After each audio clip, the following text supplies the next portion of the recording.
Yo, yo, yo, yo, yo. Hello, hello.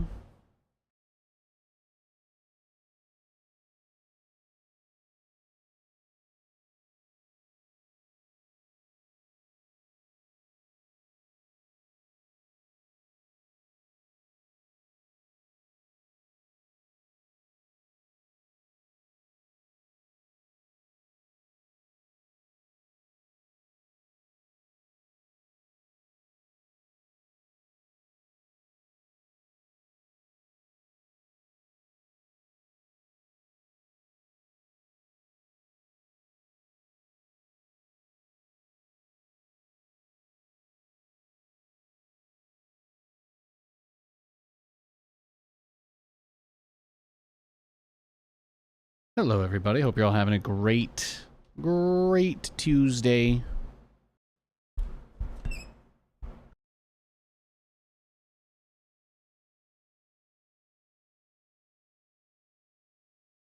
Nate's just messing with his microphone real quick, getting ready to start.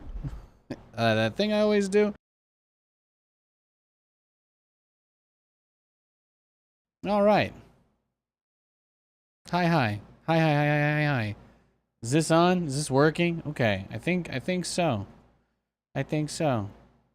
Thank God. Thank God.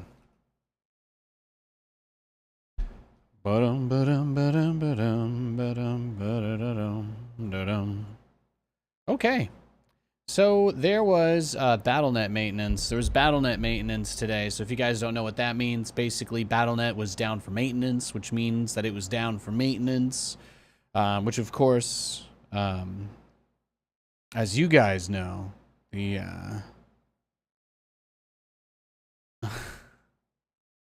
as you guys, I'm sure you're aware. Battle cruisers, let's go! Hell yeah, we're gonna make a lot of battle cruisers today. You know, that is one of Nathanius's many features. I have quite a few features. You know, I can talk really fast if I need to talk about pretty much anything. I can just read it off of a script if you needed me to. But if you almost wanted me to just ad lib and come up with random stuff, like talking about whether or not an octopus would want to have rather deep fried or tempura, but I don't honestly know because let's face it, we don't know about a world where octopus would actually be able to do something like that. So I could do that. I could go really slowly. If you've ever wanted to imagine that someone was reading your final right before you engaged in a saw trap. Well, I mean, let's face it. All the traps are supposed to be beatable, okay? The unbeatable ones were only made by the people trying to steal Jigsaw's legacy, not by the real Jigsaw himself. Let's all remember that, okay? The real Jigsaw always gave everybody a fair chance to escape. I'm just putting it out there. Just putting it out there. The games were brutal, but if you won, you got to live. So, I mean, it's not like, you know. Let me just out myself here as a Jigsaw apologist. Sometimes it be that way, though. Sometimes it be that way. So what other commander do I want to just spam battle cruisers with? What's the move here? Han and Horner battle cruiser? Or Mengsk battlecruiser. I don't really ever do Mengsk hero builds, so let's try that. Let's have some fun with it, I guess. Yeah, 10%'s pretty nice. Oh, that's not really enough to matter. Let's just get more.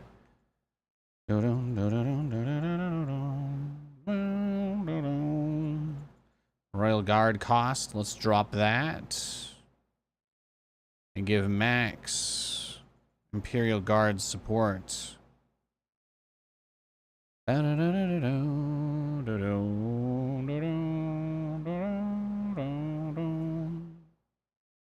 sounds good to me. How much have you ever lost on a coin toss? Ay, ay, ay. Guys, they did it. Guys, they did it. In order to reduce the cost of trash on your bills, we have decided to remove recycling bins from the community. This way, there will no longer be cross-contamination costs. We've been paying double for trash for like 2 years out here because everybody's utility bills are like pulled together for some stuff. And then apparently anybody cross-contaminating it, they just don't have access to the cameras here or something. So Now I gotta have another conversation with my wife. Apparently, it's at least the bill's gonna come down. It's gonna we're gonna say it's gonna be like $80 less a month. Apparently, people are just that bad at identifying which bins are recycling and which are not. Incredible lore update today. Incredible lore update today. I can't call it. You have to call it. I'm not calling it. Not calling it. It's another good day. That's all I have to say. It's another fantastic day. You believe the people on the TV still think one guy tweeting is enough to move the entire economy? It's incredible. It's absolutely incredible. It's been a hell of a week, man. It's been a hell of a week. And it's only Tuesday, bro. Yeah, well, you're buying calls, you're buying options. You're asking for it. But you know what? I hope you make your money and you exercise them. God bless you, dog. Well, you can exercise to purchase more. That's maybe what I should say. Kappa. Your Mount Rushmore of soft drinks. Oh man, nobody ever asks me questions like that. You want to know about my personal preferences? Empire's right behind me. Wow. Are we getting serious? I really like, I'm just gonna say my favorite sodas. Before I try to tier them against each other, I'm just gonna try and name like my top 4 since you said Mount Rushmore. I would say my absolute favorite would be like Mexican Coke. I love that stuff. Absolutely can never get enough. If you guys don't know, in the United States, most sugary products are made with high fructose corn syrup, which kind of like cigarettes, you know, people just pretended for like 40 years that it was totally fine and even prescribed it from doctors and shit. And now people are like, oh my God, high fructose corn syrup's horrible for you. So I really like the version of Coca-Cola with cane sugar, which out here in the United States, a lot of places will sell you imported Mexican Coca-Cola. So that is what I prefer. That is my favorite. That is my favorite soda. My wife loves to get the Mexican 7-Up. Yeah, exactly. We get that for what's it called? We pick that up for something like, I don't even know. Together we can destroy any foe. Cocktails and stuff, yeah. Of course. Yeah, the Sprite. That explains the new voices in Orange Fanta. Orange Fanta is great. I grew up in Northeast Pennsylvania, where craft soda is like kind of a thing. Like craft sodas are big out in sticks. I lived in the boonies. But pretty much like orange cream sodas are really good. Any like handcrafted orange sodas are typically amazing.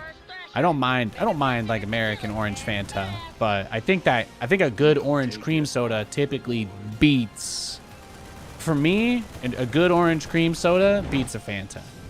But I have absolutely no complaints about the Fanta either. So, you know, take it as you will, sort of deal. Enemies threaten to overwhelm us. Our troopers need better equipment. I should probably get get my thing, huh? Unleash the Zerg. Let's land that. Give these guys the big guns. Perfect. Takes forever to build some of this stuff. From the UK, it tastes different. Yeah, I mean, yeah. European. Actually, UK Fanta, I think, is not quite the same as the rest of European Fanta. UK gets a couple of American-style things. Like in United Kingdom, their Domino's pizza place in the UK, anyway, they got way better. They're so much better than Domino's in the rest of Europe. I don't know why, but I'm pretty sure the British Domino's, pretty sure they get the same type of pizza as the American one, but they don't. But the rest of Europe is not. It does not. The rest of Europe usually Usually the pizza's honestly pretty terrible, but they just say that because Italy is nearby, that gives them an excuse. And I'm like, doesn't mean anything. Doesn't mean anything. I'm sure there are shitty pizzerias in Italy too.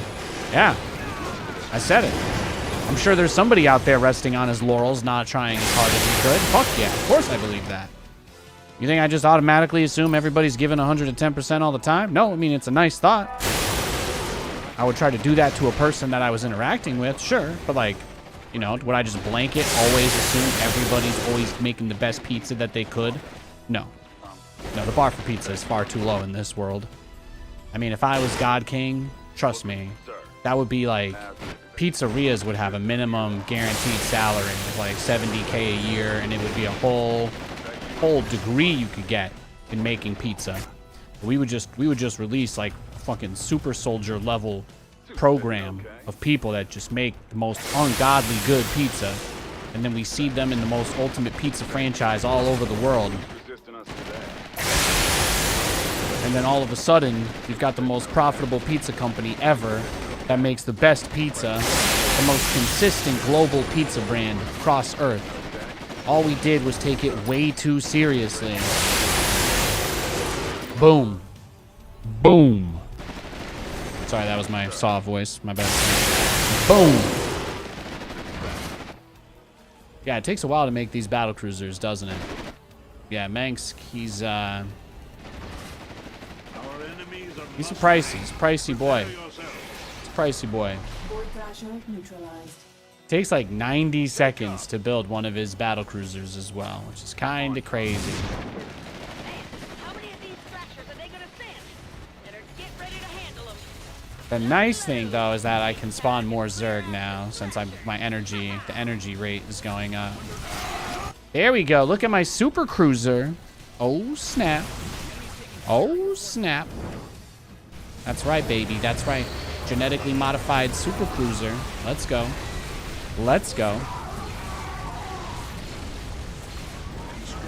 Look at that. He's got multiple charges of Yamato. He ain't scared of anything. Look at him go. Look at him go. Oh my goodness. My teammate is even shielding me. He's shielding me. Now I know what that meant when they made that TV show, Agents of S.H.I.E.L.D.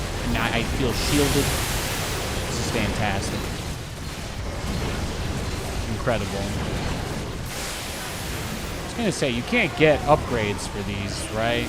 Normally, I don't think, anyway. Does the armory, would an armory even give me upgrades for this?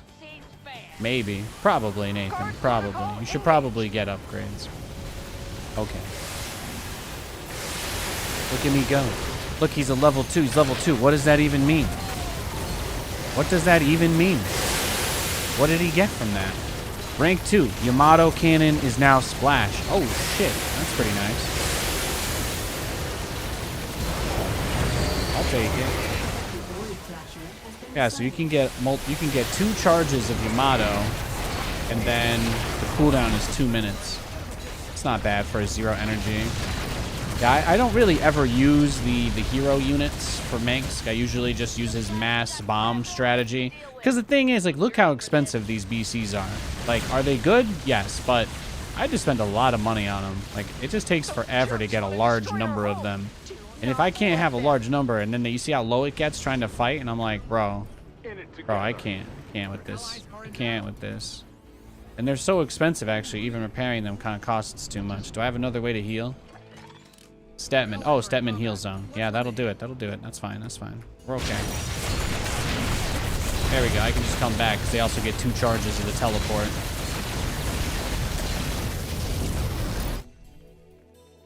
Fantastico. Fantastico. Oh, yeah, that has nothing to do with the battle cruisers, huh? Yeah, there are no upgrades for them.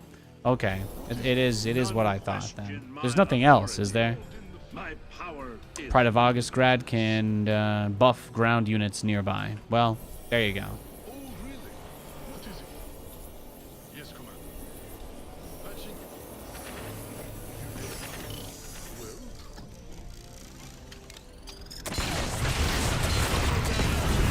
Let it roll as I'm screaming out your name. Your name. See, there you go. That's how you solve it.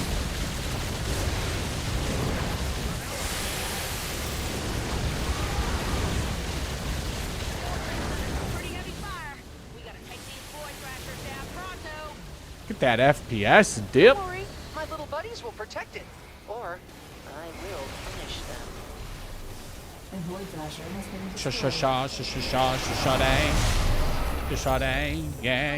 Yeah.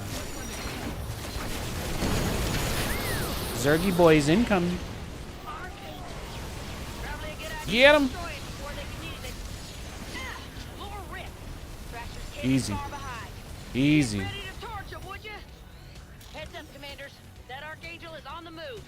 Oh, he got a super trooper thingy. See how many battle cruisers I have? It's like, again, we're almost done with the mission and I've only got 4. That's the hard part. That's the hard part. Our enemy seeks to destroy everything we have built.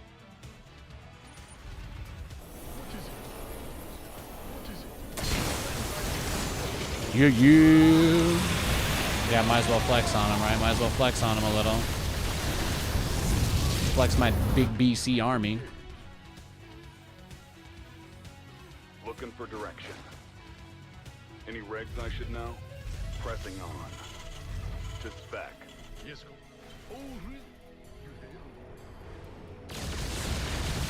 They're so unwieldy because of their size, but then you have them in the speed zone and it's kind of just funny. It just becomes funny very quickly.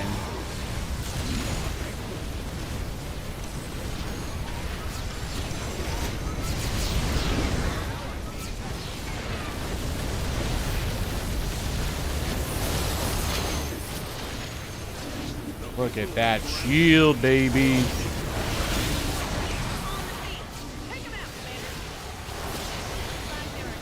Let's go.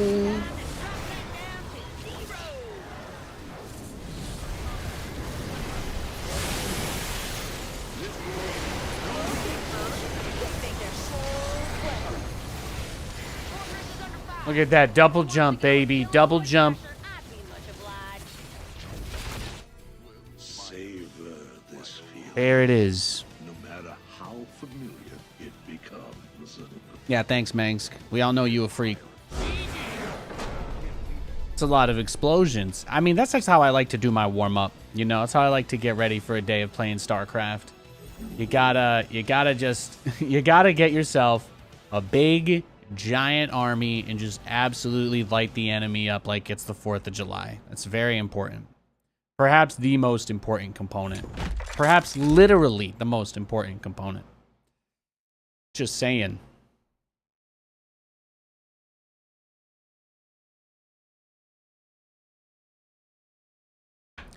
We got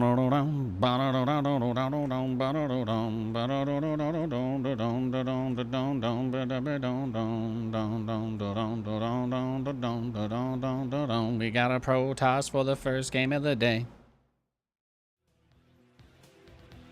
And he loves men, you know? Nothing wrong with that. A lot of cool dudes out there. A lot of hot dudes out there, too.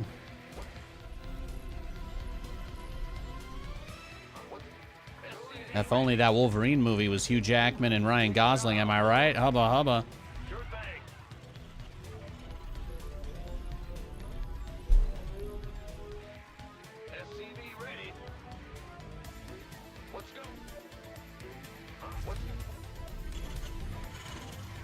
I like my little castle overlay. It's kind of cute, you know? Nathan Lawrence. Hey, wifey. I love you. Hi.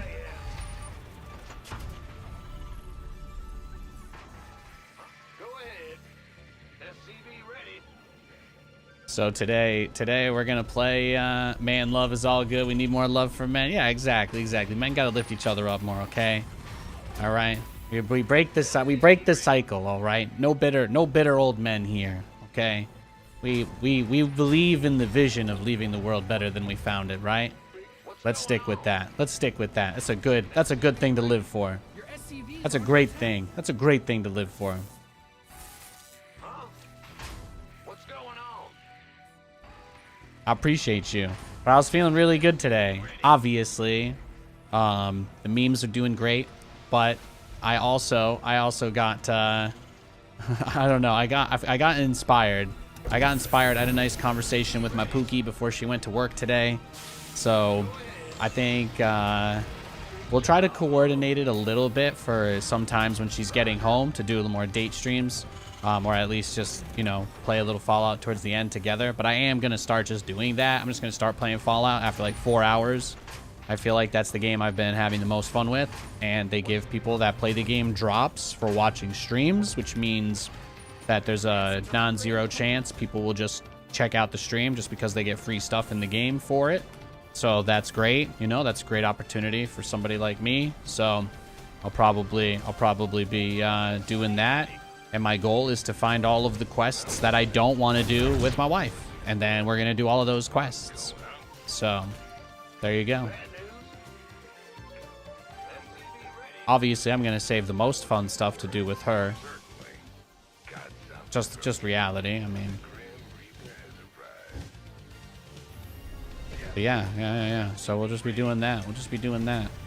I'm trying to figure out how to like stabilize Flux from the nuke blast zones, but I still don't have any idea what I'm doing. I still don't have any clue. So that's what I'll be trying to do today anyway. I want to get these syringer missions done so I never have to do them again. I don't really know how to do them. But thankfully, every time when we played that game just the other day, even though it was only for a little bit, there were people that had never come into the stream before that came by, said hello, were friendly, and at any point when I actually did ask a question during the stream, they politely and respectfully offered a solution, which is kind of crazy. So if the people who play that game are like really nice, kind people, like Final Fantasy type players, then actually makes me want to play and stream the game more, because I'm probably just going to have cool interactions with random people. So it seems like the other people that play Fallout 76 are not mostly assholes, which is kind of awesome. So I had some great interactions with other peeps. I was playing this morning, just getting a few things done while I was watching the tickers, and you know, my wife was asleep. Katie was she hadn't gotten up yet. I saw GameStop hit $80 a share this morning, so at like 5 a.m. So I immediately could not sleep anymore. So I got up very early today. I played some Fallout, and I was mostly just really excited. But I ran into a guy that needed help. I found another guy that was the same level as me, trying to take down like one of the toughest enemies in the game, basically. And he was kind of getting messed up. And I just rolled up next to him, and I have this giant fireball launcher, because you guys know I just role play as a fire bat when I play Fallout. I just run around with a big ass flamethrower and just, you know, I cook. I like to cook.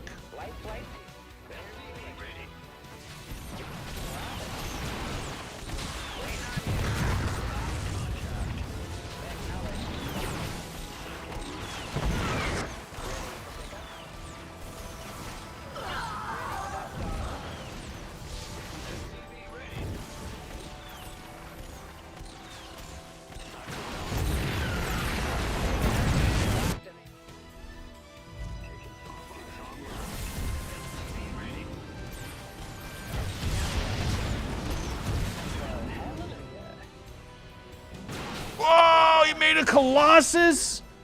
What the hell?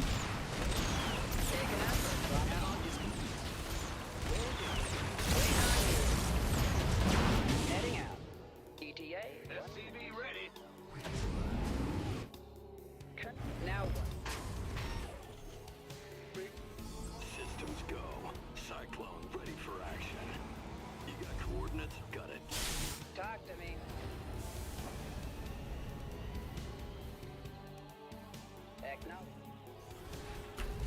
Huh? Yeah. You. Life flight's here. Pick. Talk. Life flight's here. Whee! Yahoo! Yeah. Yahoo! Hoo. What's going on? Gotta do my Mario impression. Before Nintendo encases me in carbonite forever. Before Nintendo permanently encases Nathanius in carbonite.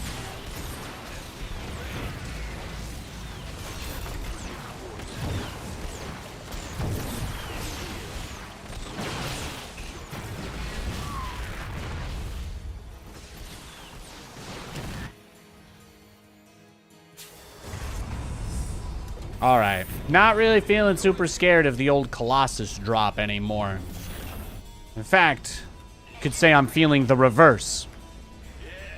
That's not really meant to imply anything. I don't have anything. I don't have any other cool one-liner with that. That's just, you know, sometimes I just like to say that.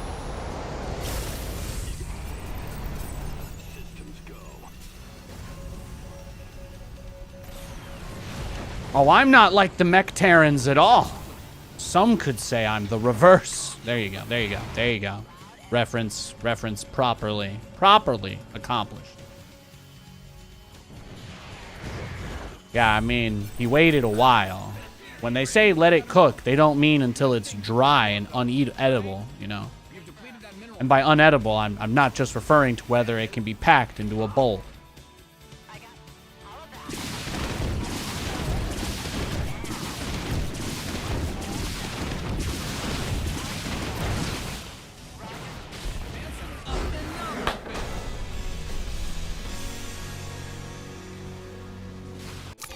You love to see it. You love to see it. Oh yeah, the Cyclones were at the front door as well. Fantastic. Whatever happened to the Prism? Oh, he just brought it back. Brutal. Brutal. You're so coming home early for Fallout? Hell yeah. Yeah. So we'll be doing that, you know. We'll be playing some Fallout. We'll be memeing and dreaming and wheeling and dealing and all that good stuff like we do. It looks like we're getting a little pickup for Power Hour. That's nice to see. But yeah, so we've been addicted to that game. It's been really fun to play, and we've just been playing it a lot. So that's enough. That's enough for me to be sold. I've just been anything that I can play that much and just enjoy and have a good time, and my wife loves it. That's so nice to have. Because most of the games that we play together are like, we like to play competitive games because we're both competitive as well, but it's also like sometimes we lock it in. We've won a bunch, you know, we've won a bunch of games like Fortnite and stuff together. But sometimes we want to play something where we're not in a race, you know, in a death race with the other players, I guess, is kind of more what I'm trying to say. So having, yeah, everybody we've interacted with in that game's been really nice. A lot of helpful people. A lot of people that just give you stuff for free that are really high level. And they're just like, yeah, man, whatever, bro. Game's not that, you know, it's not that easy to find all this stuff. So there's, yeah, it's just kind of awesome. It's kind of awesome. I've never had a bad interaction with someone playing that game, and it's very rare that I can say that. It's very rare that I can say something like that.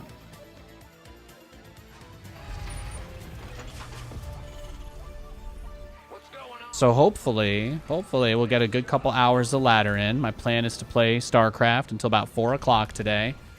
I'm gonna play StarCraft until about 4 p.m. today, so that'll be in about 3 hours and 10 minutes. I did start late. If it makes you guys feel any better, at about 11 o'clock, I tried to log in and get ready to stream, but the server was down for maintenance, and I got kicked off. I was able to log in at first, and then I got kicked off when I tried to host a lobby, and then I tried to relog about 7 times. I tried to relog every 5 minutes. So I did want to get on a little bit sooner, but, you know, I had a perfect convenient excuse not to. So, oops.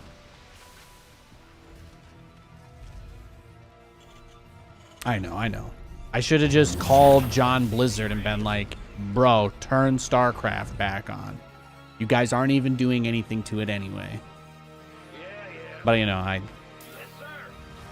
John Blizzard gets a lot of phone calls every day from angry people, so I try to be his cool friend that doesn't do that. Does that make sense? John StarCraft is just a busy guy. Command center upgrade complete.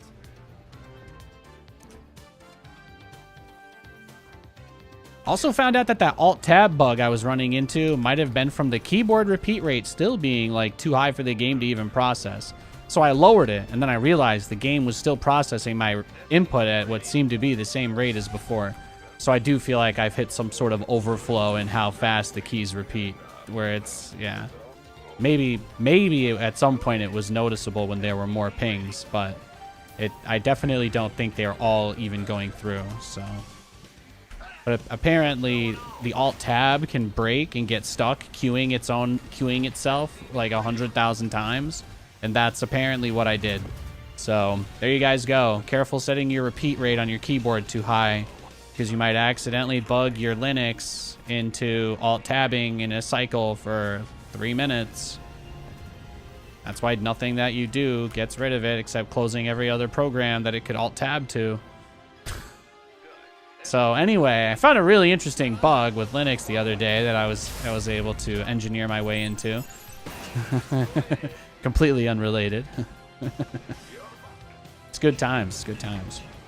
Every time I get myself into one of those situations, especially when there's not a lot of other people that have done it, I'm like, hey, I'm out here on the frontier. That's what it feels like, right? When you're a nerd.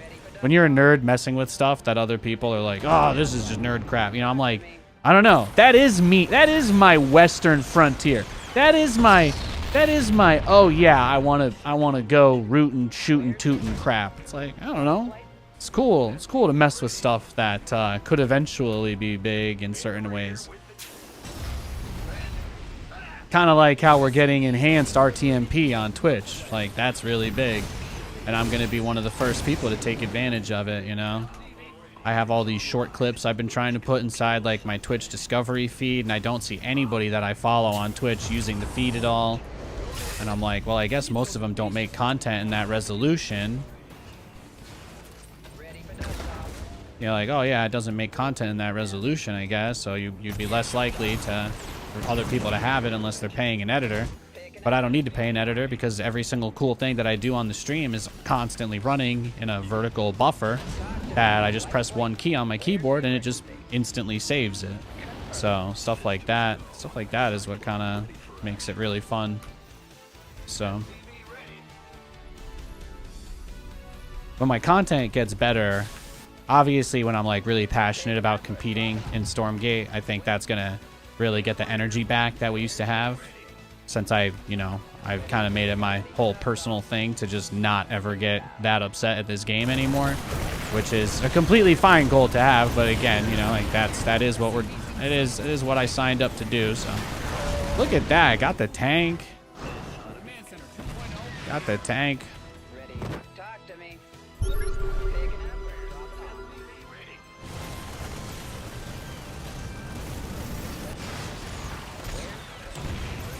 Workers win games. Protect them.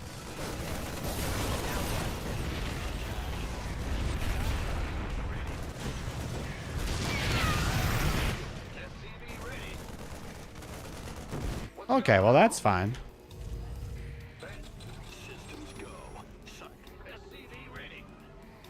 Yeah, he's going a little cuckoo, little caca, a little crazy, but that's okay, that's okay. You give Nate's chair a gentle shove. He careens off into the abyss. You accidentally rolled a 20. The real question is, why is the most positive possible outcome me suffering? That's really interesting, Swindle. That's really interesting. That was supposed to be an agility check, but for some reason it was an initiative check. You want to explain that? You want to explain why that wasn't just an agility check, huh? Huh? You got something to say? I'm not. He's gonna call my bluff. He's gonna call my bluff. I don't have anything on him. I don't have anything on him.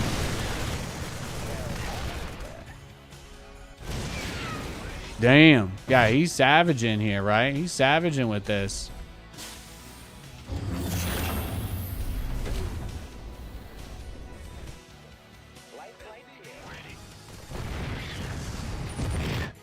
Hey man, I get it, bro. Workers win games. Protect them.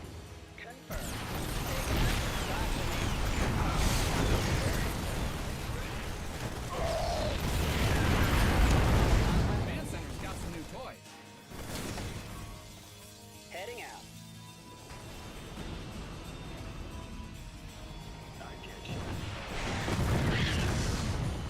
Waiting on you. Life flight's here. I heard that. Well, hallelujah. Ready for pickup? Huh? Right. Picking up or dropping? What's going on? Ready. Picking up or dropping off?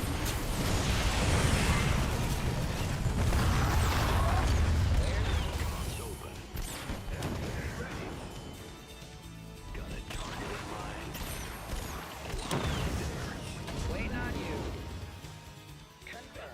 Ready.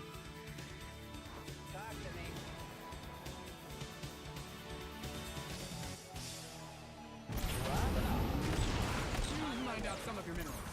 ETA. In the pipe. Now what? He's going for the BC counter. I haven't even shown him anything yet. Look, he's going right into like Thor Viking, it looks like. He's crazy. Heading out. Got some biddies. Oh, thank you, man. God bless you, dude. That helps a lot. That's seriously though, for real. Thank you so much. You mined out a mineral field. Good thing you've got more of those, right? I appreciate it greatly, seriously. What are you gonna do now, bro?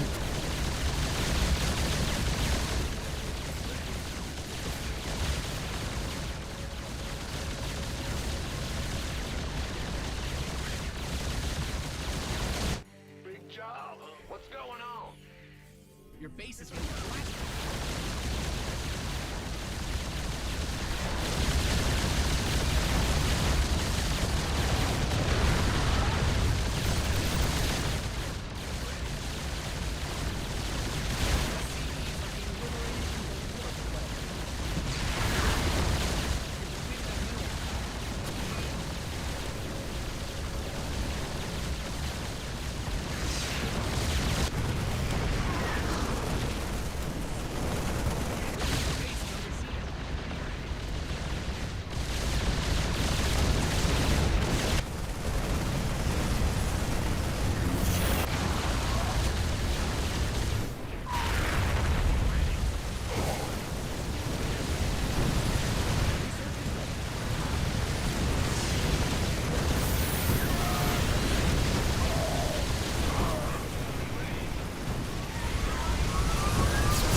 Got him.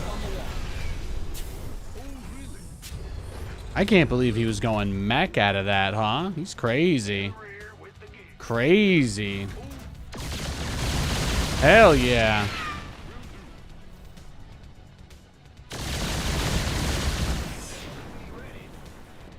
Add-ons finished. Bad news? Big job. Hey, Tom. Yeah. Hopefully in Stormgate, bro. I'll see you there. Yes, sir. I received that thank you as well. I appreciate that. I appreciate that very much. This game was crazy, though. He got aggressive early. He was pushing me. He was pushing me hard. Look at his name, though. Meow Meow. You could tell he likes cats. When cats, when they want to express themselves to humans especially, they usually make a sound that kind of sounds like meow. That's why I think he made that as his name. I think he wanted it to sound like a cat meowing. You're welcome for the high-level analysis.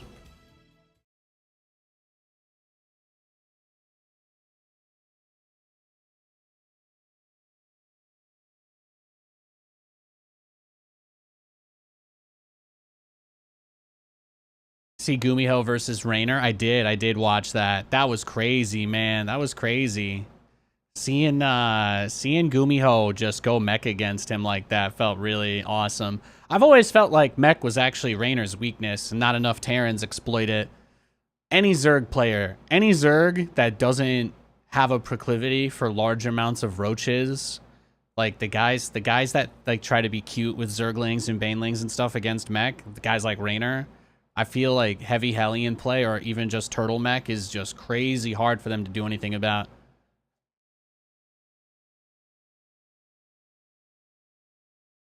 Watching Raynor over the years, my general analysis from a Terran perspective has always been that Raynor and a few other Zergs rely, and it's very successful, don't get me wrong, it works, but they rely on a lot of Zerglings out on the map, usually enough to overwhelm even Hellions. So because of that, and because of that interaction, I've always felt like, well, if you're a kind of guy that relies on a lot of Zergling run-bys and having map control and putting on that kind of pressure, then leave your core army home and go Blue Flame Hellions. Like, I've always felt like any Blue Flame type build would just be good against Raynor. But obviously, that also plays into mech, because the whole point of mech is that you have some sort of base defense at all. Like, when you play Bio, you usually have no defenses at home whatsoever. I don't really count a bunker because bunkers don't actually do anything, you know. They just hold 4 Marines. So it's not like you can just leave a bunch of bunkers behind and move out with a maxed out army, you know.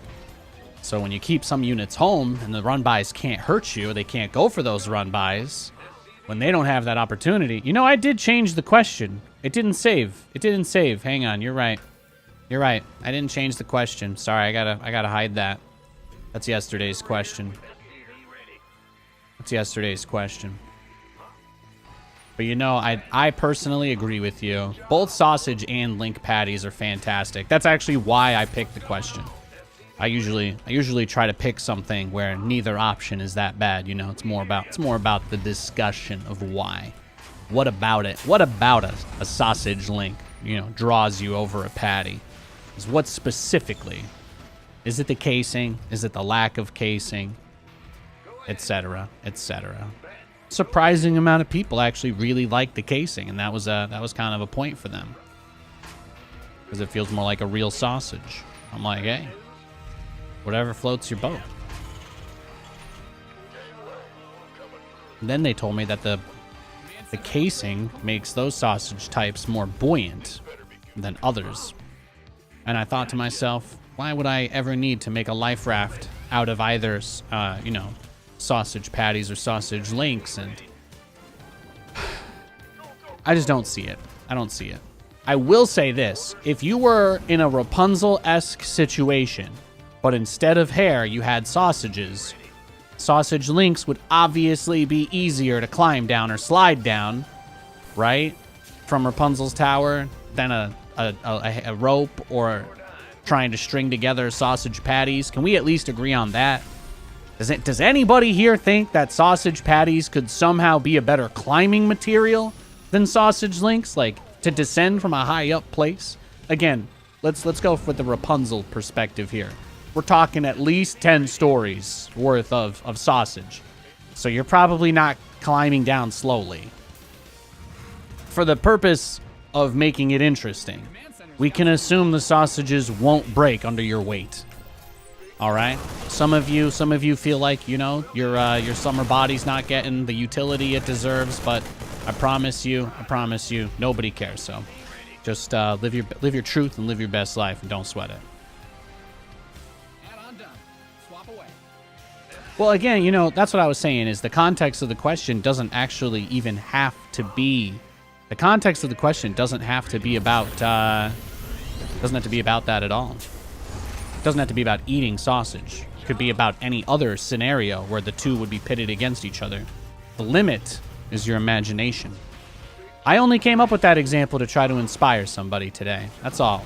You don't have to give me your own example. You don't have to even attempt to answer this one. But at some point later today, when you're feeling brave and you're feeling clever, and you think of something funny and smart, I hope, what's that country song? I hope you dance. You know? That's all. I hope you still feel tall when you stand beside the ocean. And I hope whenever one door closes, I hope one more opens. That's all I have to say. That's all I have to say.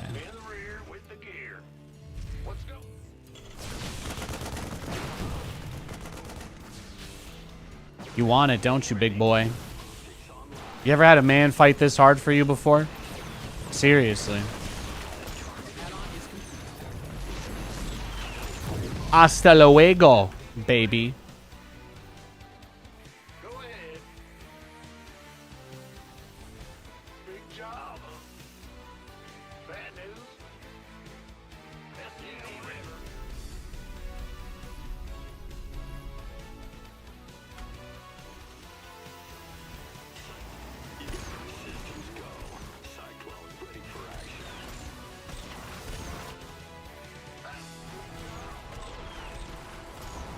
Maybe jumping onto a large fridge-sized patty would be nice.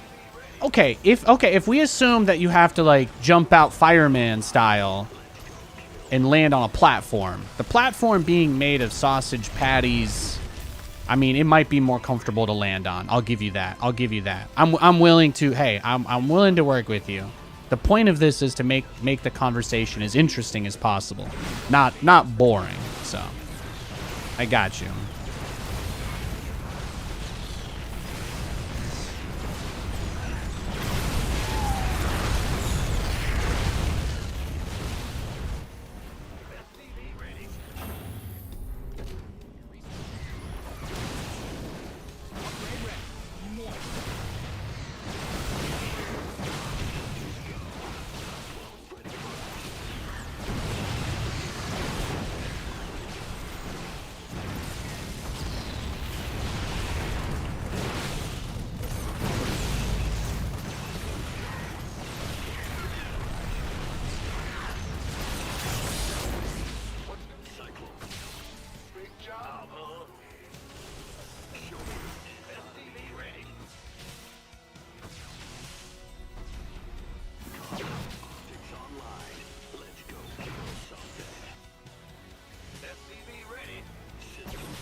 He's being aggressive, huh? Your base is under siege.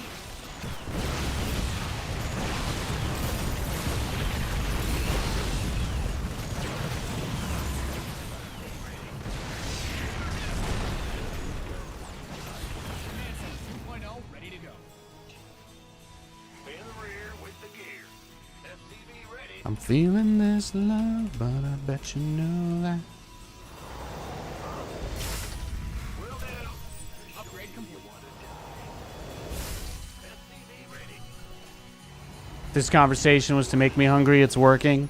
Well, I did try to take it down. You know, I forgot that I took it off the starting soon screen, and I thought that I had changed it. I thought I updated it, but I was wrong.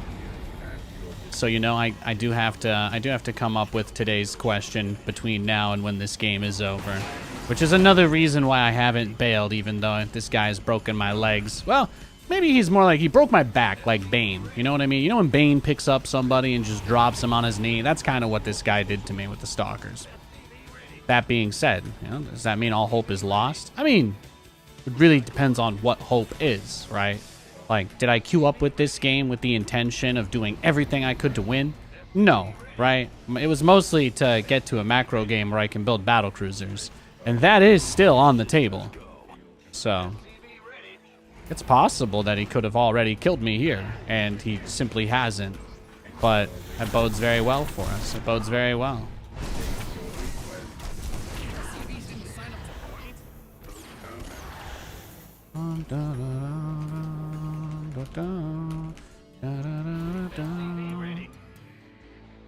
Go ahead. Big job.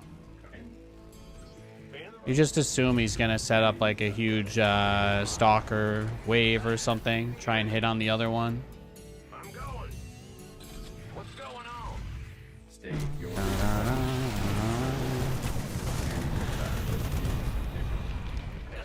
ready.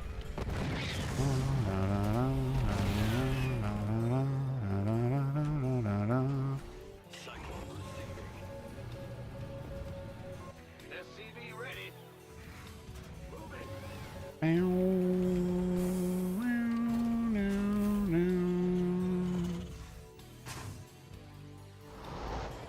I mean, the Prism is basically like the #1 threat to any type of defensive strategy, so you gotta take it. You gotta take it at least a little bit seriously.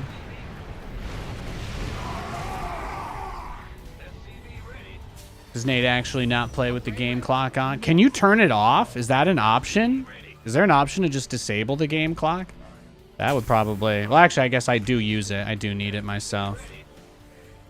No, I just hide it on stream. I just hide it on stream for the cuties.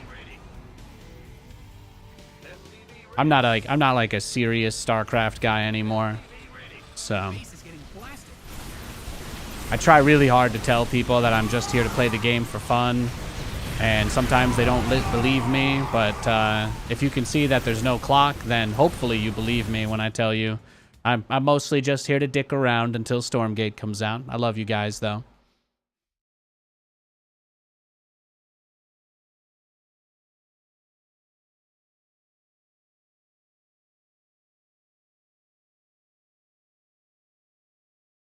Thank you for the Prime sub God gave. I appreciate you, man. Actually, that's a good point. That's a good point. I can try to fix it now. I can try to fix it right now, can't I? Let's see what we got. So I cleared it out. So let's say QOTD. No, Nate, you didn't press the right button. You pressed caps. No, I pressed shift instead of caps lock. Let's see. Keenan or Kel? No, there's gonna be some IRL stuff probably I don't know about. What is a non-controversial, mostly positive, two-choice, single-word option I can present to get people to have at least mildly interesting conversations in my chat today? What do you think? I got a big poster of The Weeknd on my wall, just smoking a fat blunt, and I'm hoping that he inspires me here with something.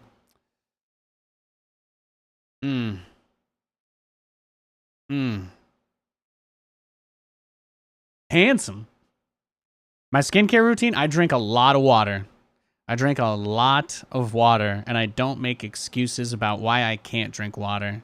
And that is the best way to have good skin. When in doubt, hydrate. When in doubt, hydrate. People who make fun of you for going to have to use the restroom at a normal amount, you know, they're mostly just dehydrated. It's probably why they're so grumpy, too. Hydration, hydration, hydration, hydration. Let me see. Let me see. Oh, here's a great one. Here's a great one. Well, this one's kind of trolly. This one might be a little troll. How about analog versus D-pad? How about maybe I started with D-pad, right? D-pad versus analog stick. This is just me being evil. That's honestly, I have no justification for this question of the day. This is just to piss people off in a funny way. Let's go back to the game. AMC or GME? Ay, ay, ay. If you look at the 5-year chart, you'll see exactly how well AMC is doing. Spoiler, it's not super great.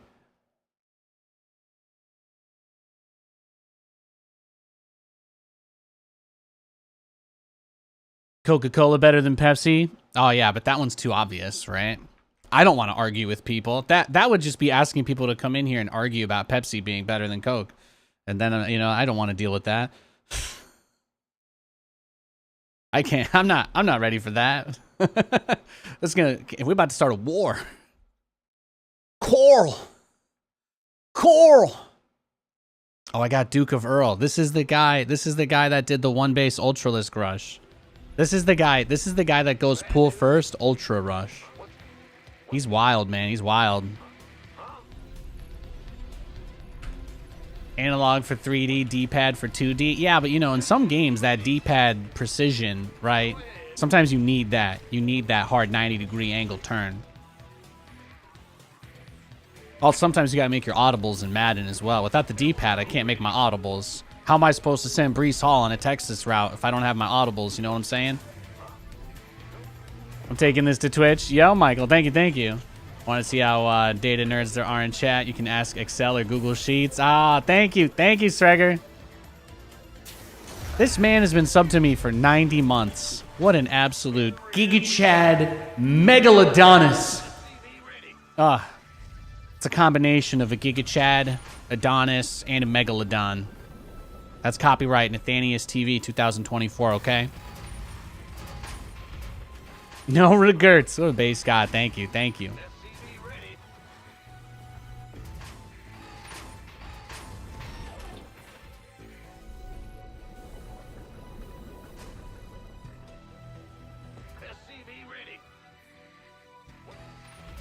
Yeah, it's been a nice day. We were up, what, like 50% again today?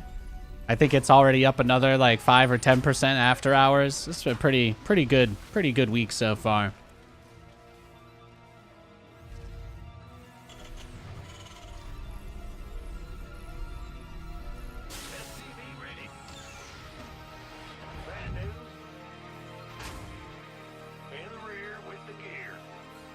It's good times.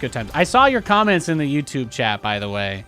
I thought I was responding. If you felt like I wasn't responding to you, I want you to know I'll do better next time, okay? I want to make sure anybody that talks there feels heard. I appreciate you. Your command center's got some new toys. Hey, Vampire Creations. Good to see you, man. Good to see you. But yeah, I'm just happy, man. Just feeling good. It's nice. Just feeling really good. Yeah, this is the guy that goes one base Hive. He's crazy. He's absolutely off the chain.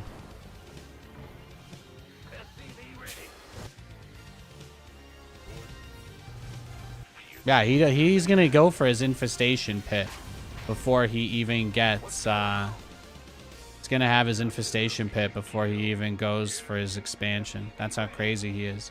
Do you like the bitrate over there better? Yeah, the YouTube bitrate's really nice.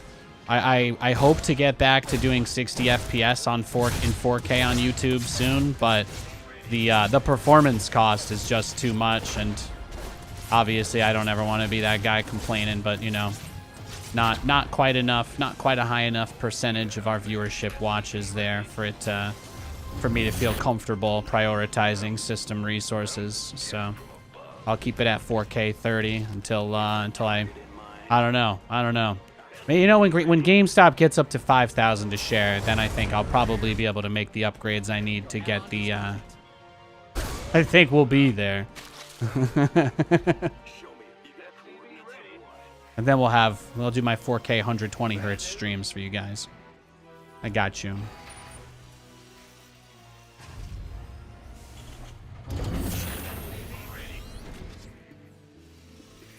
What's going on? This ought to be.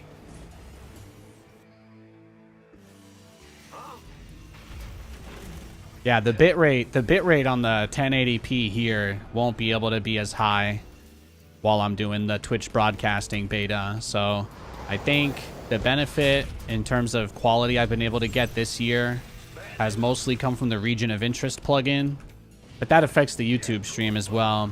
So if you guys don't know, I actually use special settings on the stream encoder to more or less prioritize regions of the screen, and it's dynamic based on what's on the screen. So my camera will always be prioritized a little bit more than everything on the screen, just so, you know, a crazy fight or a big explosion or whatever, it doesn't make it so you miss the reaction, or when some guy crushes my horrible battlecruiser army, blah blah blah, you know, you won't miss it. So that's one reason. It's one reason why I do that. But also, the center of the game. This might not be the kind of thing that you notice. And if you don't notice it, that's probably because it's... Hopefully you don't notice it because I've done it really well and not because it doesn't have any effect, if that makes sense.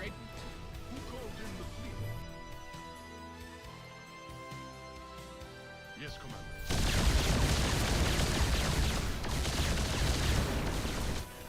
And I've already got +1 attack on this battlecruiser. Command center.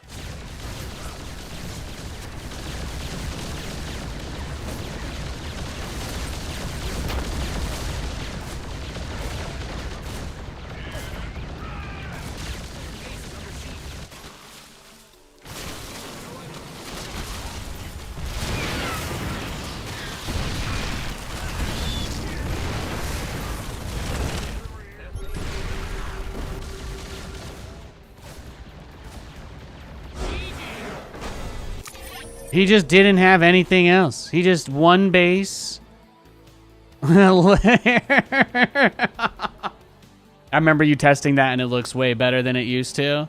Yeah, I think it's like a trade-off, because right now on Twitch I'm pushing about 7,000 kilobits or 7,000 ish kilobits per second, and that can kind of range. It'll spike up to like 7.5, close to 8K.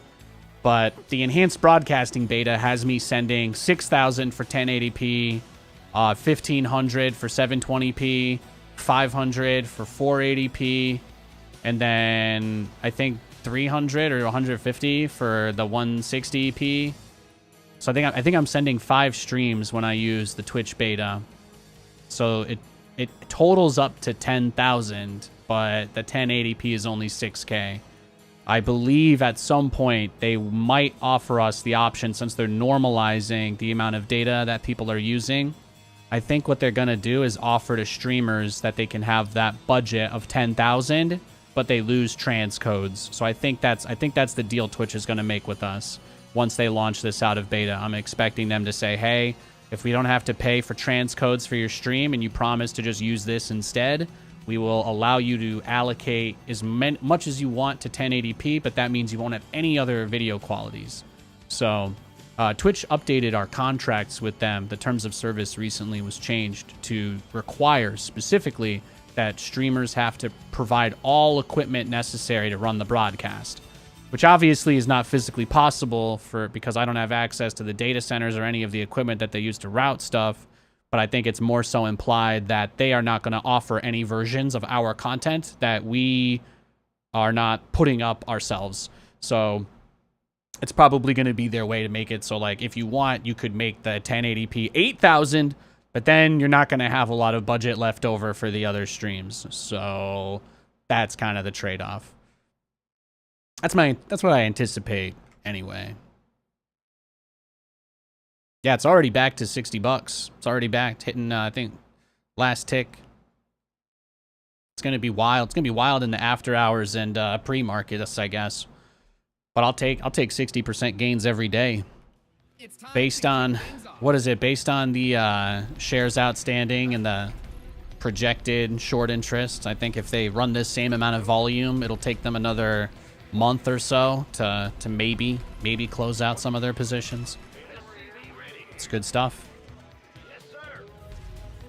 And the other crazy thing is, not only did they touch the price this morning that they hit in 2021, but they did it at 1/5 or 1/6 of the volume of shares traded.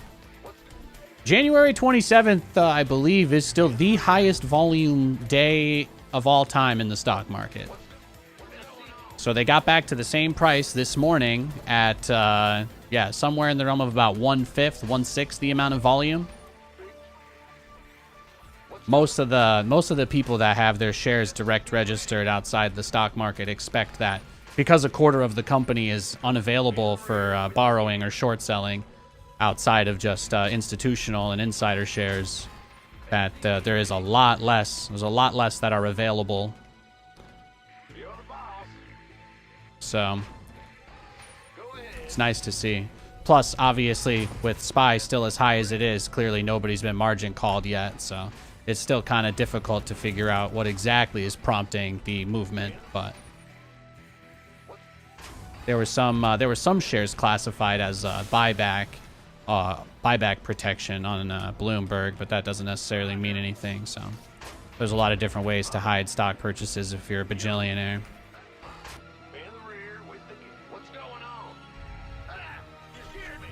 Always a joy watching you, Nate. Thanks again for the stream. Thank you, Swindle. I appreciate that, man. God bless you, dude. I'm always very, very grateful and thankful to any fans of StarCraft that swing by, you know? I had a really awesome career in the game, and StarCraft is something that I love, and I'm always gonna love. Sometimes it hurts to think that I might have ruined that for some people. I think that's really maybe the only thing that I would regret. I hope I never truly... I get that some people will probably never forgive me for saying Zerg's OP or whatever, but like, I hope that that's just them being, you know, normal people, right, with feelings, and not like, oh, I actually ruined StarCraft for somebody. So I appreciate that a lot. Thank you. Oh yeah, I forgot. On this one, I have the crown unlocked. Right. I mean, technically, I did put it on his base, so I still gave him his king. Still gave him his king thing.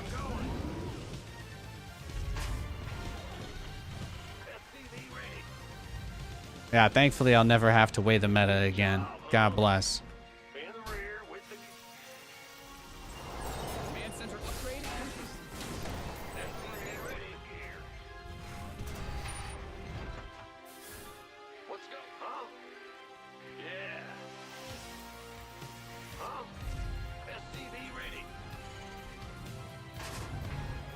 Yeah, all I have to say is I appreciate the support and thank you. I don't worry about that stuff anymore. I'm just happy I can still play this game and find a match, you know? That's really all I care about. I know at some point in my life I won't be able to, so I'm gonna enjoy it while I can. StarCraft is pretty dope.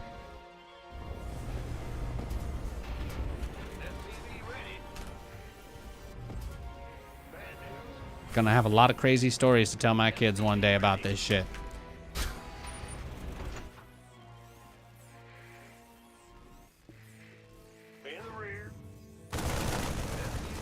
Oh, damn.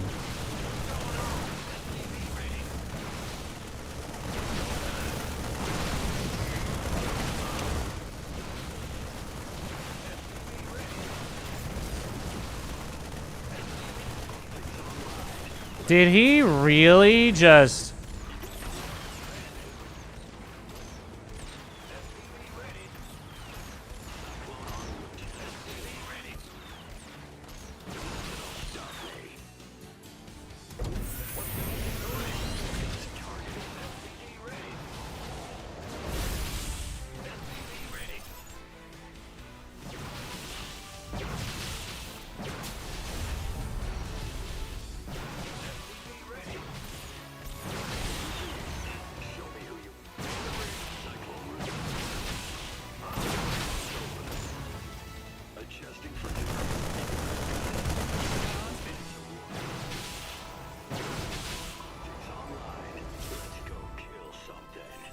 Bow, bow, down, down, down, down, down.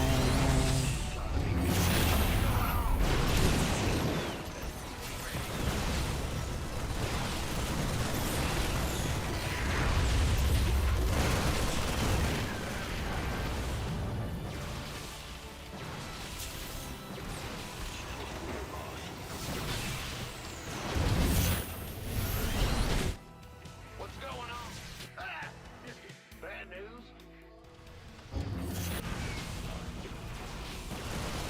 No, he's crazy, man. This guy is El Pollo Loco. He is El Pollo Loco.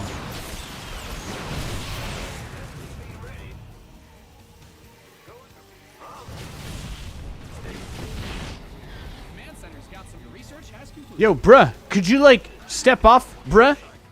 Perhaps? Yo, Card Sharp. How goes it today? Oh, it's great, man. It's great. It's a great day.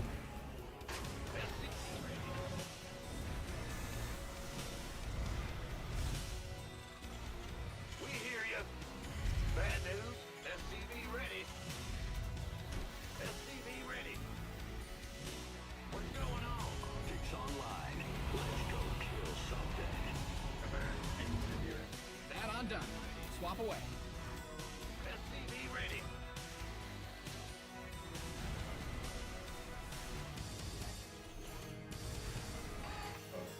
SCV ready. Boom, boom, boom, SCVs are under boom. attack. Well, of course, this would be the next place that he would go. He would nuzzle up to. It had to be. You love when people use PFs as choke point holders. Yeah, man, that's what they're best for. The planetary fortress that isn't a base. That's the one. That's the one people hate dealing with the most. Hey, Playgoo.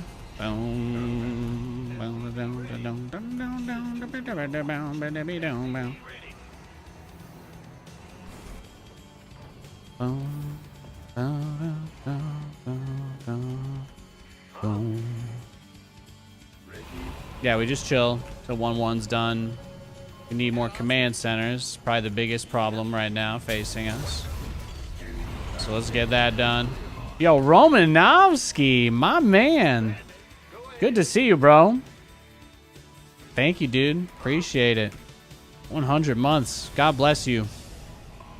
The subs help a lot, guys. Thank you. Seriously. I really, really mean it.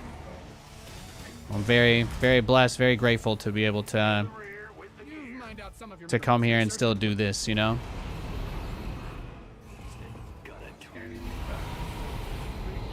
Even if the glory days are over. Got a hell of a story, man. We made a hell of a run. I appreciate you guys. Thank you. That's another guy that's been here the whole ride. Literal god. Literal god. Is my cyclone speed finally done? It is. Okay. Let's see. Any observers outside the base? No. So he doesn't have observers. He doesn't have vision. Okay. So he's just playing blind. He's just playing blind.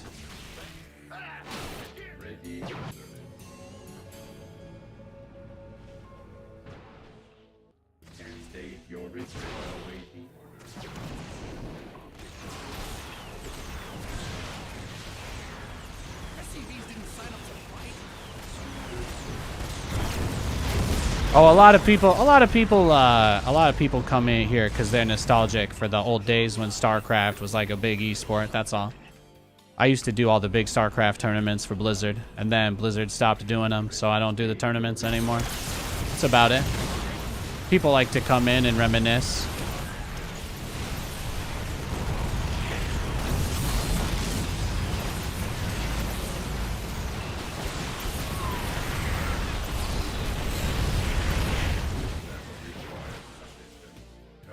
I'm in the game and stuff too. You can like get my voice in the game and shit.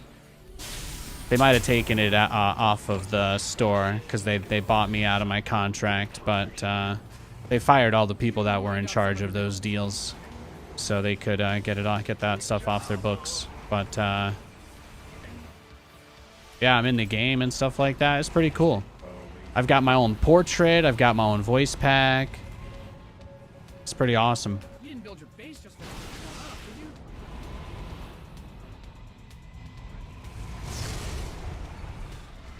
I've been known to force Nathan to walk several blocks with a case of beer. Hell yeah. Yeah, back in the days when Roddy was my roommate. Oh yeah, all that jazz.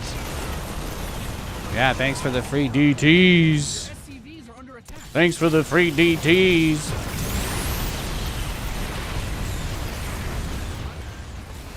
The enemy's taking fire at your fortress.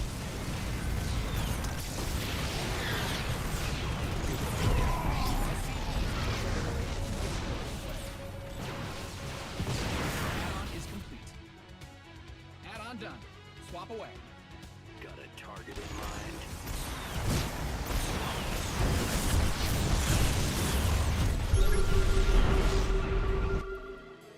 Stay. You got coordinates?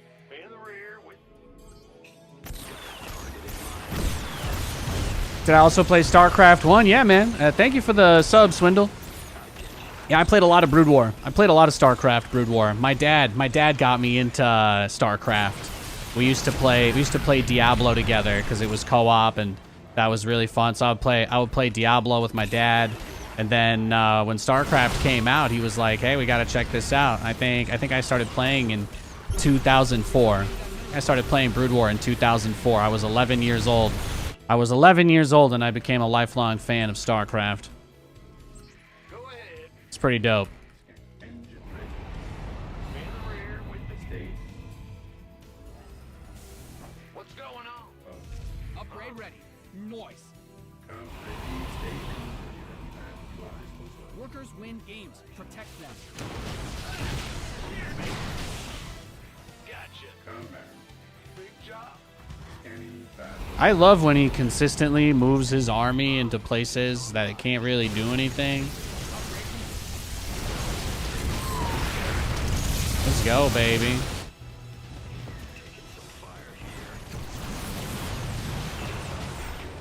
Your base is under siege. Your base is getting blasted. SCVs didn't sign up to find out some of your enemies. SCVs are under attack.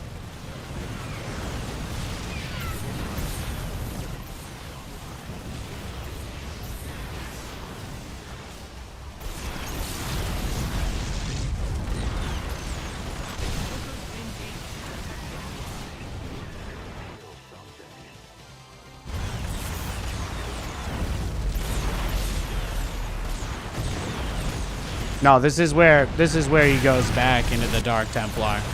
Yeah, I was gonna say this is where the DTs come back into play.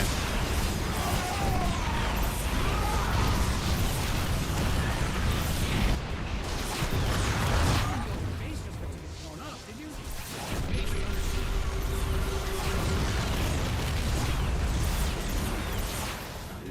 siege. He's crazy. He's crazy. GG though. That was a nuts game. See, that was awesome. That was awesome. A lot has happened with you in the last 100 months. Yeah, man. Yeah, I think I'm probably moving again in another month or two. We're getting ready for that. That's gonna be a doozy.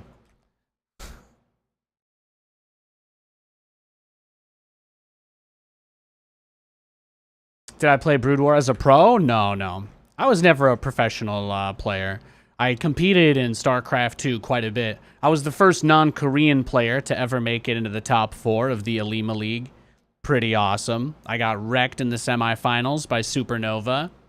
He went on to win the first Alima League, or at least win that one. So if you think about it, the only person who beat me was the champion. So it's kind of awesome. That's kind of awesome. I'd say that's one of my biggest competitive accomplishments, but I also competed in MLG Dallas 2012, MLG Anaheim 2012, and MLG Columbus in 2012. I competed at all 3 of those events. Big job, huh? I got wrecked and shreked in all of them. In Columbus, I beat some Diamond League Terran player. This was back in Wings of Liberty, and then I think then I lost to TLO. in the winner's bracket. And then in the loser bracket, I played against Fitzy here. And my particular style back then was a lot of Cloak Banshee rush type builds and stuff. And unfortunately, he's a pretty turtley player, so he crushed me. He absolutely crushed me. He was massing queens before it was even a popular thing. It was a bad matchup for the Banshee man. And then an MLG Dallas. That was the one where I was competing for a casting spot at IPL. And I had to record a cast. I asked a random guy if I could go to his hotel room to use his computer to record myself casting a replay that IGN had sent me, because they gave me a deadline of that night, and I was going to be in Dallas for another day. So it was like, I was like, ah. So I literally was just like, hey, dude, I just met from the internet. You know, the guy's like, hey, you could just go to my hotel room all by yourself and just do that, and I'll just come back at like 8 o'clock. Just take 2 hours. And totally he didn't put me in a box or chop me up or anything. So I feel like it's kind of a dub. And that was when the replay they gave us was like a 20-minute game too on Atlantis Space Station. So that was awful. It was unbearable. I had to do it twice because I actually messed up the recording the first time. Yeah, I still got both my kidneys. Shout out to Fred Penner for letting me use his Alienware laptop at MLG Dallas. Now, when I competed in that event, I faced off against a Korean Terran player that was on one of the teams. What was their name? The artist team. Z. Starts with a Z. She had a team.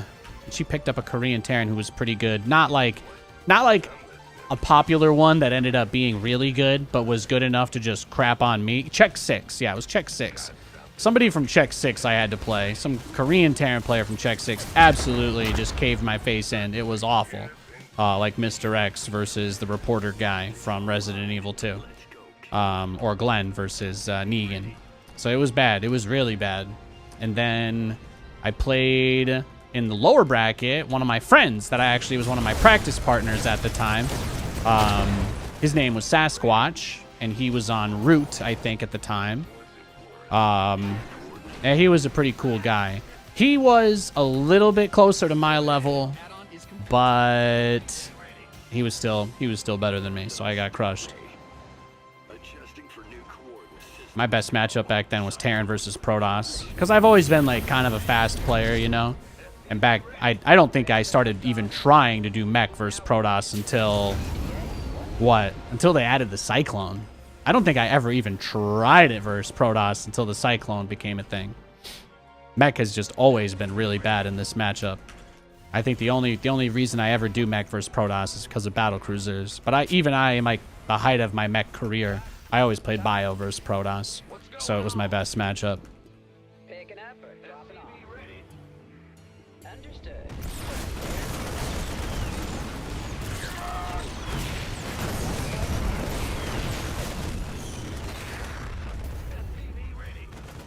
Yeah, look at that rush too for the Vikings. Waiting on you. Ready for pickup? Will do, Commander.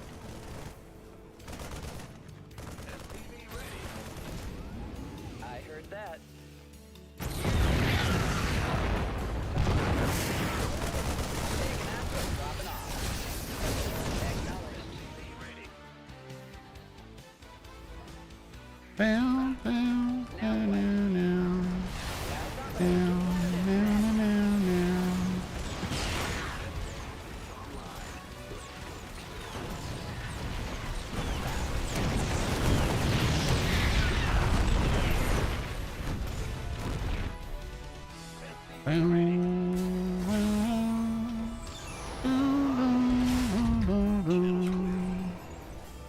I think we're probably dead, right? He's just gonna do a tank Viking Marine all in here. Waiting on you. I think we're cooked, boys. Yeah, back in the days when Rotterdam was my roommate. Good times. A long time ago. Casting WCS until 10 p.m. Driving home on the 10. That's not true. We didn't take the 10. Understood. We only took the 10 to go to Red Bull because they're in Santa Monica. Ready. Where did we? Was it the 110? Yeah, I think we took the 110 to Burbank. Your base is getting blasted. All right, I think he just wants the game to be over. Let's go next. You like Immortals? Yeah, they can be pretty fun.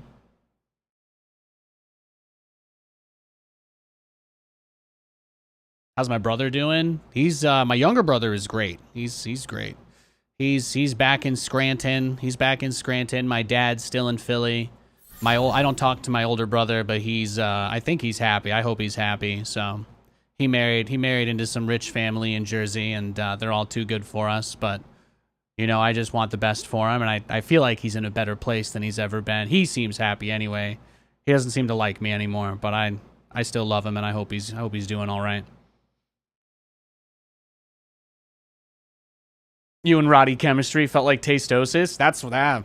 Dude, the first time I brought up that people compared us to tastosis in contract negotiations, that was the last tournament Roddy and I ever got to cast a finals together. Biggest mistake I ever made, I guess, right?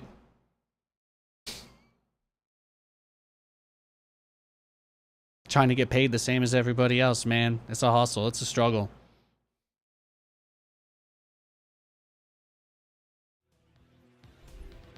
It's time to kick things off.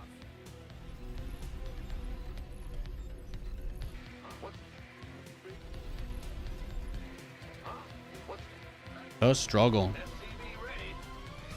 Yeah, we were great together, for sure. Oh, Roddy's hilarious. I mean, when I was 18 years old and these guys were like, hey, you can come live the dream and talk about video games for a living. And I'm like, I can't afford a plane ticket to even go over there.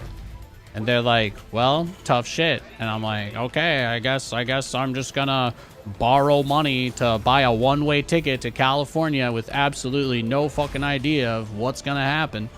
And, well, the alternative was, again, remaining homeless. So I decided to do that, and it was pretty nice. Things turned out okay. Roddy was the one who convinced me.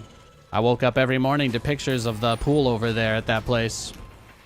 Him having a beer, being like, hey, mate, it's going to be okay. It's like, I got you. It's wild. Absolutely wild.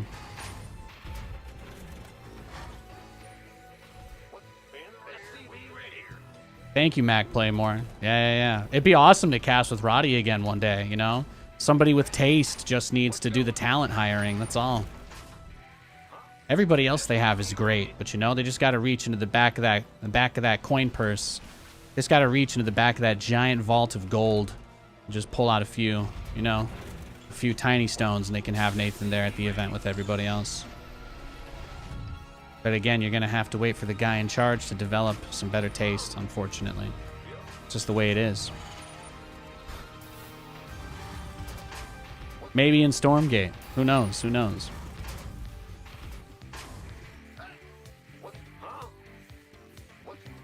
There were a lot of pizza donation nights. Dude, I made those pizzas last.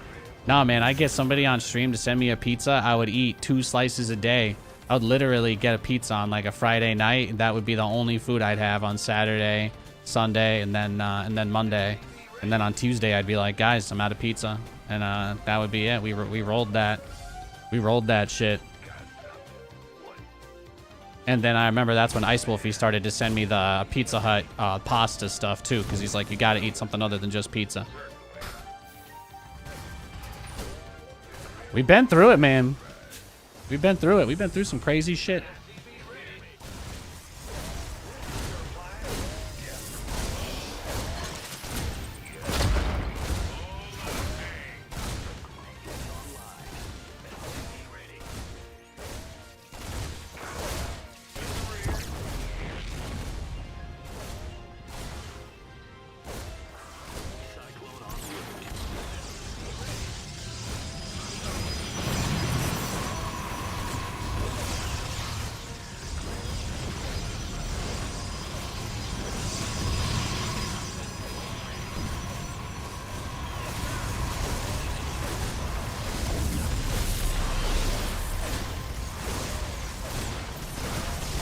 GG. Let's go next. Have a nice night, man. Thanks for swinging by. I appreciate it.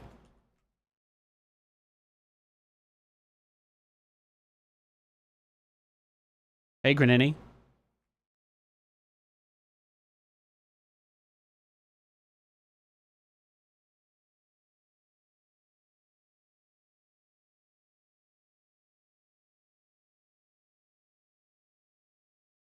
It's always nice when people stop by to say nice things like that. That makes my whole day.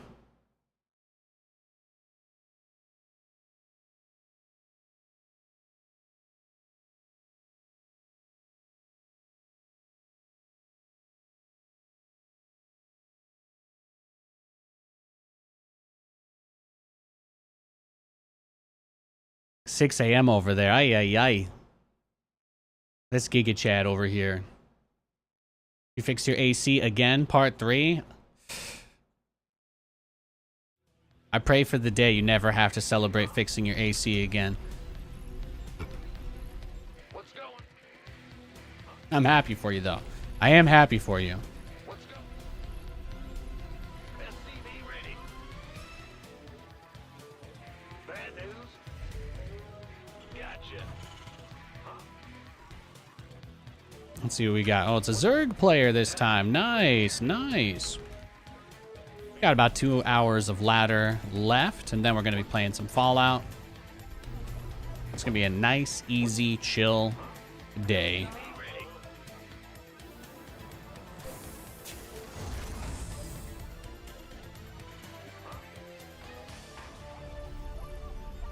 What's going on? Huh? Oh yeah, Granini. Well, it's like growing up and living that lifestyle, especially as a child, just kind of makes you into such a frugal person, you know? It's pretty easy. It's pretty easy to have the things that I want, you know? I just don't waste money on things I don't need or don't actually want. I don't look at something and tell myself, this will make me feel better. Like, I don't ever use those words, because if you have to say that to yourself, you're obviously lying. What's going on? SCV ready. Huh? Bad. Go, big, bad. Huh? Huh? What? Ah! You scared me. SCV ready. What's going on? Bad news. Huh? What's in the rear with the... What's going on? Bad news? Big job. In the rear with the gear. Armed and ready. Bad news? Ah! You scared me! Command center upgrade complete. You know why I did that? Because this man, this is some king shit right here. Look at this man. He didn't go pool first. He went hatch first. We might even get a macro game out of him. That's why I had to crown him. He got a victory royale from me right there.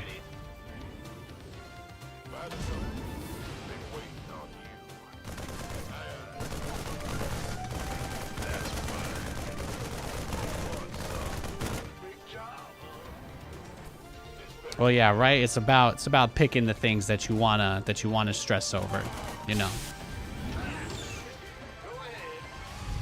Reckless and impulsive decisions are generally what leads to the things most people worry about.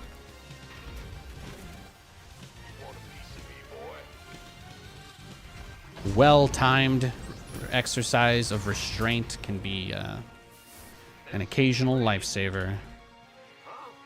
Your command center's got some new toys.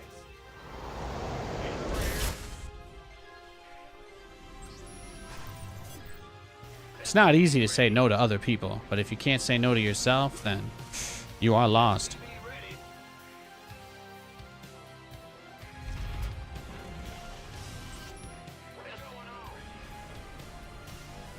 Add-on done.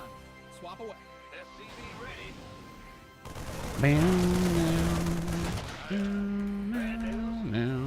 SCV ready.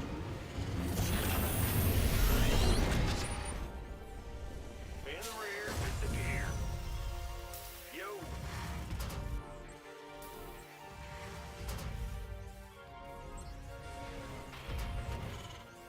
SCV ready. Huh?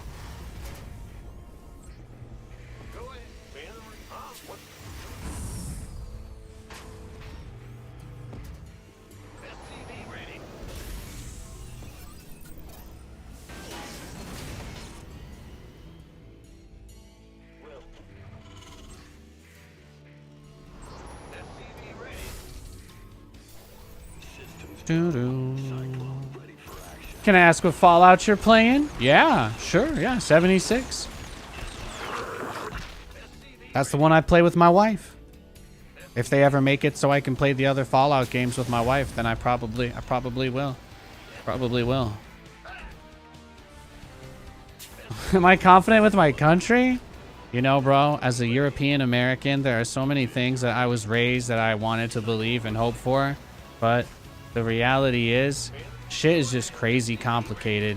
And there's really no responsible way that I can answer that kind of question. So I'm going to defer. But I do believe that people, when they come together for the right reasons, can make anything happen. And yeah, I hope to see everywhere in the world people hopefully find room in their hearts to be a little kinder and more understanding of one another. Because life's not easy for anybody, no matter what the guy on the screen tells you.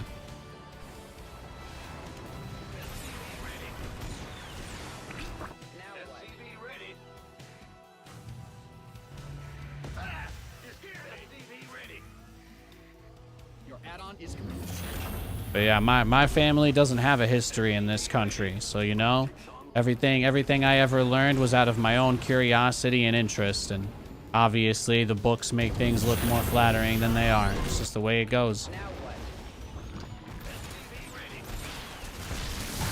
Look at that, yeah. Let the veins fall down and tank my face. Let it wash away. Oh, well, that's the nya of desperation did not fix it, didn't save it.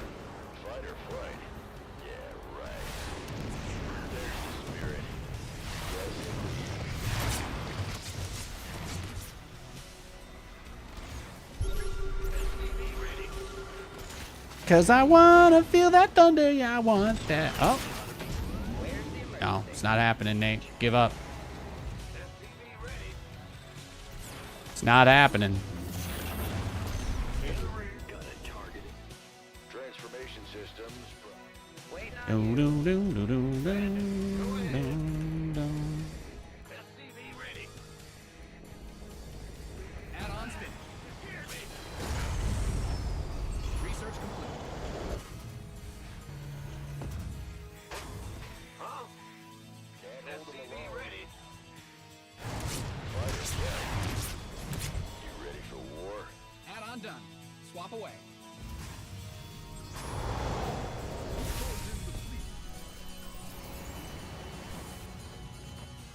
SCV ready. Hey Nate, cooking and making dinner. You watching your game per usual. What meal do you like to cook regularly? Okay, this is one of my favorite questions. Great, fantastic question, by the way. Katie and I love to cook random different stuff, but maybe one of my favorite dishes to make, especially one that I can make for both of us, because it always makes me happy to do stuff like that. I just really like to make simple pastas. I love. We're big tortellini family out here. There's a brand Buitoni that sells garlic, chicken, and herb tortellini, and it's really, really good. I only cook it for about 5 minutes, so like al dente. I always go for al dente pasta, because the bite is always really, really important, and nobody really respects or takes the bite seriously. So somebody's got to, right? I'll be that guy. Then what else is there?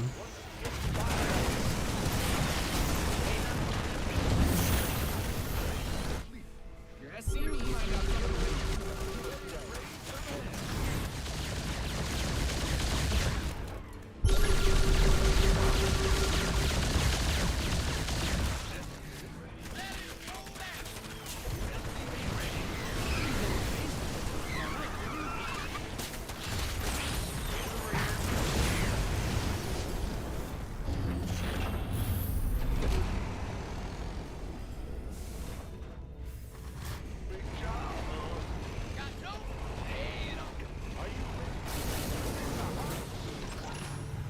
Go ahead.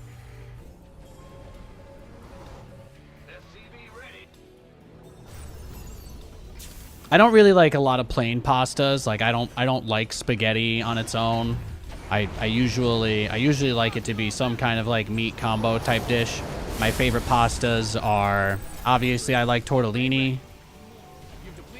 Throwing pasta into boiling water isn't cooking. Hey man, you want to gatekeep? You want to gatekeep? The door's over there, all right? You go watch that gate, okay?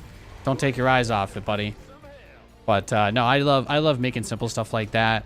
Probably when we want to do something more complicated, pulled chicken's another big one. Cutting it up, kind of tenderizing it. We do hand breaded chicken tenders and stuff like that. That's one of the recipes my dad taught me. But making like hand breaded chicken cutlets. Sometimes like to crush up Ruffles. When Katie makes the breading, she usually smashes like a quarter bag of Ruffles in there with the breadsticks, and it gives this legendary crunch, man. It is so good. I haven't tried using the chips. You know, I'm a stickler for my OG formula, so Katie's the one who likes to mix it up a little bit more with stuff like that.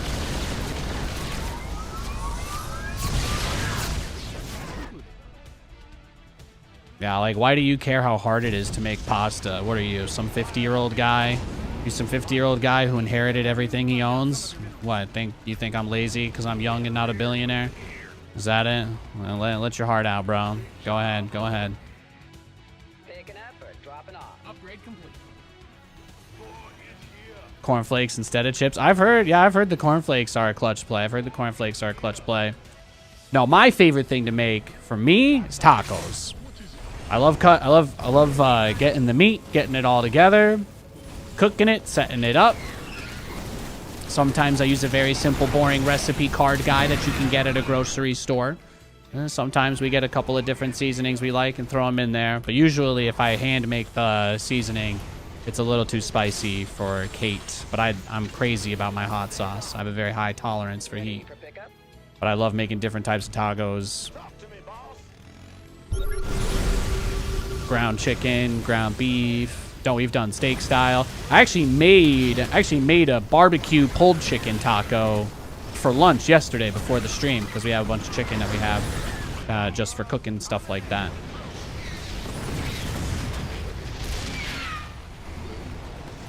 Upgrade ready.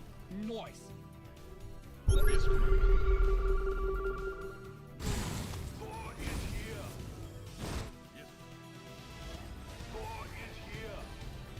Mined out a mineral field.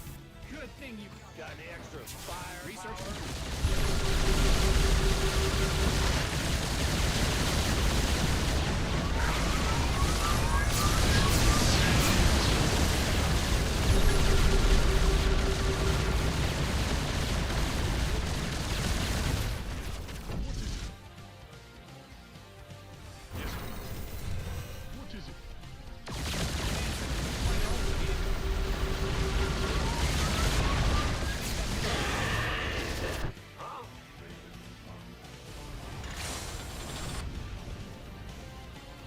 I've got exactly 69 STVs. I'm bringing some of them for this push, so unfortunately that's going to change. But just so you guys know, there's evidence. Top right of the screen, it's there.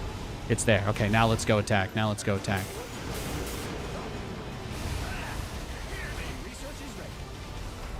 Old school watcher and found your channel randomly again. Glad to see you're still at it. Thank you, Cal. I appreciate that, man.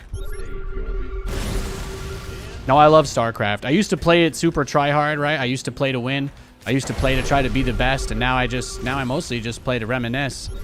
But it's fun, you know? I've got so many great memories. I've got so many great memories with this game.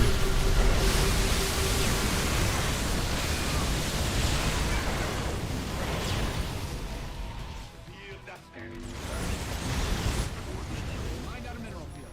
Good thing you've got more of those, right? Completed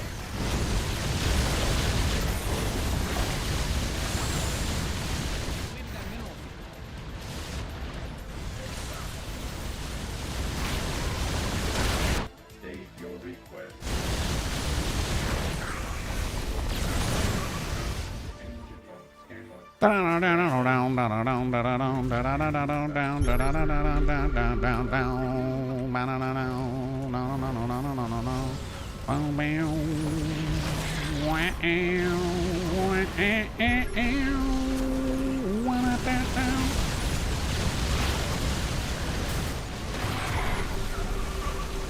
Mineral field.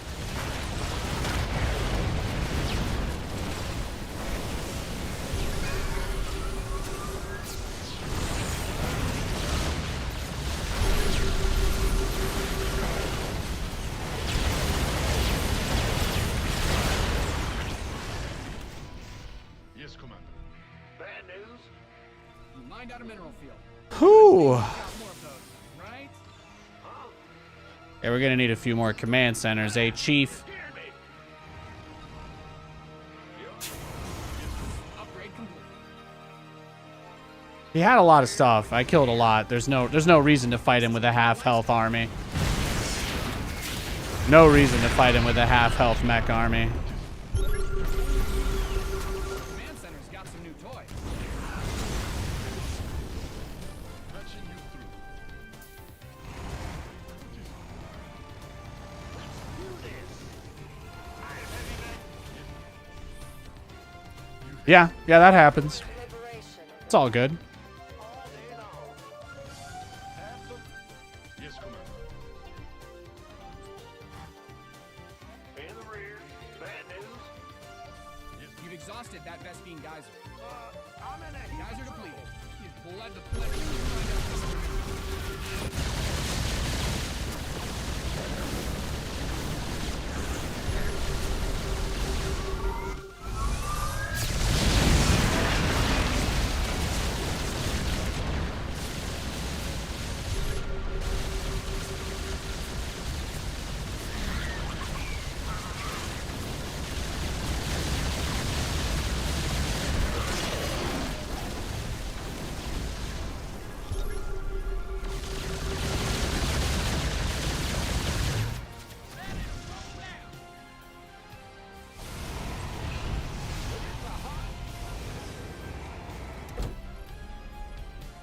In the rear with the gear. Will do. You mined out a mineral field. Huh? Good thing you've got more of those. Making friends playing mech? I don't understand. I think he's trying to be funny. That's all.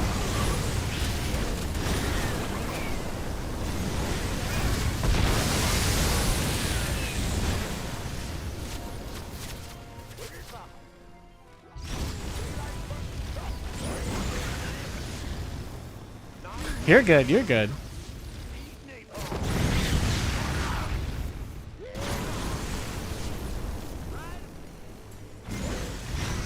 You know the law, right? You know if you're trolling, you have to tell me, right? If you're trolling, you're not allowed to tell me you're not trolling. You know that, right? You know that's law. Huh? It's your dime.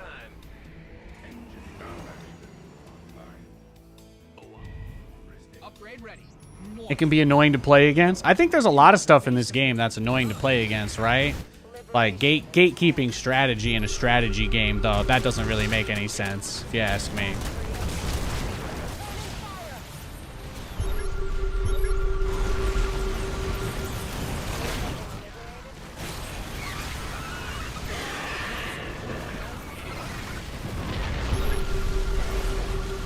Base is under siege. Your base is getting blasted.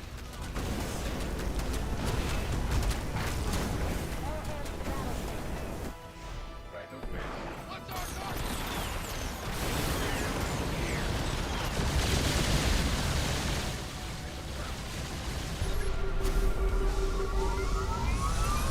Have ever been ocean swimming with a mask? No, I haven't.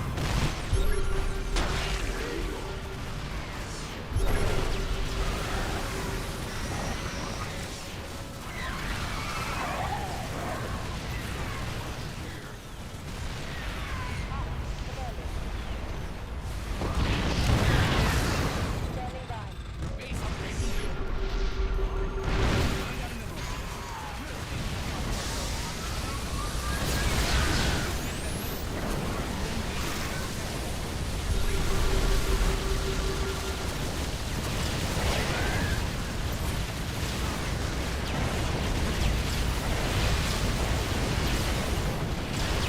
Well, you tried, right? It's the important thing. You built your base just for delivering one up, did you?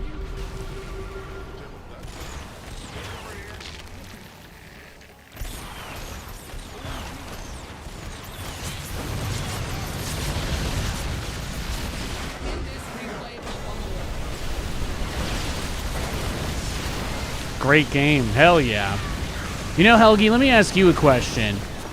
Why would you say the D-pad or analog stick is better than one or the other? And if you think that they are better in different situations, could you explain to me what it is about those situations that gives one the advantage over the other? Thank you. I appreciate it. Yeah, whatever. Oh, that's a lot of meals. Beautiful. Beautiful. Yo, I just beat SOS. I just beat SOS.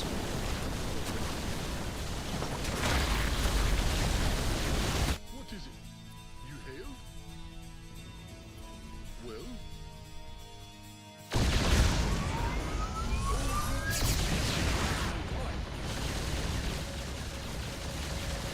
You asked your girlfriend what she prefers, and she said she's a huge fan of the D stick. And got him. Got him. Yo, I can't believe I just beat SOS. That guy's like a world champion. That's kind of awesome. It's like literally amazing if you think about it. Never knew I had it in me. I mean, obviously I knew I had it in me, but never, you know, I have to say it. It's on the teleprompter, so I have to say it.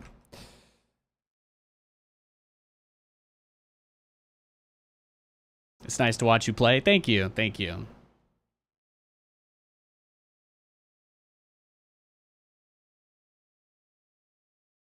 You have a black screen for a few seconds? Yeah, that's going to happen when I alt-tab. That'll happen when I'm not in-game, usually.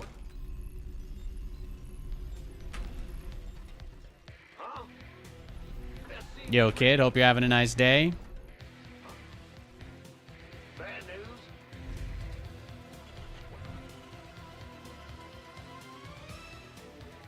SCV ready. What's going?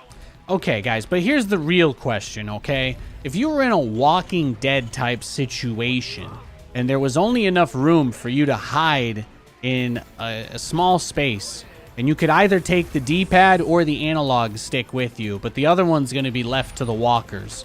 Who's being left to the walkers, and who's going to safely hide with you? Let's assume for the sake of argument that you have to have an answer to the question. You can't just say leave them both out there. We have to assume you're attempting to answer the question. It's very important.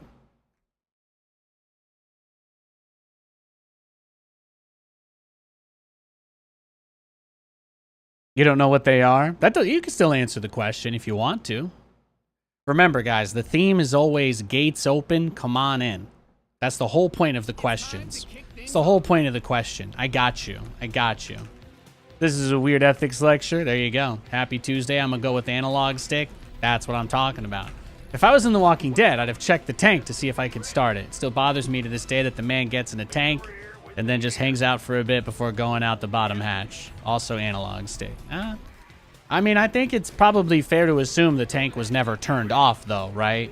So, from that kind of logic, you would assume that it was probably run as life support for the crew inside once the apocalypse hit, since they seem to have self-inflicted wounds, you know, hiding out in that tank.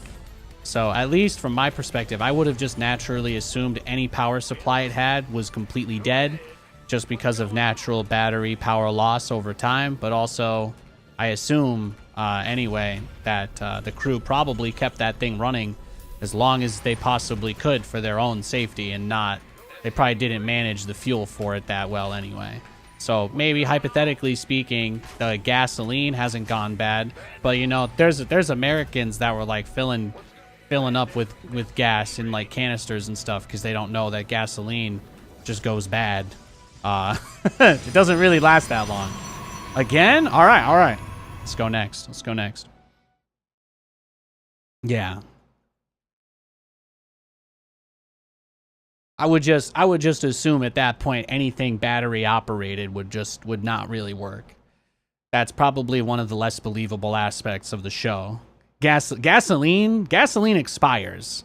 The only reason why most people aren't aware of that is because 99% of the time, if you're buying gasoline, you're using that gas within like what, a week, a month at worst. Even if you're refilling, it's cycling through, you know. But you're not just like having gas sit there on its own, because if you know what volatility and what a volatile compound is, some things can't just be left. Some things can't just be left sitting somewhere for decades. Doesn't work that way. Not even for years. Not even for years. There's stuff you can treat it with to make it last longer, but that's also, you know, at that point you're also diluting it, so.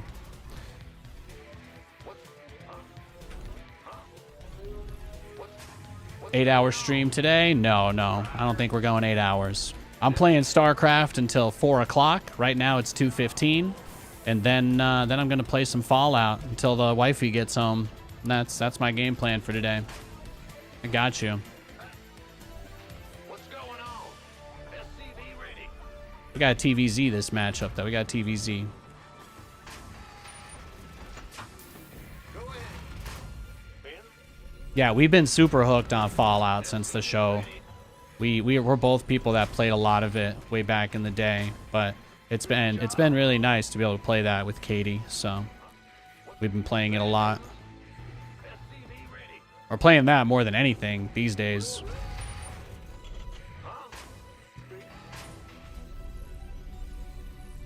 Quite a bit more than anything these days. It's been nice. It's been nice. So yeah, that's the plan. And I'm going to probably try to do that all week. My spirits are unusually high. Big job. So it's nice. Oh, is he cheesing me too? We got pool first. It's all good. That's all good. In the rear with the gear. You were so happy with the show. They killed it. Yeah, no, it was awesome. It was awesome. Bro, Ghoul Daddy. Oh, wait. Is my wife still watching? Been waiting on you. Can't wait for season 2. Yeah. So we've been playing a bunch of 76. So I'll be playing a bit of that. I'm just gonna try and do missions that I don't want to do with her. So thankfully there's like a billion things to do. So we'll find something. Yo, Sinus. Hope you're having a nice day, man. Welcome. Happy Tuesday. What's going on? SCV ready.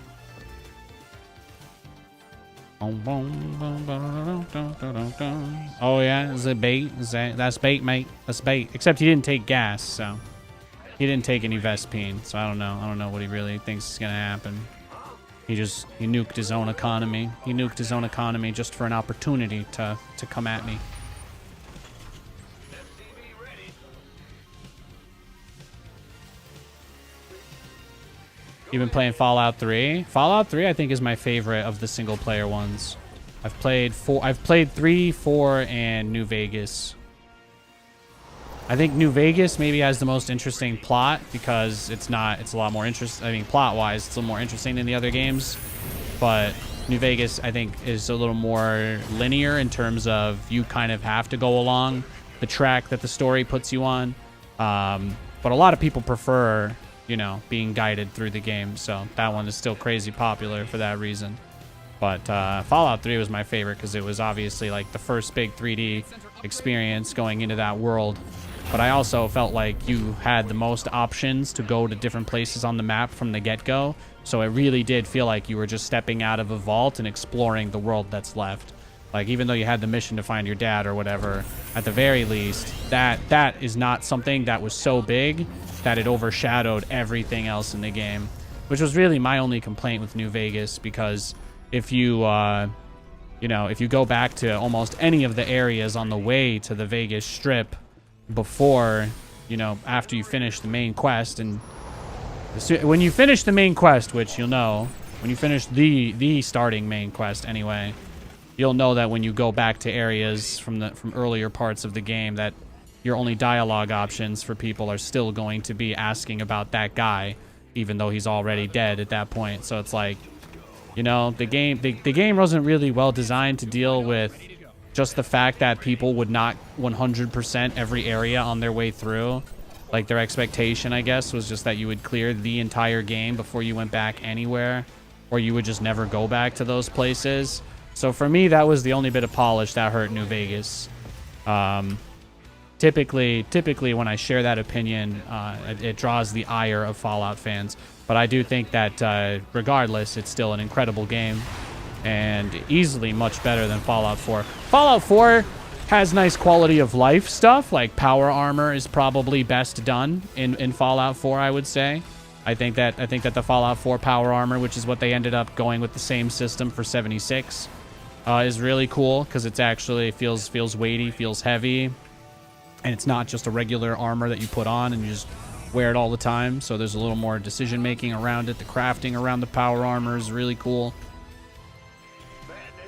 So like there's kind of pros and cons to each game. Power armor is crazy OP in New Vegas and Fallout 3. Probably more so in Fallout 3.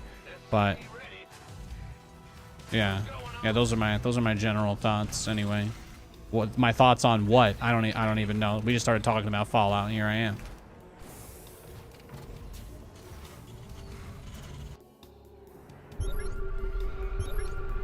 A lot of Zerglings. People don't either don't touch it or they never take it off. Well, once you set up a system for being able to use power armor whenever you need it, all I'm going to say is that it becomes very easy once that system is in play and set up. It's very easy to maintain that system and then have enough power, have enough fusion cores more or less to do whatever you want. So that's the only thing I would say to that. You're not wrong though. You're not wrong. I use power armor like crazy, and Katie doesn't like to use it at all.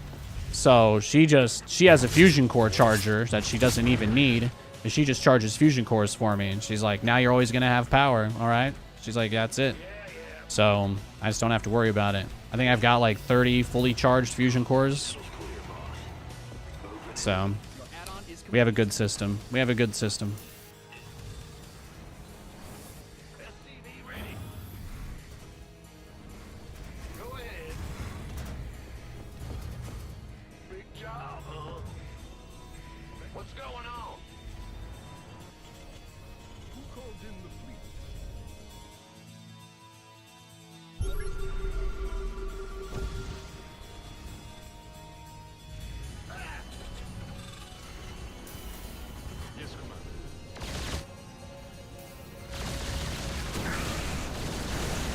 You like Fallout 1 the most? Yeah, that's awesome. I think that was just like right before my generation. The only PC games, like we had consoles because it was 3 boys, you know. Definitely the easiest setup to manage having. But yeah, we all like shared one, right? So. But if I was on the computer, I was usually playing Diablo or StarCraft. Pretty much always.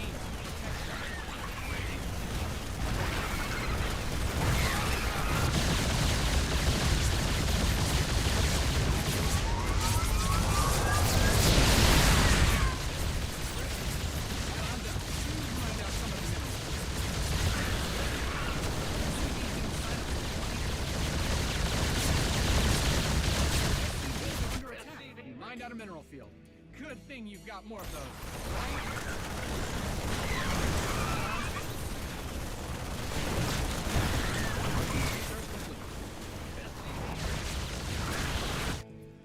That's just gotta sting, right?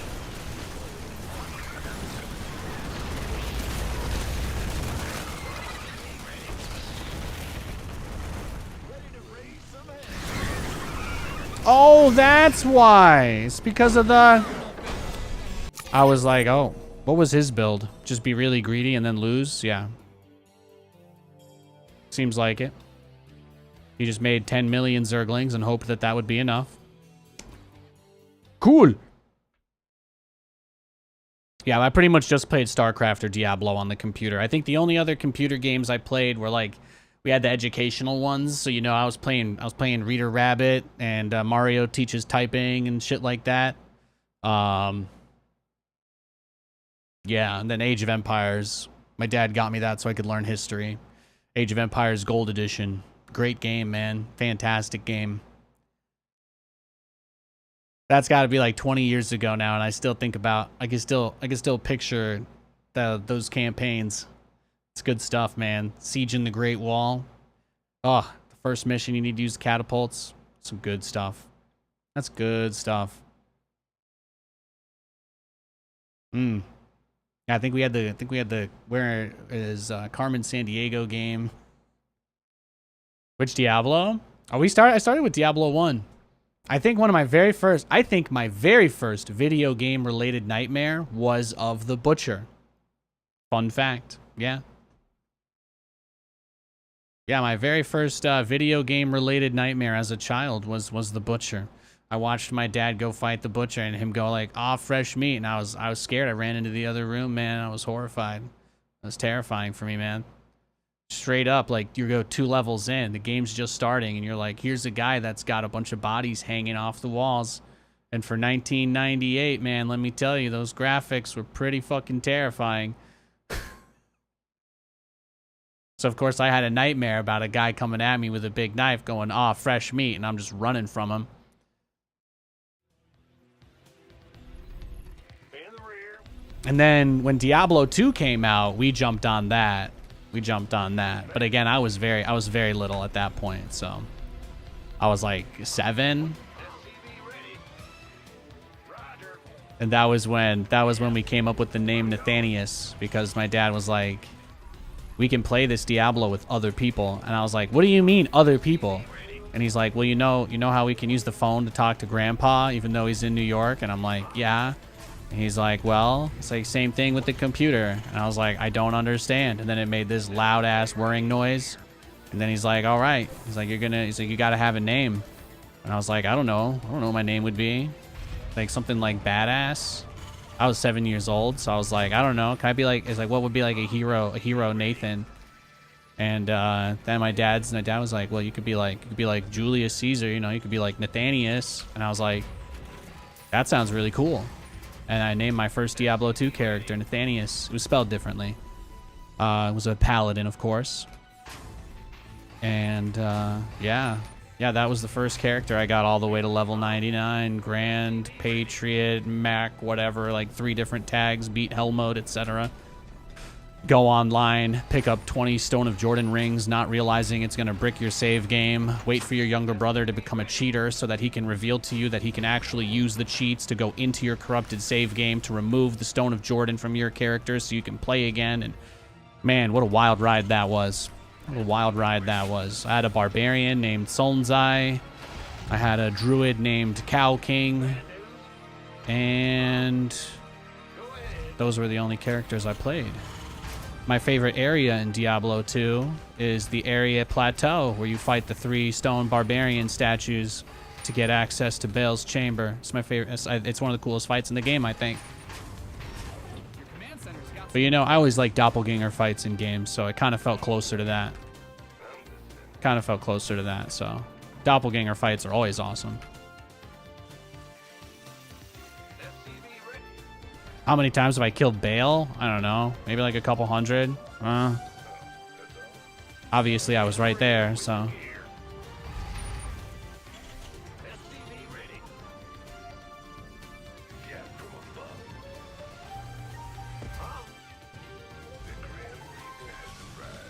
They just discovered a glitch there? That's funny.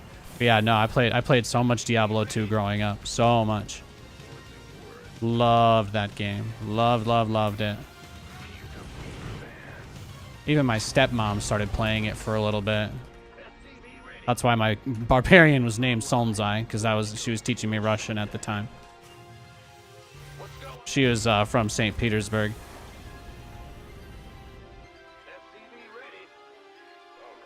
Telling me crazy ass stories her grandma told her about the war and shit. Swap away.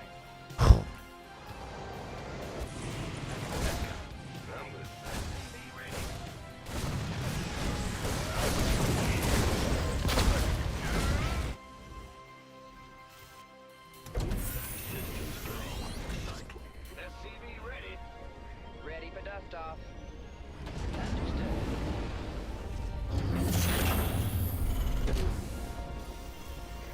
Wild times. Used to wake up at 4 a.m. before school to play Diablo 2. Talk to me. One time I was playing Diablo 2 and a guy called me a noob. And my ex-stepmother at the time was walking by. Again, English as second language. She didn't know what noob meant. She banned me from playing Diablo. She's like, what does this word mean on the screen? And I was like, I don't know. I think it means you're new. And she's like, you don't know? She's like, you're just talking? Are you talking to other people? Are these grown men? And I was like, I'm playing Diablo. Like, I was just playing a video game. That's how I got grounded from going on Battle.net. I had to hide when I was playing online anytime she walked by because she learned how to check the ping in game or whatever. So she would just, if I was playing Diablo and she walked by, I'd have to like so fucking quickly switch to playing off Battle.net anytime I heard her coming down the stairs. And then she'd be like, why are you in the town center? Because she played the game too. Oh, it was fucking miserable. You'll never guess what happened when she started playing online. Oh. Oh, turns out noob isn't really that bad of a word at all. Yeah, it's tough. Learned how to alt-tab fast, yeah. No, straight up. No, you guys want to hear some crazy let's just go all the way. Let's go all the way. That's, I also got banned from playing Dragon Ball Z Budokai because I was playing as Vegeta and my brother was playing as Trunks, and we would just play against each other in Dragon Ball like all day. And she heard Trunks say Buster Cannon because it's his ultimate move, and she said, "Did you know Buster is a slur?" And we got banned from playing that game too. Well, specifically, we weren't allowed to play as Trunks anymore. So you know, that was like, it's just kind of, you know, that's the kind of crazy shit that happened, okay? All right, don't even get me started. Don't even get me started on when the Game Boy came out with Pokemon Fire Red and Leaf Green, okay? Because that was the first game. That game came with a Wi-Fi adapter for the Game Boy Advance. A lot of people forget about that. But it was the first time, because I was, obviously I was in the lower bunk bed, and my little brother was in the upper bunk bed. And so we, you know, hiding the link cable over the years to battle each other was never easy, right? It's like if dad's walking by in the middle of the night, and obviously with the older Game Boys, you had to have the separate light and stuff, so it was kind of a pain in the butt to turn it on and off. But once we had the backlit screen, once that Game Boy SP came out, oh, that was a whole new game changer. You have no idea how fast I could flip that bad boy shut and put it under my pillow and pretend to be asleep. Holy crap. But they started, then Fire Red came out, Leaf Green. I think probably 11 or 12-ish. And me and my little brother, we would just play that all night. Because they were like, we don't have to use a fucking link cable. This is the most amazing thing. Because obviously the cable hanging all the way down off the side of the bed, you know, when he comes into the room and we're both sleeping with a cable hanging over or just on the floor, he's like...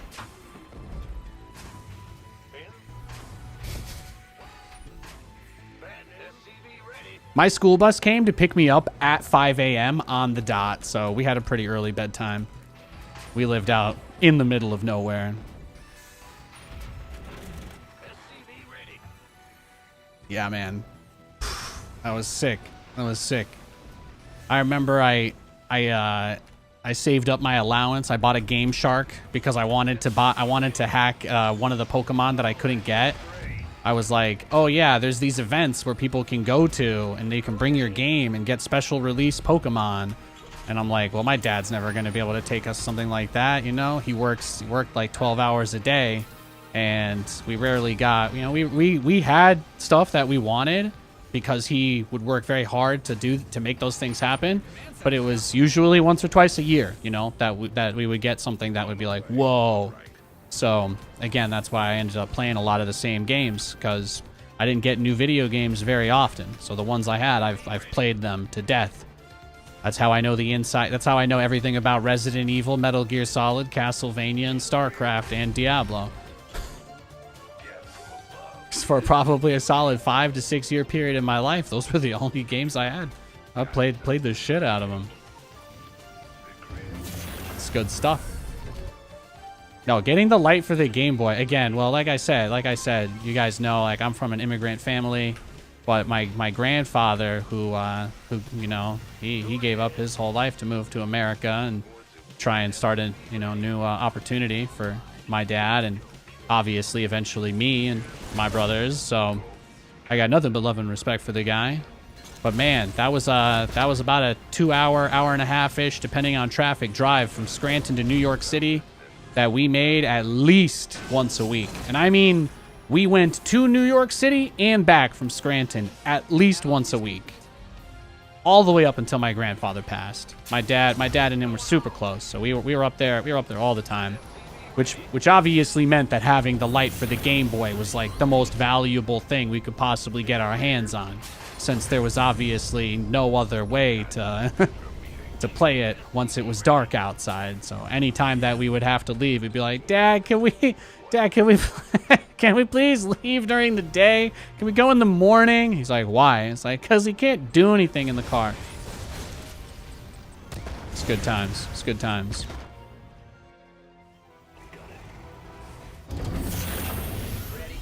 That Game Boy Light was a lifesaver, man.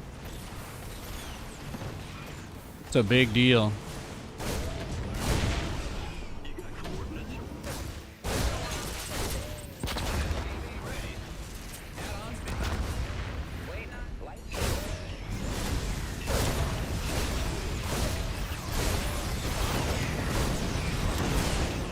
This guy's super aggro, huh?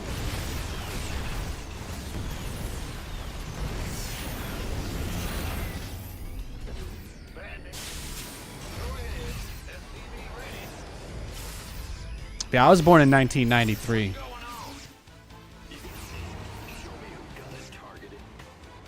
I think my zodiac sign is the rooster. Shout out to my rooster gang. Where we at? If the rooster gang is a real gang that commits real crimes, I apologize. I have no affiliation with them.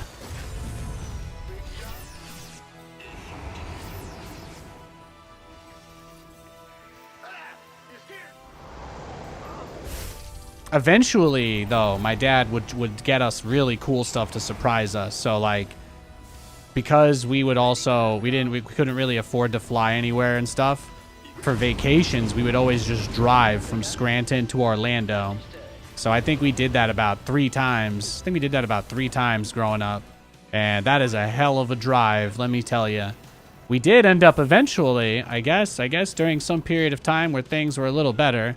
I mean, you got, I don't know if you guys know how stuff works, but you also get checks in the mail for what happened to us anyway. But we had the little PlayStation 1, the portable one, with like the little screen guy that comes attached to it, so you can just play in the car off like a power adapter. That was awesome. That was awesome. We played a lot of Digimon Rumble Arena on that mini PS1 with the screen attached to it. That was awesome. So eventually that's how we dealt with those. So we could just game the whole way there and back. It's incredible. And then Nathan found out how to set up that screen to work with the Nintendo 64, and suddenly we had everything we needed.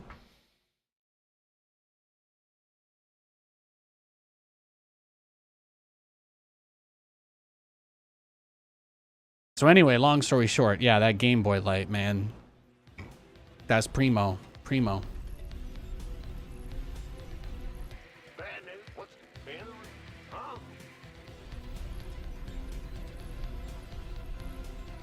Yeah, man. No, my dad had it tough, right? My dad had it tough. He didn't have any family, didn't have any relatives. The only people we're related to are either in the Ukraine or in Australia. He did it all. There were a lot of people that helped him, but you know, he's a bit of a prideful guy. He likes to think he did it all himself, but he did most of the work. I'll give him credit. I'm very fortunate that I met some empathetic people in high school. Otherwise, I think my life would be very different than it is today. But there were a lot of people that I would say were very influential and important for me to be able to get to where I am. But yeah, if I was him, I'd already have, yeah. SCV ready. Scary thought. In the rear with the gear. Ah! Go ahead. Will do. SCV. You've heard 4X is unbeatable. Well, jot this down. Through God, all things are possible. So just remember that. And, yeah, have fun. Good luck beating the 4X.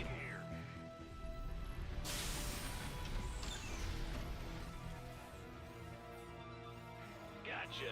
No, he's a self-employed contractor with 3 kids. It's crazy. It's tough. Ben, let's go. Ah! You scared me. Bandit, huh? Big. Go ahead. Want a piece of me, boy? Yeah, Command Center 2.0 ready to go. what's going on? This better be good. In the rear with the gear. Yeah, Spadicles. There you go. There you go. Yeah. SCV ready. No, I met all the coolest people that I met in school. I met them through mock trial. That was everything. That was what kicked me off on this path of enjoying talking so much. It's a pretty quiet guy before that, if you can believe it. Like if you ever played Jack and Daxter, you know how he doesn't say anything. He doesn't have any lines in the first game, and then in the second game he comes out screaming. Yeah, that's kind of can relate.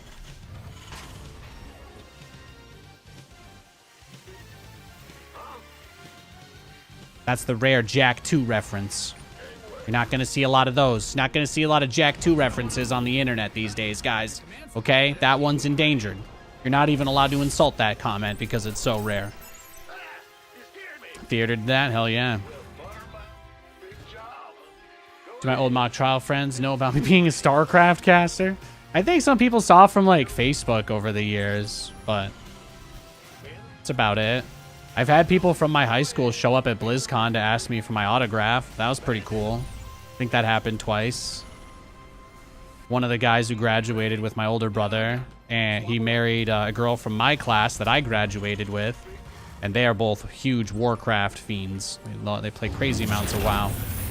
So I've seen them. I've seen them at like 2 BlizzCons.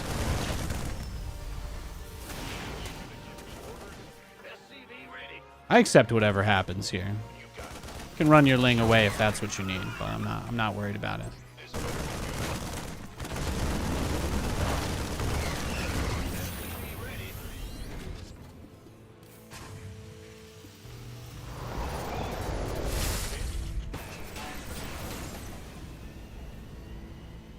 SCV ready. Bad news?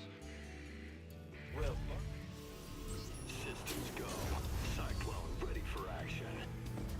Adjusting for SCV ready.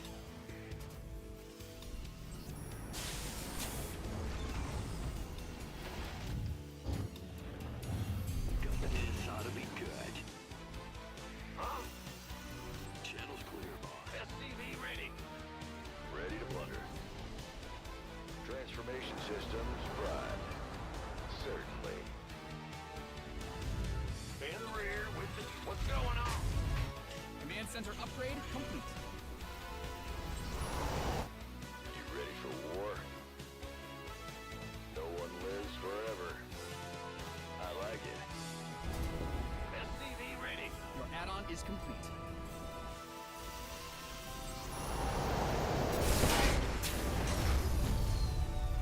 Now we go for the double BC. Go ahead. Woo-hoo! Oh, SCV ready. Ready to raise some hell. Add-on done. Swap away. But yeah, it was like, you know, even though I wasn't super social or very good at speaking, and I was kind of a really shy kid, what really helped me was being able to just take the case files and just be like, hey, this is what we're looking for, you know?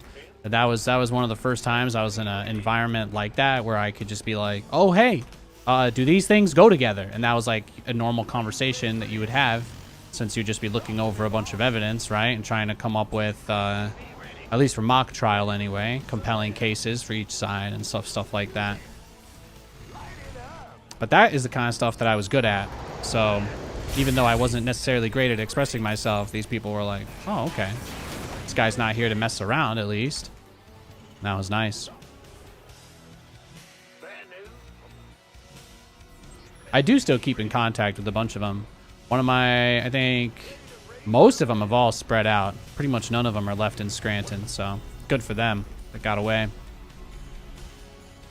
think everybody's split between, what, Charleston and...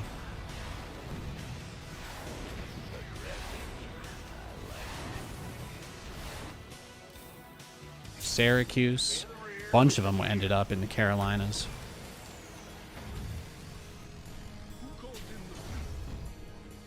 Roger. Big job. SCV ready. SCV ready.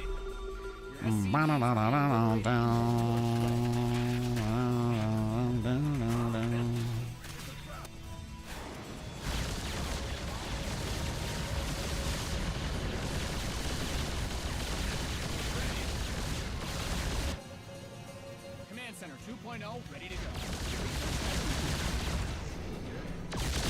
Well, I've always been competitive, you know. Even if I wasn't like a super social at that point in my life, I spent most of my childhood either beating up or getting beaten up by my brothers, because that's what happens when you grow up unsupervised in the woods with just a couple boys.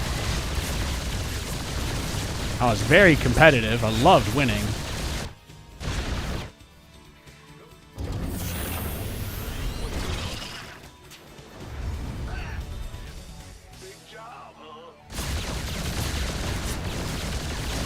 One of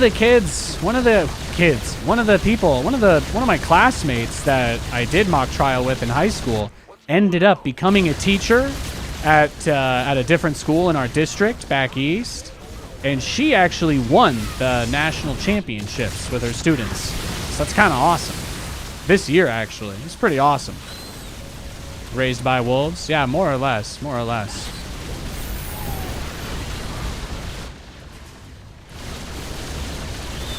When you live in a town of like 800 people, and the only establishment that exists that's open to the public is a bar, you don't get up to too much. Most of what I did in Springbrook was just walking, just walked around a lot. It's a very beautiful place. Just a whole bunch of trees and grass and lakes, rivers and ponds and streams and all that crap. I love that stuff.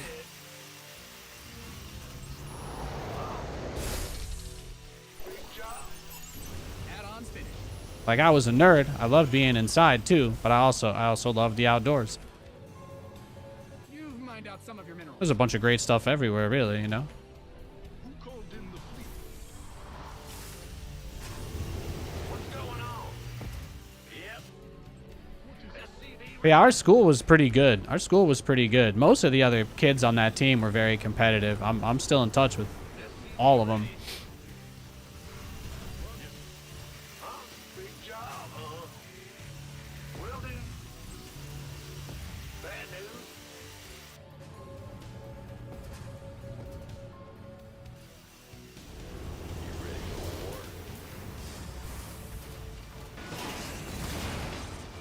What's going on? Yep. What is it? Ah, it's here. Yes, Commander. Where did I grow up? Pennsylvania.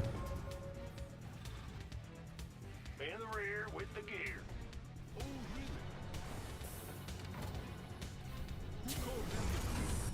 You mined out a mineral. That's not where I was born, and it's not where my family is from, but I did go to school. I did go to school in Lackawanna County. Lackawanna, wonderful.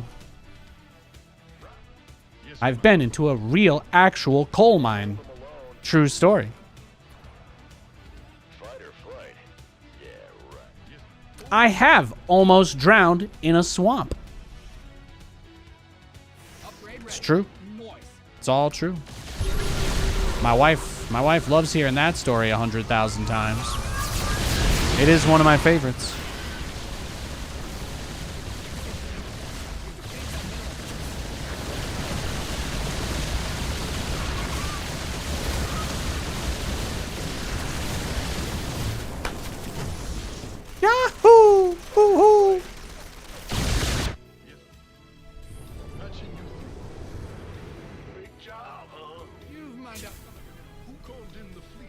Oh, he got it up to his chest? Yeah, mine was getting to about my waist. I had to leave my pants and my shoes behind. I was very scrawny as a kid, though. I mean, I hardly ate, but yeah, I was super fast. I was a much more agile person than I am these days. Who called in the fleet?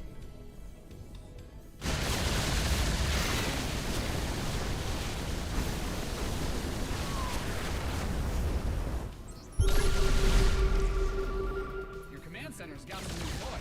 He's trying.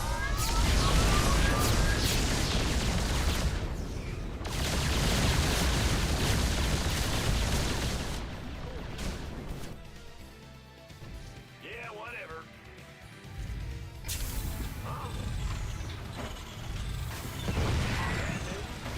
In the rear with the gear.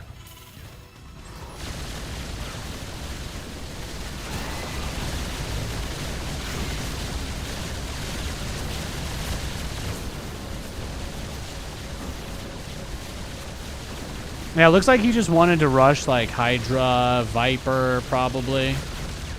Just based on this setup.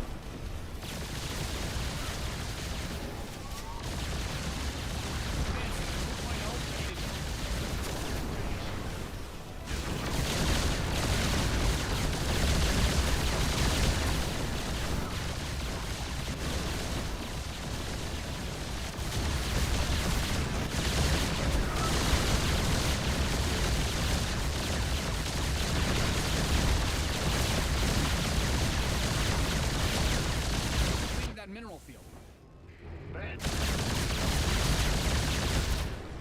Course laid in.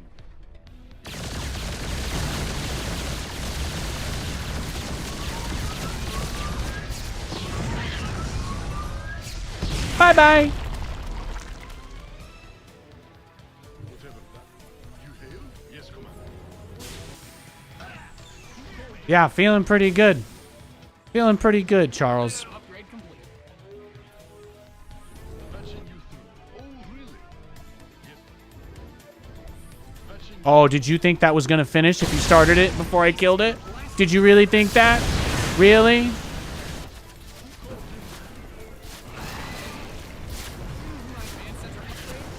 Let's just block the rest of them there.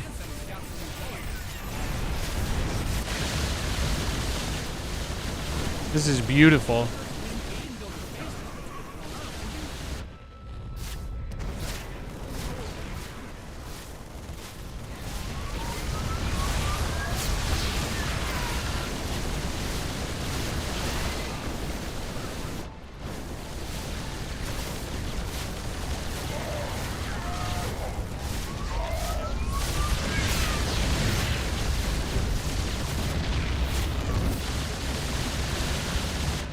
Your SCVs are under attack.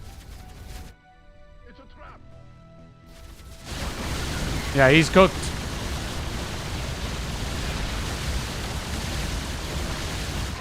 I mean, he doesn't have any answer for the actual battlecruiser army. So...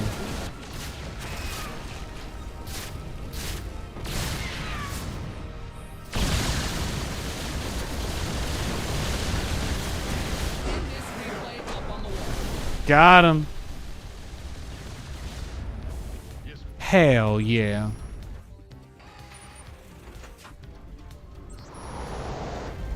And BEA, beautiful. Did he have anything else? No. No, he did not. GG. Thank you.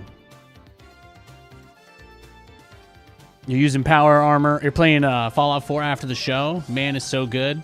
You don't use power armor, but you do use the Guardian Marksman. It's OP. Nice.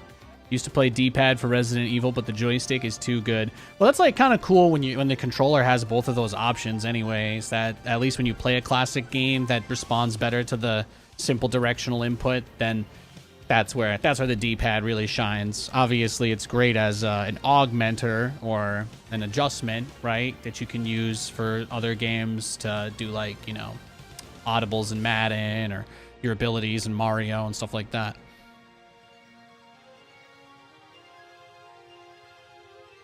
You couldn't rebind them too many times with the C buttons, but sometimes you could. Yeah, he just did like a super fast Hydralisk rush. I think that's what this was, right? Not super fast. I did go 3 base. I went 3 hatch, 3 CC, so he didn't have that much pressure to do it quickly. But it was just Hydra's first. I think when I got into his base, he had the infestation pick going as well. So I started my battle cruisers when his hot lair was halfway finished. Not too bad, not too shabby. Yeah, I'll fix the alt tabs for the next stream. I think we made some good progress there. I gotta pee and grab myself another water. We've got another hour of ladder games coming up, and then at 4 o'clock, I'm gonna be playing some Fallout. So that's in an hour from now, hour and 5 minutes, and that's about it. Why Fallout 76? Because it's a multiplayer game, and I play it with my wife. That's one of the reasons why. Yeah. So there's a lot of stuff to do, so I can just do stuff. I can just do stuff that she might not want to do with me. Or I can do boring stuff like farm materials and things like that. So, yeah, that's my game plan. So, outside of that, yeah. So I'm just going to be right back. We're going to play another hour of games. Then we're going to play some Fallout. And if Katie gets home from work while we're playing, then she'll probably hop on and join us. So that'll be a good time. I'll be right back. Thanks for watching, guys. I love you.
All right, we are back. Well met. Hi, everybody. I know. That was a very long and painful wait. I get it. It was for me, too. I ate 2 whole Ritz crackers, and I didn't even refill my water. Oops. Sometimes it'd be like that, I guess.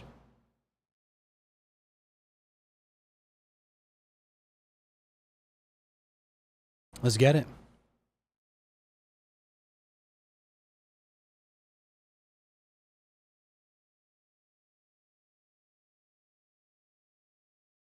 But yeah, it's been really nice. You know, Katie and I, we play so many different games together.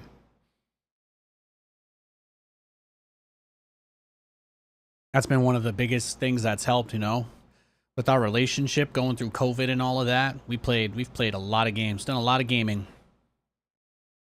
We burn through them. We get through everything there is to do though. So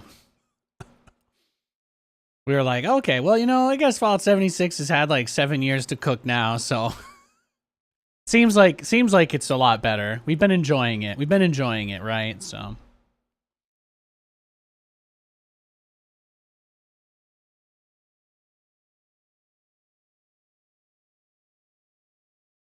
I was like, man, I'm gonna get all stressed out. Playing StarCraft is gonna be so tough, you know. I've had some people BMing me in my games these last couple streams, and I was like, I was a little anxious about it. I'm not gonna lie. So I was like, you know, I'm just gonna at least get some stuff done with this, and that can be like kind of a chill, little bit less stressful way to coast down on the end of the stream. And doing stuff like that again is probably the kind of thing that I should be doing. So it'll be nice. And then we're going to have a bunch more other games in the next year, too. That'll be really awesome to play, so. Stormgate, Zero Space, GTA 6. That'll be nice. A lot of good games to look forward to. We're getting remakes of Silent Hill, Metal Gear Solid 3.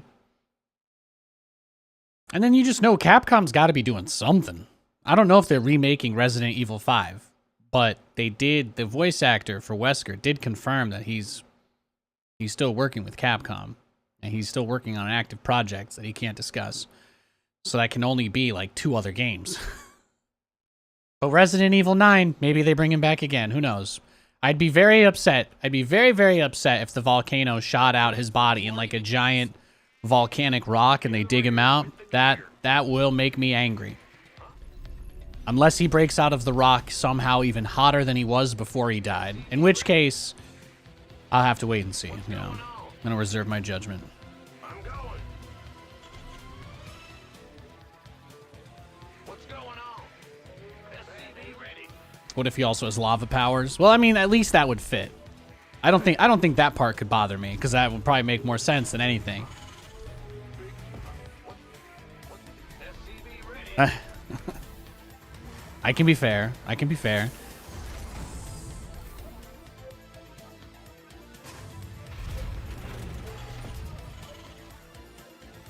But I don't think they're going to do Resident Evil 9. I think they know what the fans really want. And I'm really hoping that they actually give it to us. A lot of people aren't aware, but there was literally a Facebook petition for Resident Evil 2 to get a remake.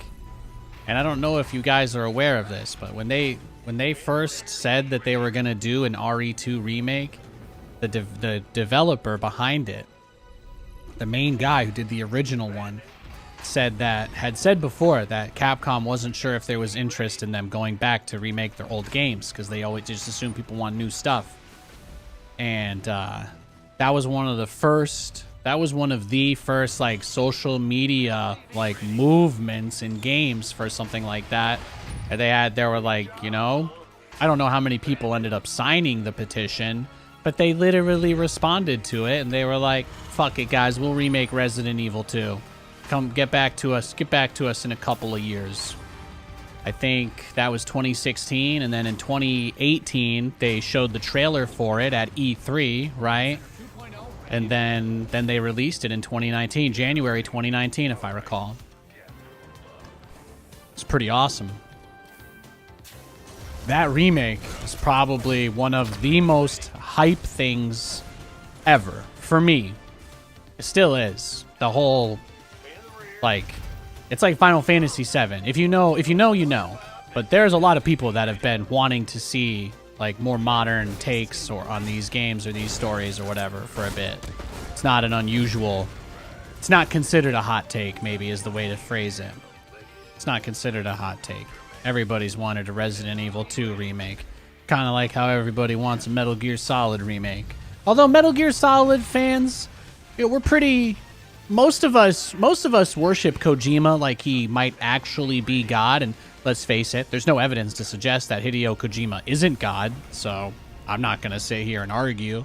But, yeah, his lack of involvement with the remakes will definitely have some sort of impact, but not anything serious, as long as they don't try to change the story, because the stories are really good, so, I mean, if they don't use his material, they would just be idiots.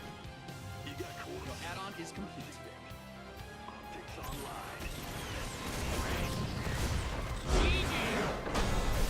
But the Japanese Prime Minister, I'm pretty sure, also said NFTs would be a big thing in gaming one day, so...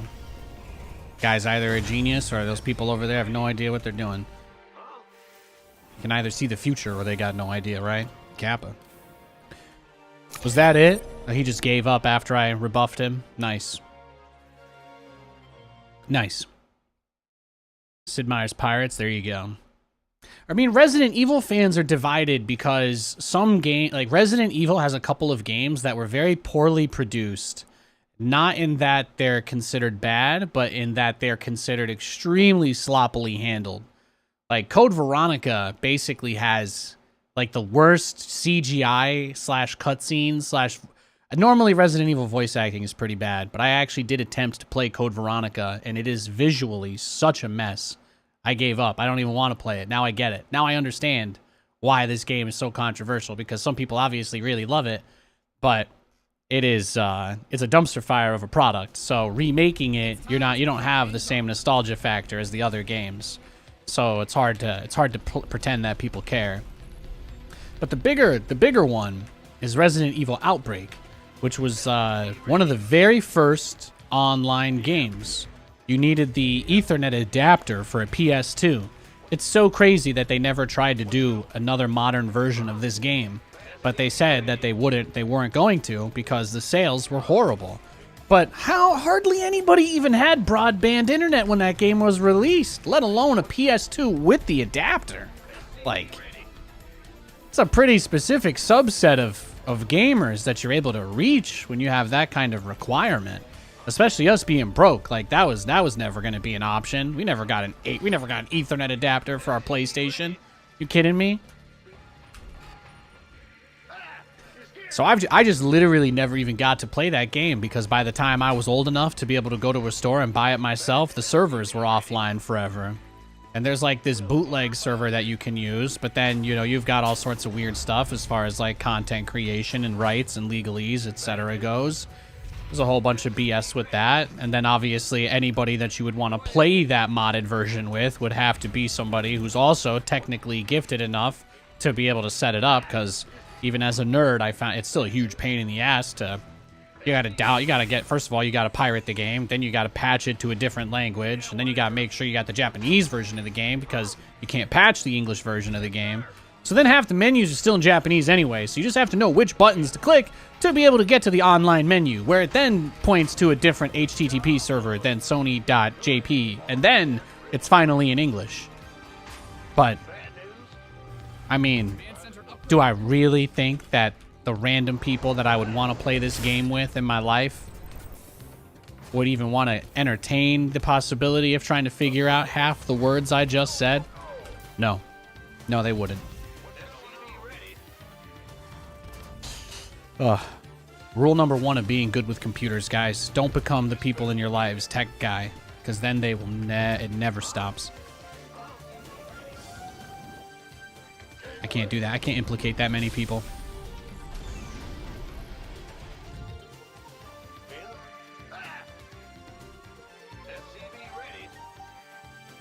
Is there a strategic reason you send your mules off to die alone? Yeah, every single mule is actually guaranteed. If you drop a mule on a close patch, it's guaranteed to die holding 25 minerals.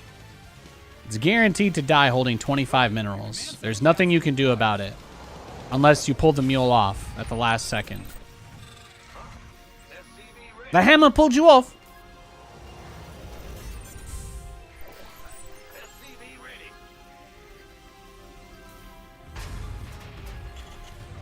SCV ready. Go ahead. Feeling nostalgic in this stream for some reason. That is a bit of the vibe we go for here. Like talking about good times, past times.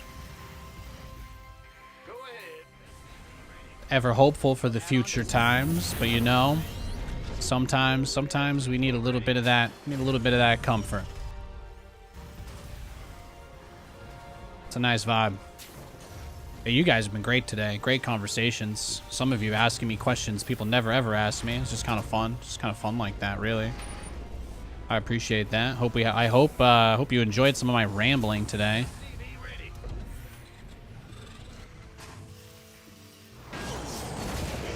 You know, I may not be a Dodge, but I am a Rambler. U.S. car joke.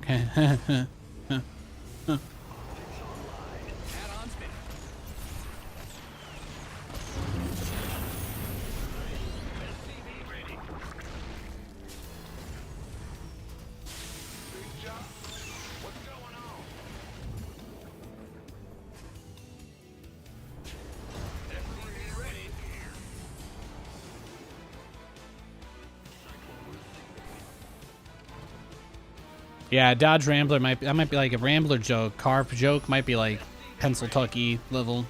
Command center upgrade complete. Is Neon Moon off the table? How about Redneck Yacht Club? Is that might be a bridge too far? I'll keep the references a little closer to suburbia standards. Let's get into the fight. SCV ready. Systems. SCV ready. Am I an RE6 fan? Man, that's a question. Katie tried to play it with me a little bit. I think we made it to the Deborah part of Resident Evil 6 with Leon's campaign before she broke, and I have never asked her to play it again, and I won't. I have played Resident Evil 6 through to its entirety. I streamed it when it came out.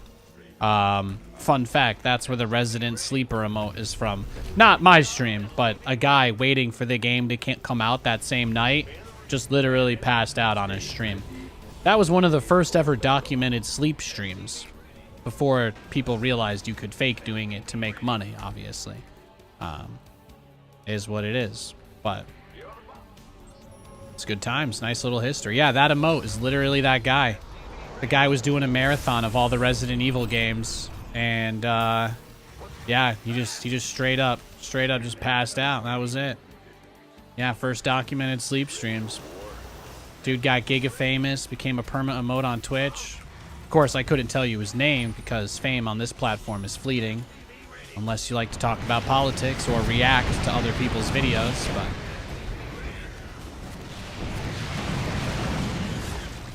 woo.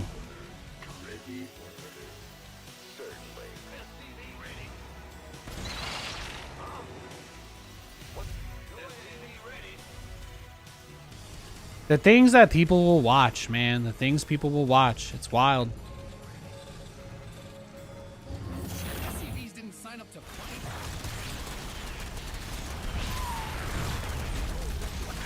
So anyway, we're talking about Resident Evil 6. Yeah, what's really interesting is that most of the elements of that game are really, really, really bad. Because didn't really account for things like motion sickness and the quick time events in that game, and Resident Evil 4 and 5 are pretty much all infamous for just being truly among some of the worst quick time events in any games ever.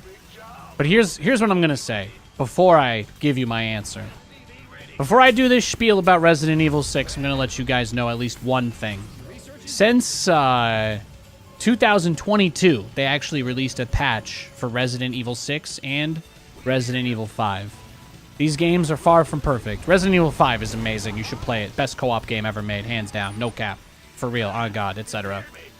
Resident Evil 6, huge sloppy mess. But they did add the ability to skip all QuickTime events, and they added a wider FOV option. So, I don't know if you guys know that, but the PC versions of Resident Evil 5 and 6 have FOV options, and you can turn off the QuickTime events. So, just so you know, you don't ever have to do those again if you don't want to.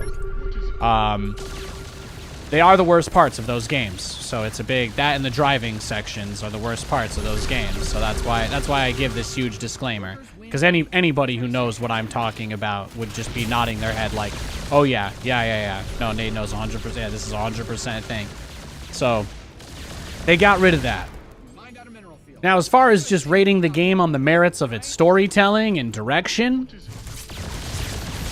I really enjoyed Chris's campaign. I actually thought that it was one of the only interesting storylines that they had. For reference, in case anybody has never played or doesn't know anything about Resident Evil 6, basically a mad scientist wants to get with Ada, and she turns him down. So in his attempt to clone her so that he can have his own version of her, I'm not making this up, by the way, this is the plot of the game. In his attempt to clone her, accidentally releases another giant super zombie virus that turns everybody into Cronenberg monstrosities. The entire game endlessly makes references to Franz Kafka's Metamorphosis. Sorry. Fumbled on the 10-yard line there, but I think you understood what I was trying to say. So anyway, the story of the game, the overarching story is horrible. But Chris's story, I mean, it starts with him at the bar, right? And he's like, oh, my whole entire team died trying to go after this crazy bitch. Ada killed everybody, not realizing that it was their clone. So, reminder that Chris and Ada have never had any interaction at any point in the entire Resident Evil universe. It has literally never happened. Fun fact, not even in one of the shitty movies. Maybe in the face-to-face IRL movie? Maybe? I don't know. I didn't watch those. I didn't watch all of them. I gave up after like the third one. Truthfully, I haven't seen all of them.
Oh.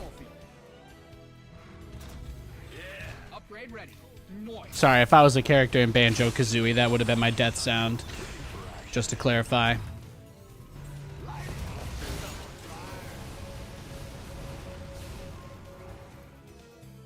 But yeah, I liked Chris's story. I really liked Chris's story in Resident Evil 6. Piers, as far as token characters that are more or less created just to be killed off go in Resident Evil games, Piers Nivens was that guy straight up. There's a lot of people in Resident Evil games that sacrifice themselves to save the main character, but what happened to him, he didn't deserve. There's no one-off character that gets killed off in the game he's introduced in that deserved it less than Piers. I'm hurting for my boy Piers 24/7, you know? They done him dirty. How about you dare forget about the guy that knows Bar? Okay, but his story doesn't work without him getting blown up. That's why we like Mike, okay? If he just made it out, you know, probably wouldn't have been as cool, okay? That's a horrible thing to say, but it's the truth, all right? That's what I'm here to do. I'm not here to lie. But Piers, my man straight up gets turned into an abomination. He turns into a giant fucking zombie monster thing. Just so he can go fight the other monster to buy time for you to get away. That's it. No, there's no other purpose to it. There's no other rhyme or reason. That's it. That's the culmination of his character arc. That's the culmination of his entire character arc. Poor bastard. It doesn't get much more rough than that, man. It doesn't.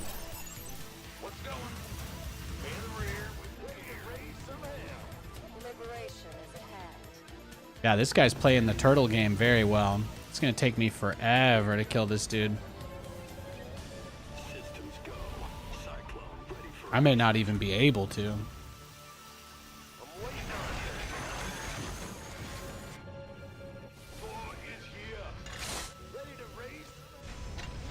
You've mined out some of your minerals.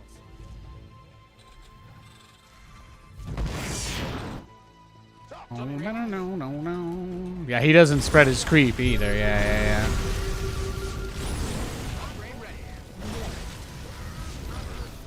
I'm just happy he's stalling the game out with me. It's nice. I think the viewers like the long games, so.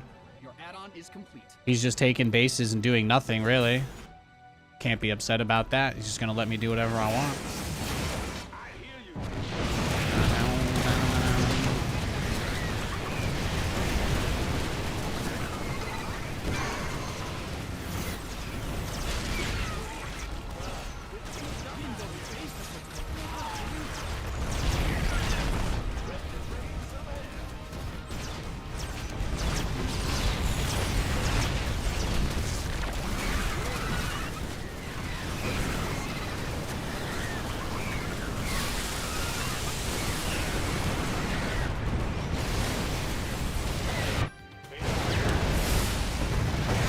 He's going wild.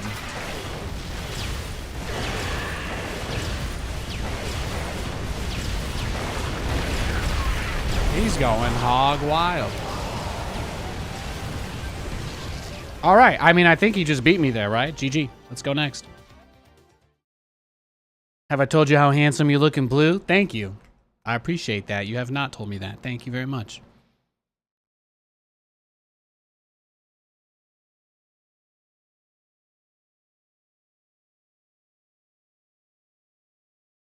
Yeah, I thought Pier's story was great. I think Leon and Helena's story was pretty horrible because they do a really bad job of like weighing the gravity of what happens at the start of Leon's campaign. So it's like, eh.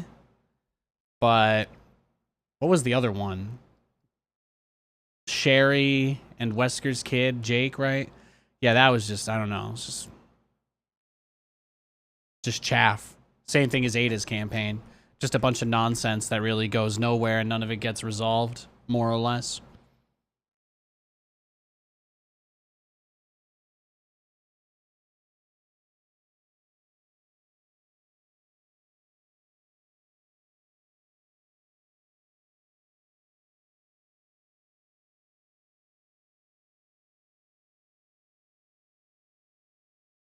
But yeah, I played Castlevania. I love all the 2D ones quite a bit. I'd put in my top 3 games of all time. Symphony of the Night is in there for sure.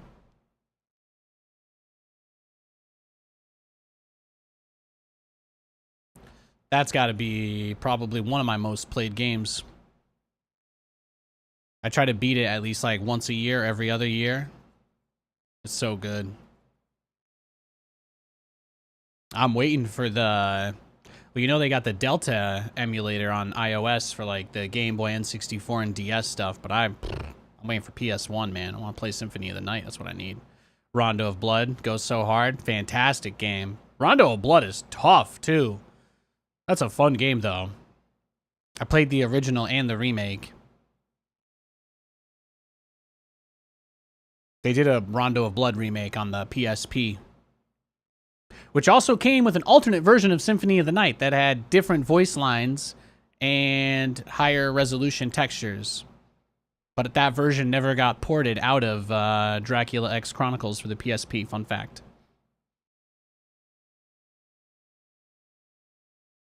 Each year comes a time where we ponder, play something else, or just play Symphony of the Night. Yeah.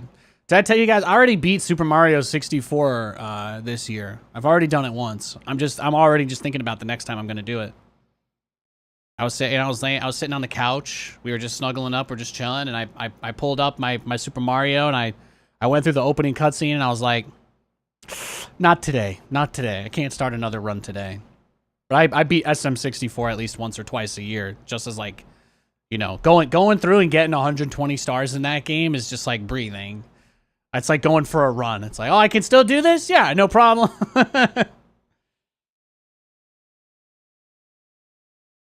I never played Super Mario Galaxy. I didn't have a Wii. I couldn't afford it. We couldn't afford most of stuff like that. I think the only games I had in that era were Halo, Gears of War, Smash Bros. Those were like the 3 games. And then Left 4 Dead and eventually Resident Evil 5 were the ones I had later on down the line.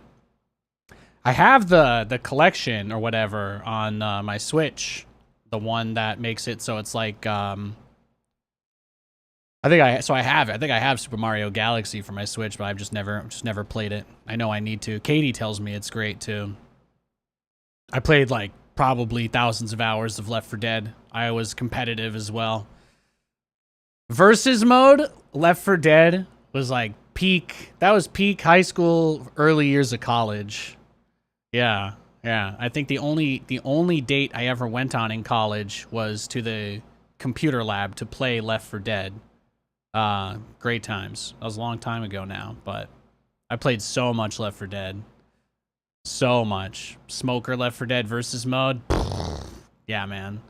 No, I was that guy. I loved playing versus mode on, well, in Left 4 Dead 2, it got a lot harder to do it. But the best thing was getting like the one-shot plays, you know? Oh, he just gave out. His heart gave out in the loading screen.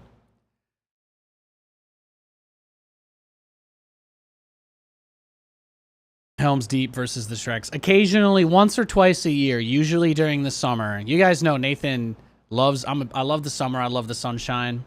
Summertime is a special time for me because I think it's just important to try and enjoy it. But we do some funny, silly stuff on hot summer nights. And we'll probably have some more Left 4 Dead sessions, yeah. Usually I invite everybody. What we do is we play on the Helm's Deep map, which is just a full-scale replica of Helm's Deep, obviously.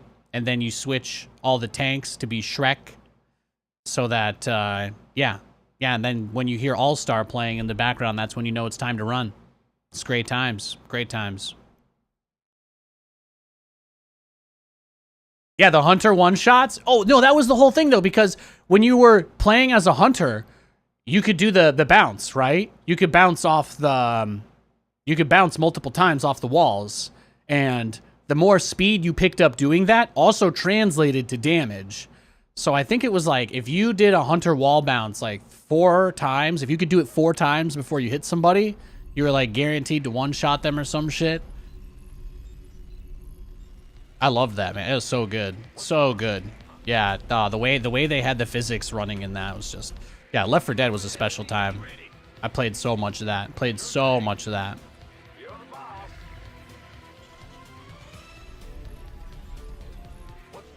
Left 4 Dead's been out since you were in college? I think the first game came out... I mean, Left 4 Dead was out before that. But... I graduated high school in 2011. You know, for all the shit people gave me, I spent most of my StarCraft career, I was just a kid. And in some ways, I could say even in the last 5 years, probably the first time I stepped outside myself enough to see things, well, you know, clearly anyway. But yeah, man, those first tournaments I was doing, I was 19 years old, bro. Getting judged by all these grown-ass men because I thought Zerg was bullshit. Because I was 22 years old and I wanted nothing more than to win. You know, I wasn't a bad guy, all right? I was just an idiot. Go ahead. What's going? Huh? What's... Yeah, Left 4 Dead 2. I mean, I thought Left 4 Dead 2 upped the ante in a big way. Obviously, the versus mode was where they really had the punch limiter factor. Well, butter my biscuit. But the melee weapons kind of made up for it. It used to be such a D-measuring contest if you had the baseball bat unlocked or not. Because that was like the GameStop pre-order exclusive whatever for Left 4 Dead 2. I remember that was there was huge drama about that. People were like, well, I can just mod the baseball bat in. I can just mod it. And then they're like, well, that was... People were pissed, man. But I played it on Xbox. And then I couldn't actually make my own PC until probably... Yeah, I think when I was 17. I built my first computer. I found an incorrectly labeled Core 2 Duo processor on eBay. It wasn't categorized at all. So the guy put a 1.7 gigahertz Core 2 Duo, I think LGA 1157 socket or some shit for like 20 bucks. So I got that. I took an old broken computer box case that my buddy Mitchell had lying around. I bought a $10 Chinese power supply off of eBay. And I raised, I raised about $60 over that summer getting Radeon 460 GP or something. AGP, yeah, I had an AGP graphics card. I built my first system for like $100. That was my first computer. So that was kind of awesome. So one of my buddies, he hooked me up with a 3850, and I didn't know anything about electronics at that time. So I thought, oh, 3850 to 4650, that should be, you know, a great upgrade because it's got so much more video memory. And then I find out, I'm like, wow, actually, quite a few games run worse if they didn't need the VRAM, and well, it would be a while before I'd learn more about that, but yeah. But most of my friends were willing to give me their hand-me-down stuff instead of throwing it out, so that was pretty nice. I got the 3850 from a guy who just got a new computer, so. But yeah, man, that was awesome. That thing ran like shit. And then the fundraiser happened, and then I used that money to build my first real computer, and that's what I used to start streaming and stuff. And I started doing that. Right when I went to Penn State. I was just streaming StarCraft on the internet from my dorm room in summer session. Good times. Just spend the whole frickin' day. We only had like 2 classes. I think I got in because of income, more or less. It's pretty hard to get directly to Penn State main campus when you apply, especially if you live in Pennsylvania. They almost always make you go to a satellite school if you don't have good enough grades or whatever. But I just applied and put my sob story in there, and they're like, okay, but you have to come for summer session, and that's going to be 2 classes you have to get at least a C on. So I got A's on both of them, so that obviously was not a problem. I think I took, public speaking and creative writing is what they made us do for business or whatever.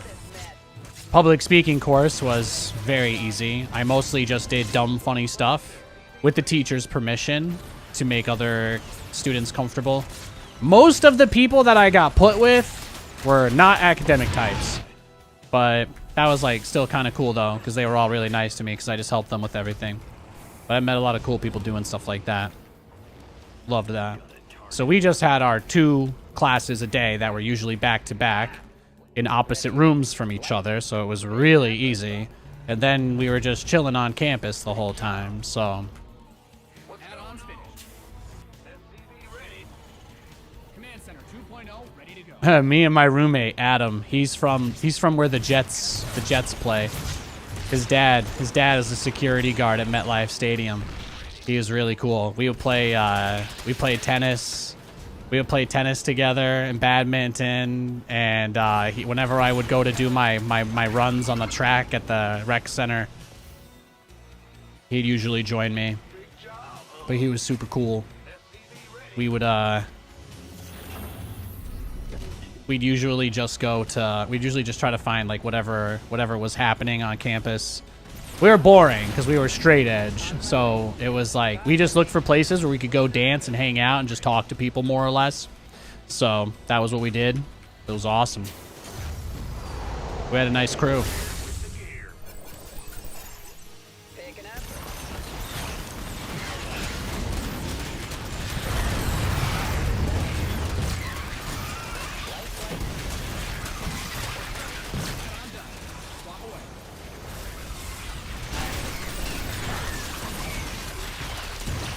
Oh, he's trying.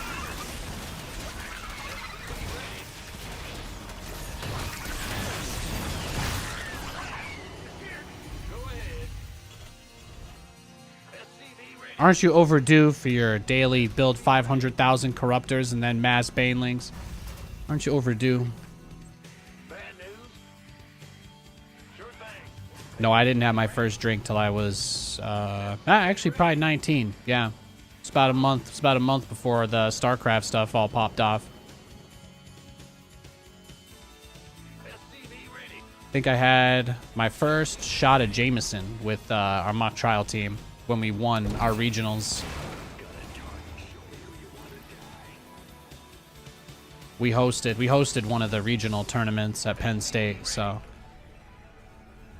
that was a big weekend. That was a big weekend for us. Yeah, the lead attorney on the Penn State mock trial team made me swear an oath when I joined the organization to never drink Natty Ice, no matter how desperate I was. Said always hold out for something better, but don't ever stoop that low. You hear me? That was my initiation to Penn State mock trial.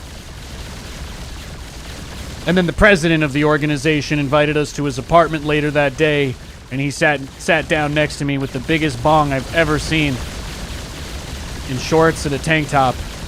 I may or may not have modeled some of my personality traits off of this guy. He was pretty cool. He was pretty cool. It's a trap. You mined out a mineral field. Good thing you've got more of those, right? You've mined out some of your minerals. But then when we went to work, they were literally the most serious people I'd ever met. It was crazy. It was crazy. It was like my Persona squad, you know? Like some absolute crazy shit would happen, but the ability for everybody in that group to switch between shits and giggles and like ready to murder someone with your bare hands if you need to was incredible. Like just seeing everybody go to work in the courtroom was like magical. Really. It's crazy shit. Yeah, is he done? He's done getting battle cruised, I guess. I guess he's done with that. That's fine. Let's go next.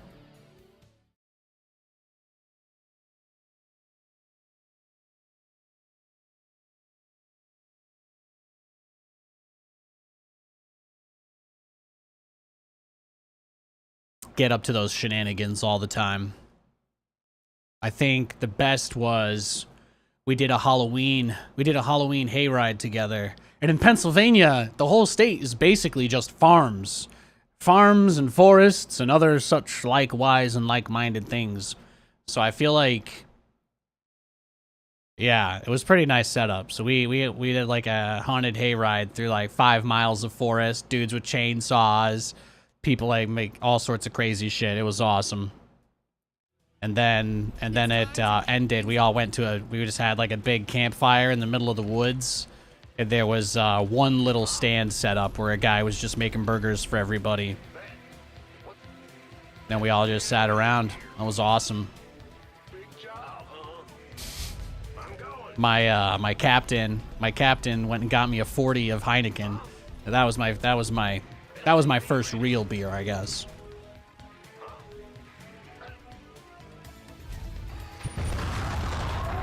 Talking about shit that don't matter with people, you know, people that was like, people that we were always super serious. And then everybody was just chill AF. It's really nice. It's good times. Everyone looked out for each other. I don't talk to them anymore. I left pretty suddenly, you know, with how crazy things in my life were at the time.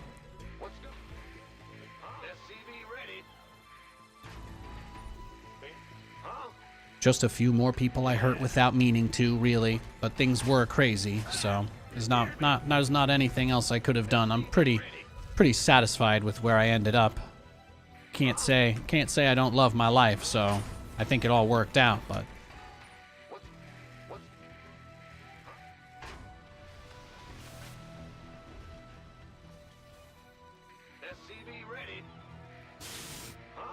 technique for medevac micro. I mean, I use the rapid fire to load units, so it's really easy.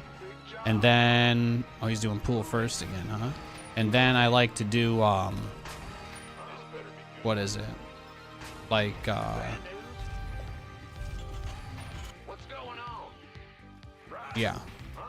Yeah, I don't know. I don't think about it that much. I might have made a guide on it on my YouTube a long time ago.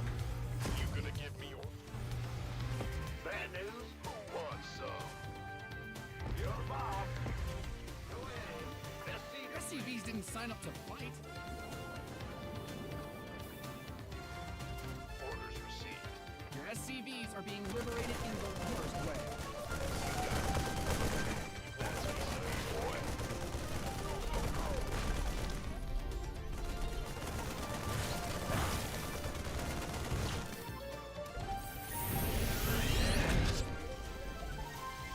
Go ahead. SCV ready.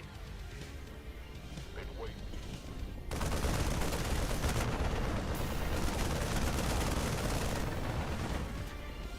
By the numbers, boys. SCV ready. Big job.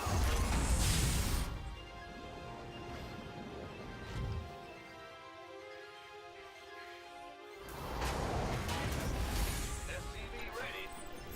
Oh yeah, lots of wild times though. Lots of adventures. What's going on? Big job, huh?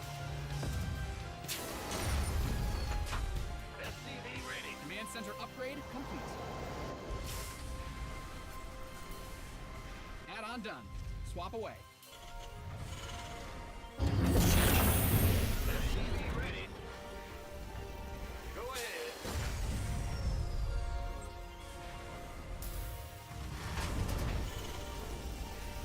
What's going on? SCV ready.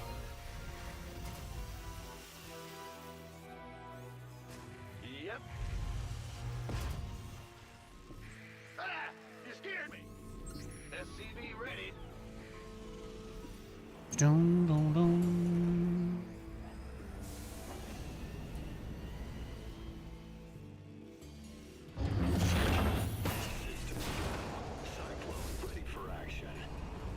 Ba-dum, ba-dum, bum, bum.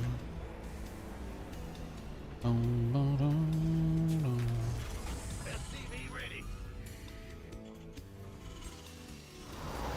Good job. Yes, sir. Moving. In the rear with the gear. Ready to plunder. Inbound. SCV ready.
Bow, ba, down, down, bow, down. Wow, wow, wow, wow, wow, wow, wow, wow, down, down, down.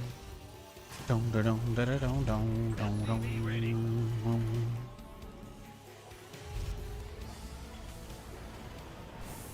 Can't hold them alone. I pick battle cruisers.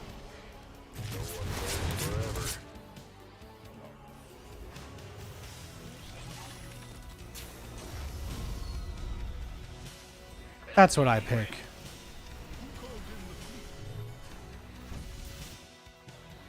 Ba-dum, bum, ba-dum, bum.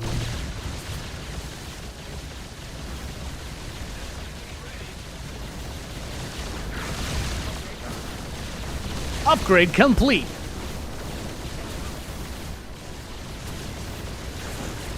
Yeah, you're not ready for this. My BCs have +1. Uh-oh. Uh-oh. Uh-oh. Uh-oh. Wow!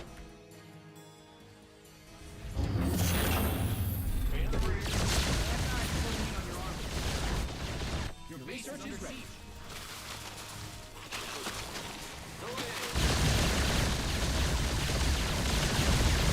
Oh. Uh-oh. Oh. Oh. Uh-oh. Oh. Oh. Uh-oh.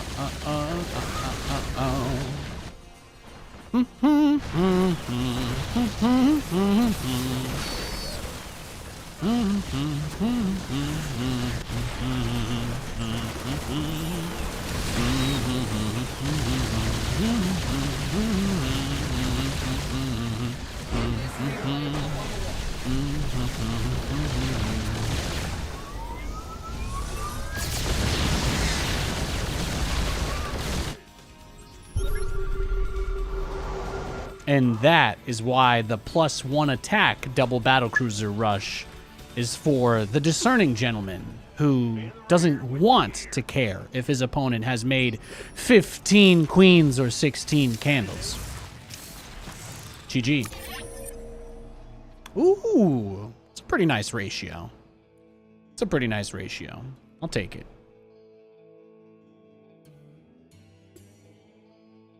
Fantastic.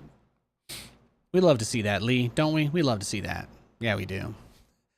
Okay, am I going to get the same guy again? I think I've just played this dude like 4 or 5 games in a row. He hasn't played in 2 days. And then he didn't play for 2 weeks. He only started laddering again yesterday. Do you guys think if I wait 2 minutes I can play someone else than the Hydra Rush guy? I'm going to give him a couple minutes to queue up. We'll spare him. I could do that again. But maybe there's other Zerg players on the ladder. I'll give you guys one more SC2 game, but I'll queue it. I want to queue it here. Okay, there we go. Perfect. I was going to say, that's the same guy that disconnected in the loading screen, too. He's wild, and man, the dude needs to get himself a little better than... What has he got, like a Tonka truck graphics card? He's got a Tonka GPU, pulling half a frame a second. His frames are delivered by horse-drawn carriage.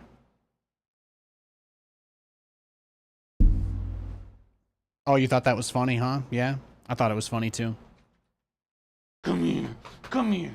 Come here. Yes. Oh, boy. Oh, hey. Hey. Aw. The quest for I love glory you. begins. I got a game.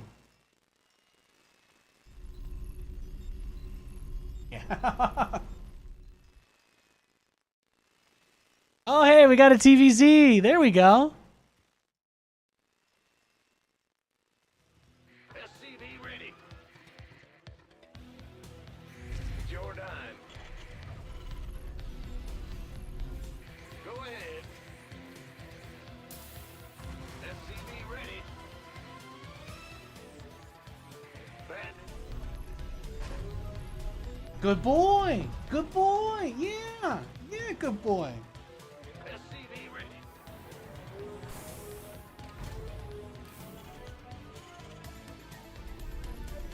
Hey. Here. SCV ready. really appreciate how seriously you take my job, Lewis. Thank you. Yeah. SCV ready. No, I mean, honestly, probably more seriously than I do, really. Big job, huh? How long could I pet my dog while playing this game of StarCraft before I go off the rails? Good boy. Good boy. I love you.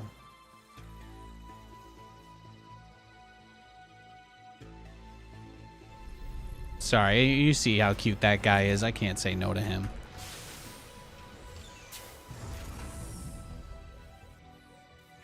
Yeah, whatever.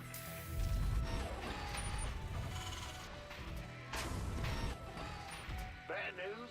In the rear. No, the other game I used to play a bunch in college was Team Fortress 2. That was good times. Go ahead. Command center upgrade. Played a lot of the Long Bridge map.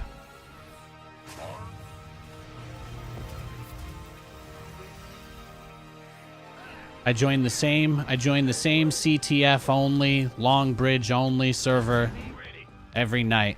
It's good times. Good times. I played nothing but demo, man.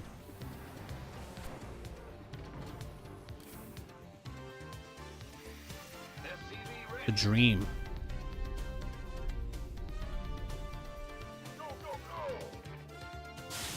the rear. Bad news. SCV ready.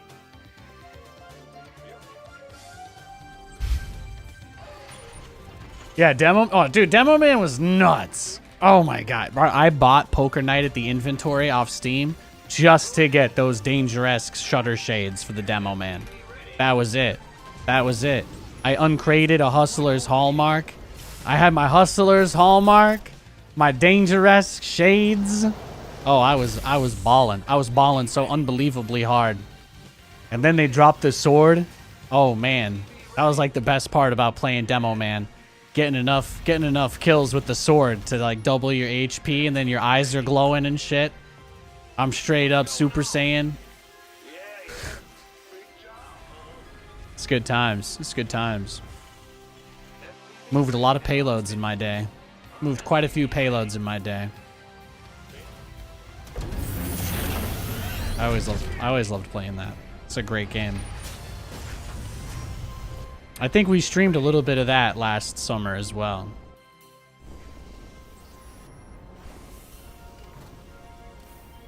No, Team Fortress is awesome.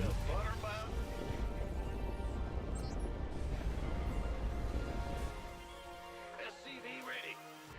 You bought it just for the spy watch? Yeah, I feel you. I feel you.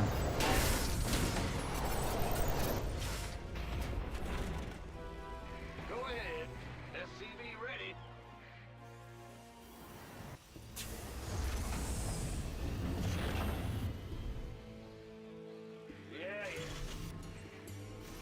SCV ready. You loved catching spies? Oh, that was the other great part about being a Demo Man player. Because if you were the Demo Man, like, you just never worried about spies. Because you just left click. You just left click the ground around you and you just run all the time. Like, that's it, you know? It was actually super straightforward.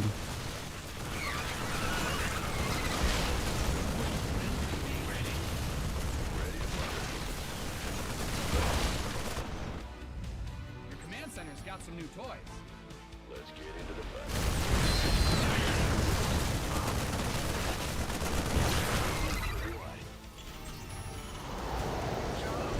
Go ahead. SCV ready. Your add-on is complete.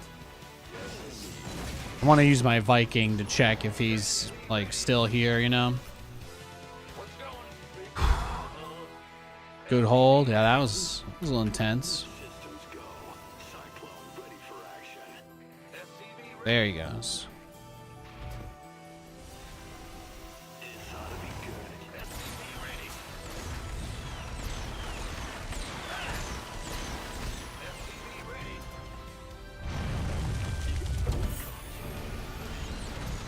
SCV ready. SCV ready. What's going on? Combat. Ready. SCV ready.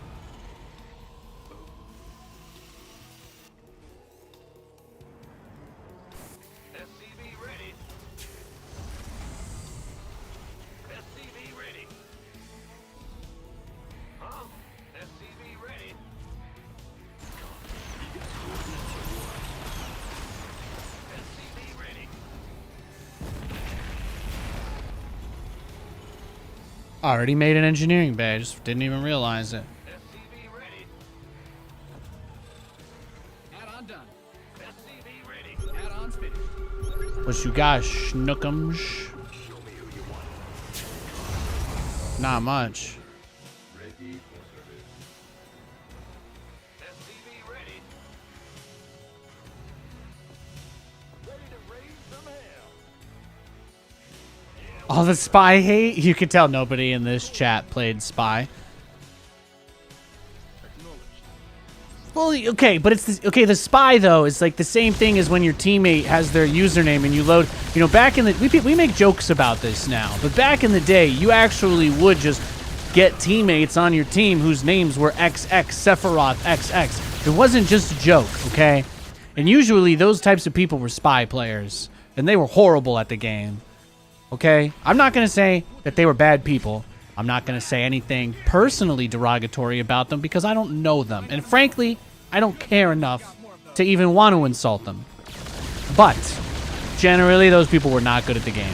I'm sorry. They just weren't.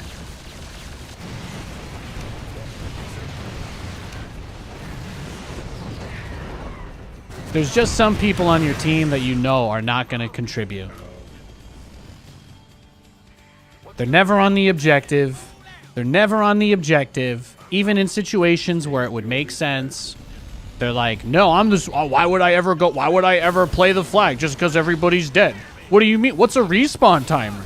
No. Oh, yeah, no. Oh, the payload's a half an inch out, but you'd rather edge the whole entire team, wouldn't you? You've depleted that mineral field. Spy players. I mean, ugh.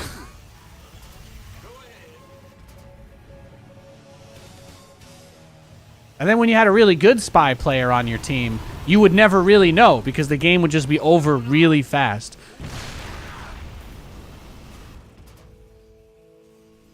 That was the curse of having a good spy player on your team. Because if you were half decent at the game and you had a decent spy, then yeah, it was pretty straightforward. People that didn't know how to play against spies got cooked. Anytime you like queue up against a team and they don't have a pyro, they don't have a demo man, you're just like, okay, our spy's about to go ape shit here.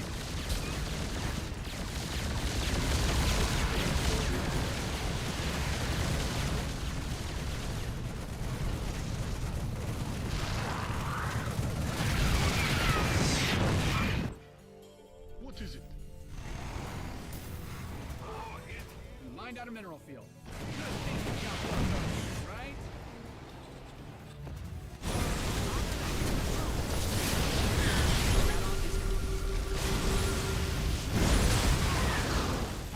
Upgrade ready. North. Not a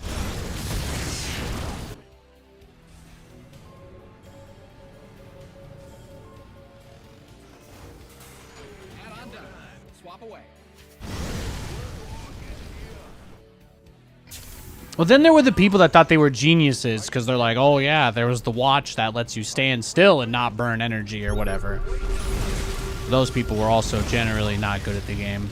But then again, I was also a sword-wielding demo man, so there was a stereotype there, except I think you guys already know that my whole entire thing when it comes to games is making bad strategies work, so I promise you, you know, I had some similar success. You've depleted that mineral. As weird of a gamer as I may be, again, I play pretty much nothing but the least viable strategies in StarCraft, and I've been a top 200 player for 10 years. Kind of says everything. Not to toot my own horn, but, you know, a little... Sorry. My trumpet's in the other room. Big job, huh? Ready to raise some hell. Now, the demo also had this one melee item that was like a German hand grenade. And that was like the whole entire point of it, was that you just ran up to people and just booped them with it. SCV ready. Fun way to play also. Fun way to play. SCV ready. I'm going. Go ahead. Ready to raise some hell.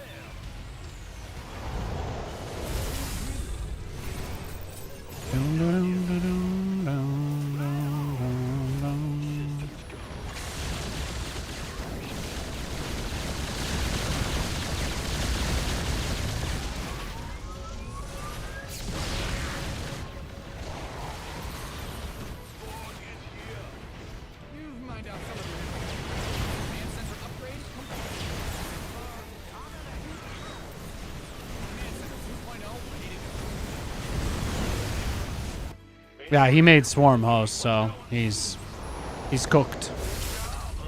Upgrade complete. Doesn't get much worse than Swarm Hosts. You've depleted that. Optics online. Let's go kill something. Well, now he can't do anything other than try to stall the game out. That's the beauty of it. Because of the strategy that he went for.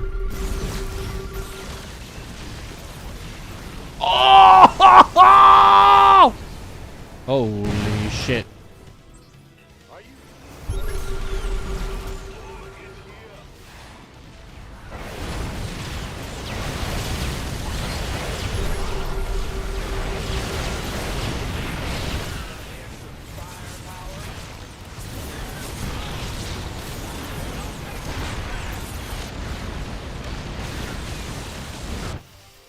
Go ahead.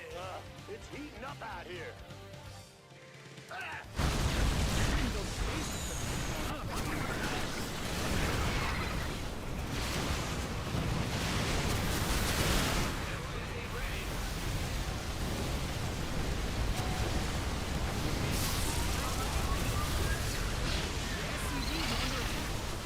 Damn.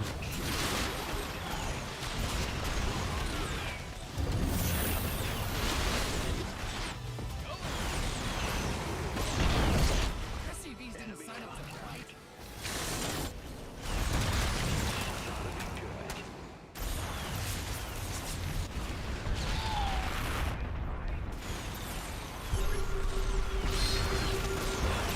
Yeah, throwing away all of his Swarm Hosts was probably not the play. But I do appreciate it either way, you know? Could have been worse. Could have been worse.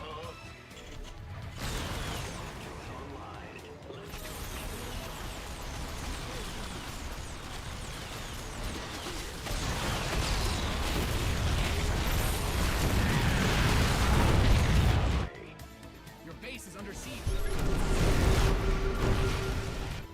Okay, but you realize I still have like a whole army.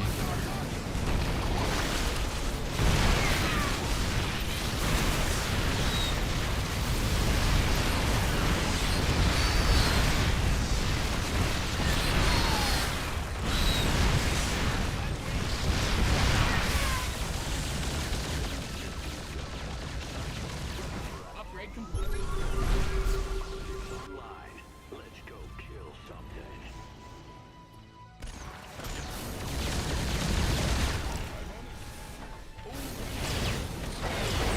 Find out a mineral.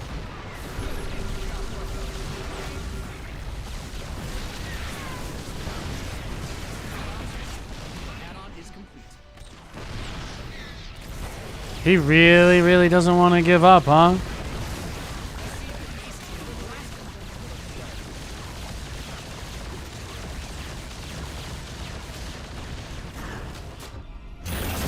Bad news?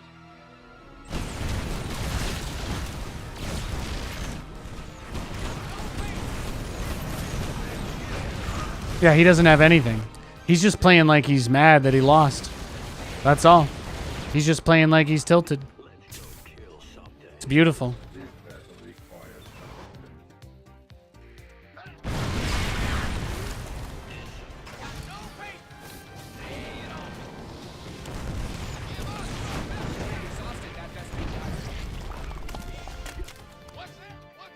Yeah, I don't want all my units out of my base. I'm still expecting him to try to base trade me again, so.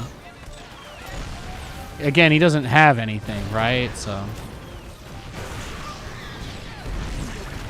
I believe that he legitimately thinks. I believe he legitimately believes that he has a similar amount of stuff to me. But yeah, I was kind of just waiting for that. I figured it would be corruptors or something, you know. Find out some of your minerals. Yeah, maybe now we can send everything. Oh, really? Yes. Keep dreaming. Keep dreaming now. Nothing will stop me. Oh, I'll get it. Got something for me? SCV ready. He doesn't have anything, so. Command center's got some new toys.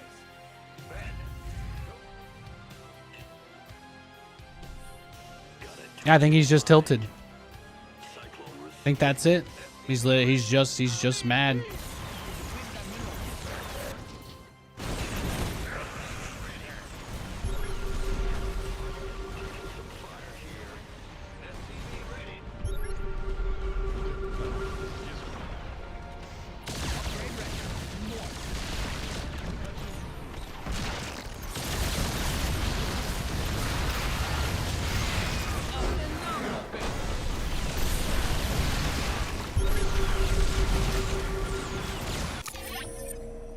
Yeah, he didn't have anything. He had this base, but no drones. At least he GG'd. That's true. That's true. It's rare. It's rare. It's rare to get good manners from the StarCraft player. I agree. It's nice though. I'll take it. Let's take a look at the resources lost. 16. Oh, 16337. Just saying. 32,000. That's tough. Oh, he had about 30 actions per minute less than me. Those 30 actions really added up over the course of the game. And his upgrades. What did I have? The good ones. What did he have? No armor. I feel like this is a pretty common mistake people make, but like no carapace at all. No armor upgrades, no carapace, not even for his air units. He just had +3 melee, +2 attack, +1 air attack. But he had adrenal glands. Like he understood the importance of having the Zergling attack upgrades, but not the importance of carapace. And cyclones are affected by armor, even their lock-on now. So it's a pretty big deal, man. It's a pretty big deal. Yeah, and double Evo. Good point. Good point.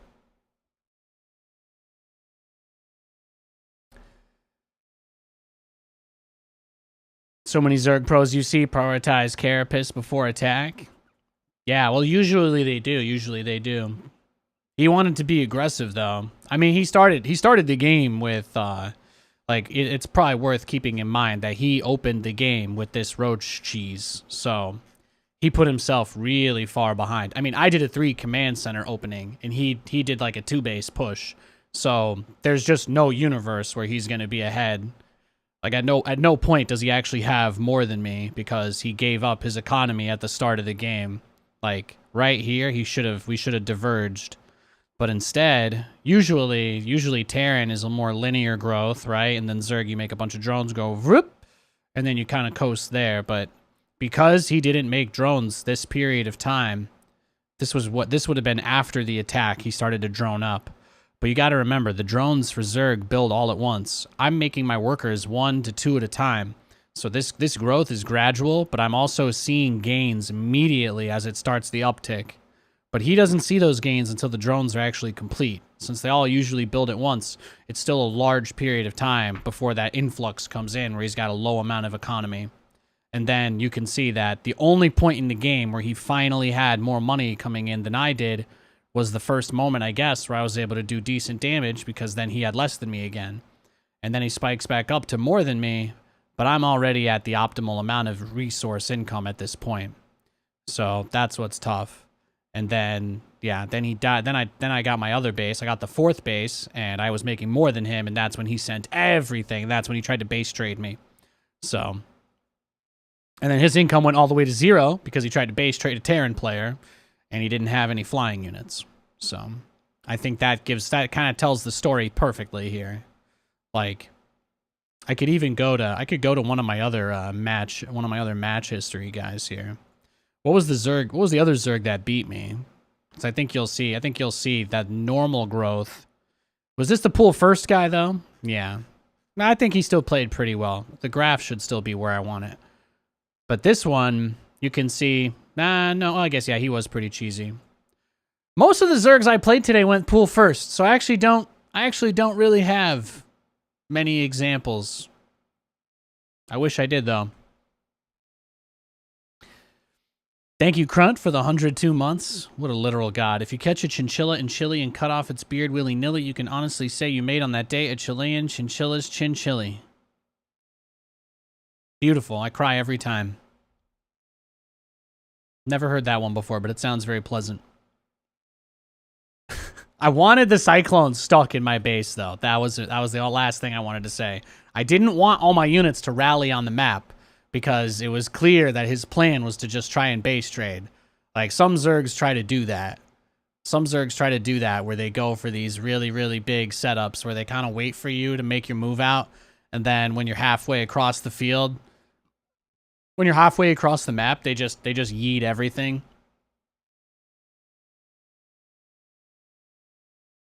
Can you see unit details like attack and armor in game? Yes. Yeah, you can mouse over the attack icon and armor icon.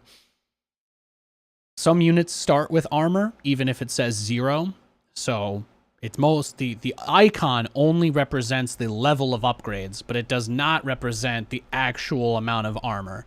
The icon itself has no correlation to the amount of armor the unit has. Only the upgrades for that unit. So that's really the only key thing. Like, if a corruptor with no upgrades still has 2 armor, even though it'll look like it has 0 armor, you know? So stuff like that is important to keep in mind. Zealots have 1 armor by default. Marauders, Cyclones now, right? They gave Cyclones 1 armor. They gave them that little bit back since they lowered the HP. I think, anyway, or maybe they got rid of it, but it's one of those things that's not very clear. It's one of those things there's not exact rules on. Typically, there's not exact rules.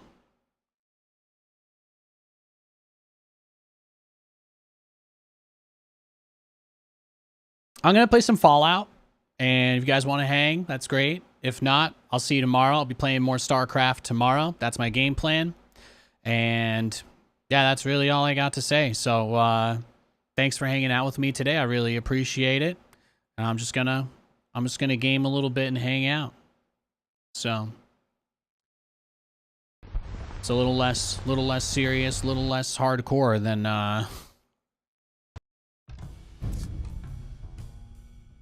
grind and ladder games. But I feel like we had some good games, so stop while you're ahead. Something I'm trying to do more of anyway. Let me get my obs running. I had to restart my computer to load into Windows, so I got you.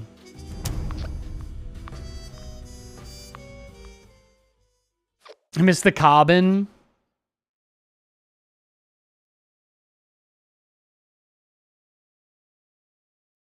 Dude, Madden 25, what was it? It was like Aaron got hurt first drive, but at least in Madden I could still use him. And that was more or less the only thing I had to be happy about. That was brutal. It was unbelievably brutal. It was crazy, man. It was crazy. Move that up somewhere here. It's a little less in the way. No, that was terrible. It was terrible. I got a snow thing at my camp. Do you guys like it? It snows here all the time now. This is my crib.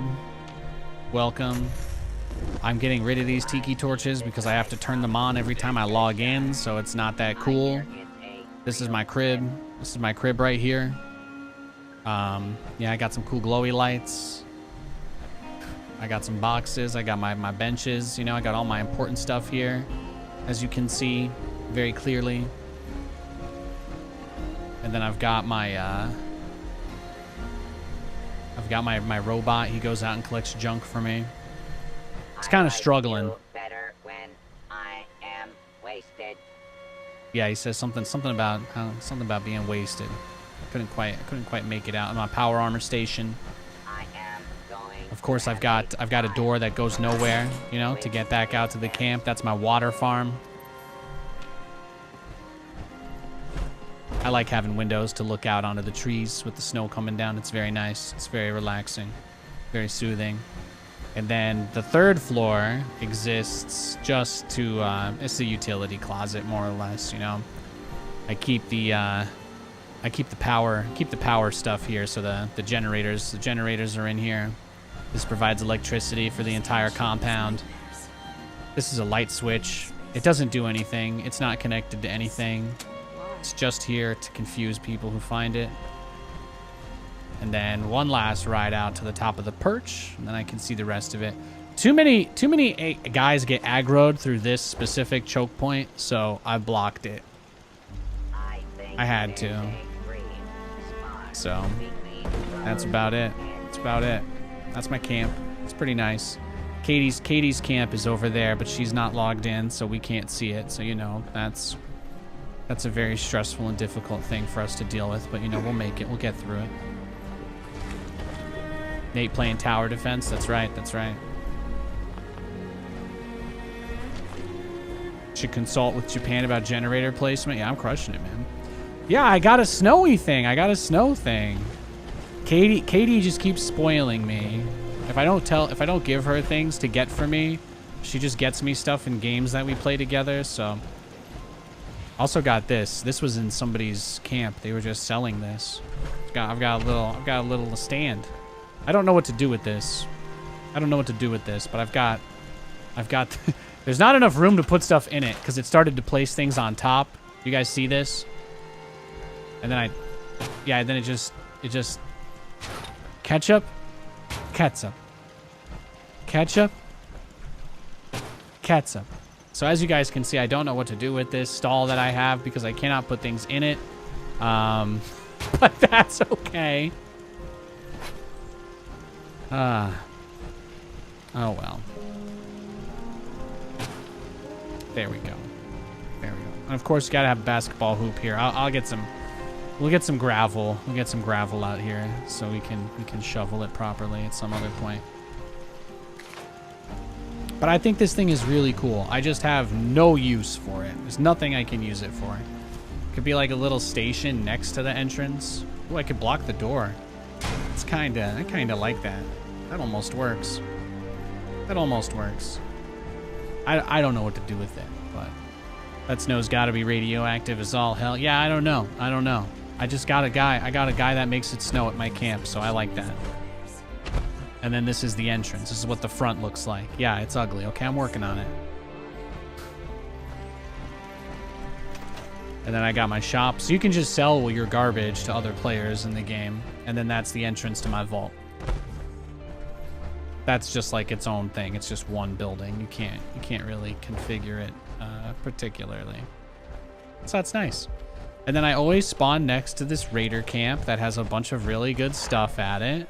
So the first thing that I always do when I log on to play this game is, I just go pay a visit to my raider buddies. Oh, yeah. You see him? So just so you guys know, my power armor turns me invisible when I crouch. So that's just good for you to know that. All right, I scope them out. I can see, okay, they got a person there, right? Kind of on a helipad. It'll be a little difficult to trick shot it.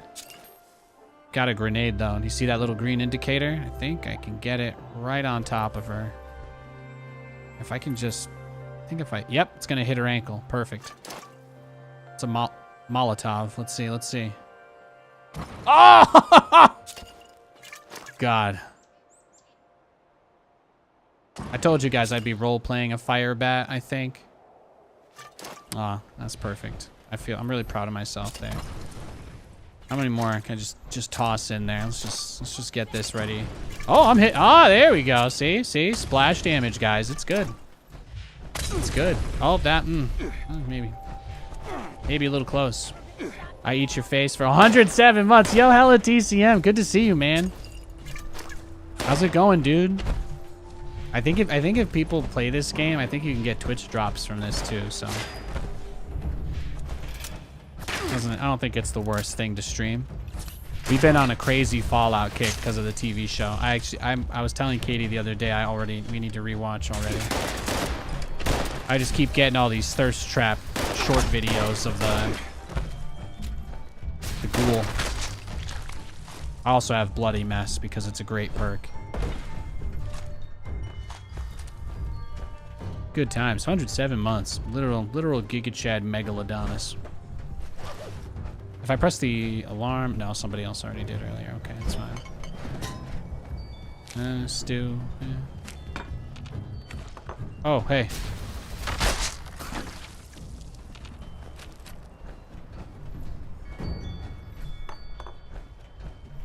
Oh yeah, you guys wanted to see fire, right? I should use my flamethrower, not my plasma flamethrower.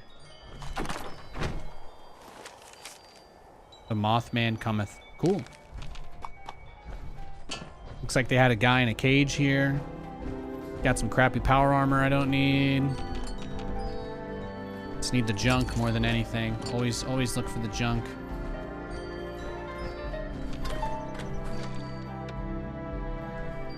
Gotta turn off all the radios so I don't get DMCA'd.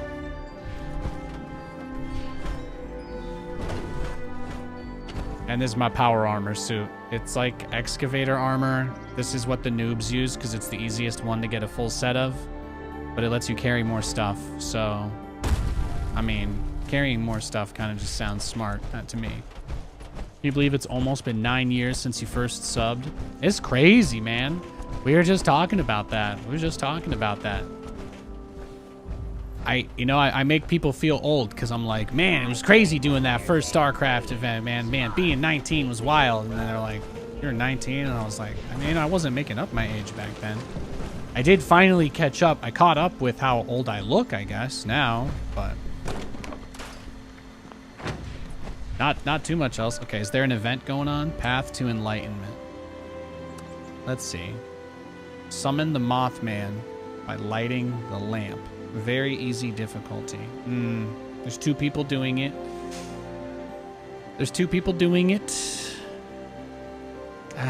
No, I think I can. Let's see. Anybody selling garbage? We could go check out someone's camp and see what they have. I want plans, though. That guy only has 16 of them. We need somebody that's got a lot of plans to sell. What levels are they? Are they noobs? Oh, it's a level 36 and a level 300. Okay, yeah, they're fine. They're fine. Clean up the cabins. That doesn't sound interesting. How I fight something. Abandoned bog town. That kind of sounds fun. I haven't been up here. It's, I know what to do. Let's see if that Deathclaw that always spawns here. I will say you've aged pretty well. I have a ton of gray in my beard now. Yeah, I think the only time I've ever had grays was probably when I was 17. My life never really got as stressful as it was during high school. Even having a bunch of people accuse me of being some sort of weird Zerg hater. Even all that crap wasn't even close to how hard my childhood was, so.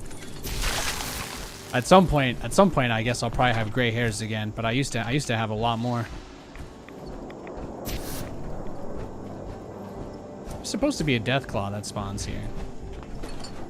Somebody already come kill my Deathclaw, is that it? Oh, there he is, there's Daddy. My flamethrower is very strong. That's right, sit down. I have a taunt. I have like 3 or 4 perks that do bonus damage. So get this. So I have plus 20% damage, right? That's on the flamethrower, so that's plus 40 right there. Then I've got, this one only is when there's multiple enemies, but I can stack a bonus 60% during combat if it goes long enough, which is great. Then I've got plus 5% bonus damage, another plus 5, and then another plus 5. So I'm at somewhere at the realm of like during an active battle, I can get it up to like 120%. But then I also have an extra 15% bonus damage from Bloody Mess. So you guys can start to see how I'm able to just melt everything with the flamethrower. Because then my legendary perk is also, enemies killed with a ranged weapon have a 13% chance to just explode. So these things all synergize very nicely. So I just microwave everything that gets in my way. It's a good time. I think the last time I streamed this, what did chat call it? We're playing as a fire bat. There's not a nuke zone, right? There's no nukes went off on this server. Okay. Cool.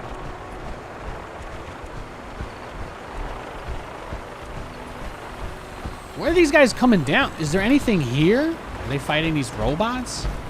There's just random ships out here looking for a fight.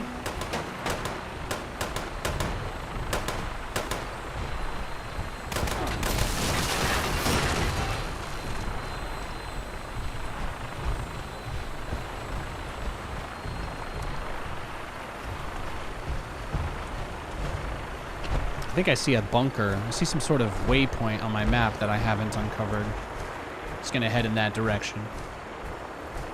Yeah, I'll accept my vertibird escort. No problem. Oh, my dude's hungry. Hang on. You have to, like, eat in this game? It's awful. Yeah, just eat some canned dog food. The most important thing to do is eat your food that doesn't go bad. You want to eat that first.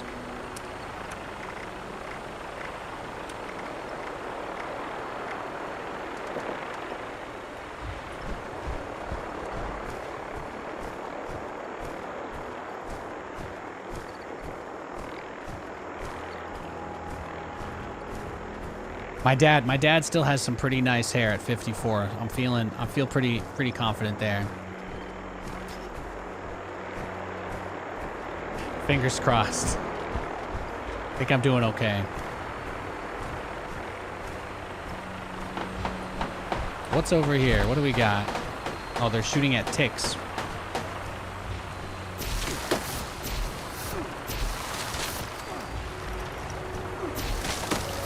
Big ass ticks. I don't like that. So I've been there. Okay, Ranger District Office. That's north.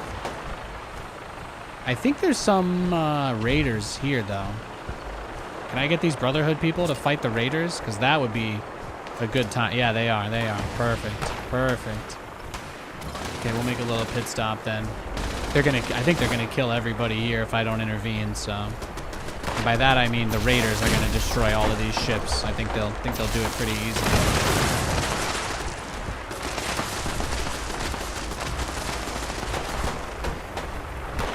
Just let me get close to you guys. Let me get a little bit closer and everything will be fine. Everything will be fine. Just got to find my way up to give you a nice big old bear hug. That's all. Wanted to swing by and say hello. Keep up the good work, fella. Thanks, man. I don't know if you've heard, but our next big thing is Stormgate, bro. Keep your eyes peeled. It's dropping this summer. We'll be able to start streaming it at some point.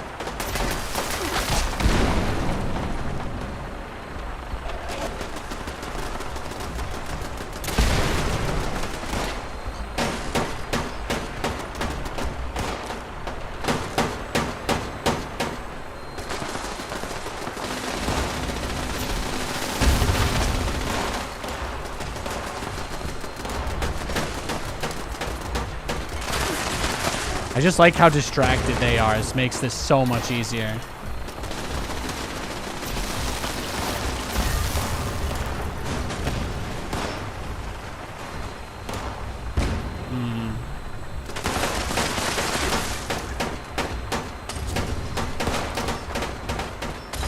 There we go. Let him cook.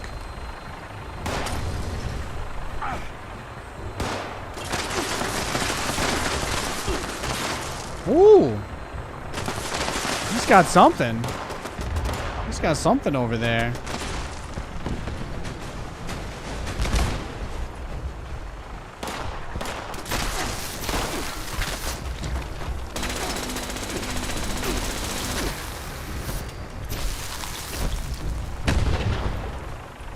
Did he drop a grenade martyrdom style? Is that what just happened? I feel like this is a trap. Test chamber. I don't know about that.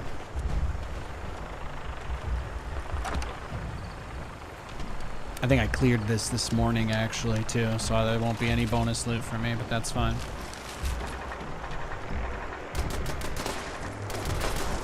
Is there still a turret left here? Oh, right there. There we go. Perfect. Okay, where was I going? North? Okay.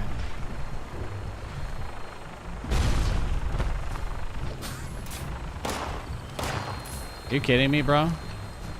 You kidding me right now?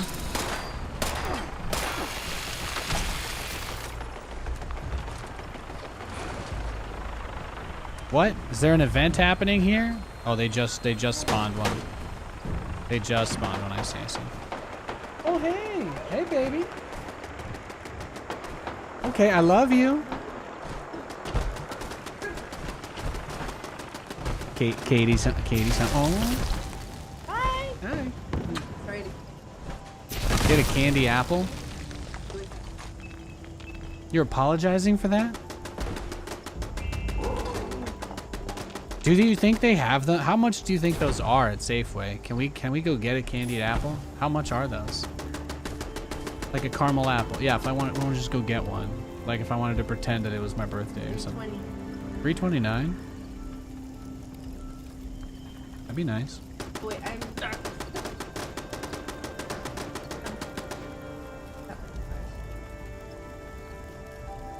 Oh. Thank you. Thank you. Thank you. She's going for the nose thing, and I tried to give her a smooch. This is my life. This is my wife. Same thing. Yeah. Katie's gonna probably hop on and play some Fallout with us. I think she's gonna take Lewis out. So can everybody in chat give Katie a big thanks for walking the dogs so we can keep streaming. We appreciate you, Katie. We love you. She just got home from work, based goddess. Yeah, I want to put them on. I'll take them out. Katie has the coolest bangs. She does. She does. I just barbecued all these Ragers again, so, you know, good times. Katie's camp. You guys are gonna, it's gonna blow your mind. You're gonna meet Pacha. Yeah, I'll take it. Okay, she wants to go. She's like, I need to get this done. She's like, I need to get this done. I need to hop on. She said, I need to play video game. Now, I don't want to do that public event. That's not why I came over here. No, you can't make me.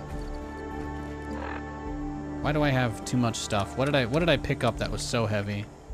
Rocket launcher or something? Just a couple snipers, 50 cal machine gun. It's not too heavy. Oh yeah, missile launcher. That'll do it. Okay, we'll see. We'll see. There might be a crafting bench at this place ahead of us. You were talking about her base earlier. I want to see that base. It's awesome. It's awesome.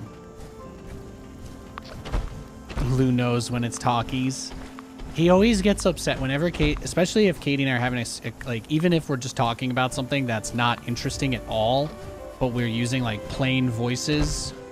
He'll just, you know, he'll just be like, hey guys, hey, let's keep it civil here, hey. And he always tries to get between us and do that thing where he wags his tail really fast and pushes his butt into us. And he's like, I have to be in the middle of everything. That's the voice of my dog.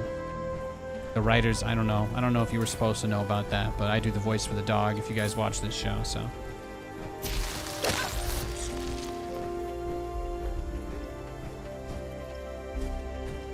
Oh, hey there. Oh, hey there, hi there, oh there, hello there. Let me just, oh yeah, here we go. Kamehameha Station, let's go.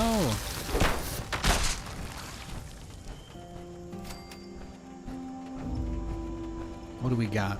Can I scrap my garbage here? Can I scrap my junk here?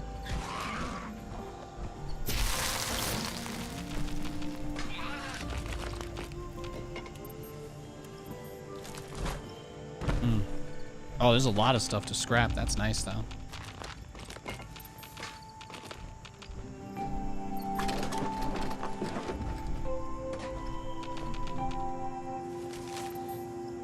Cryptid Hunter Monthly. Paranormal. Hills of Appalachia. Sasquatch. Yeah, I'll do this. Let's do the Sasquatch quest. Katie and I already did one of those yesterday, so I think that's kosher.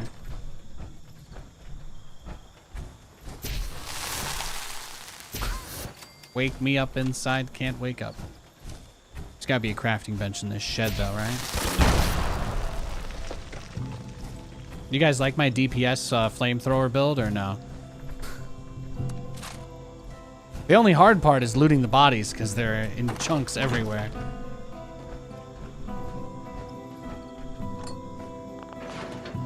We are literally in a... Oh, wait, this is a prison shed. At least close the doors, you animals. What was that? They locked up a beaver in a jail cell? That's kind of fucked up, honestly. I don't know about you guys. Don't know how I feel about that.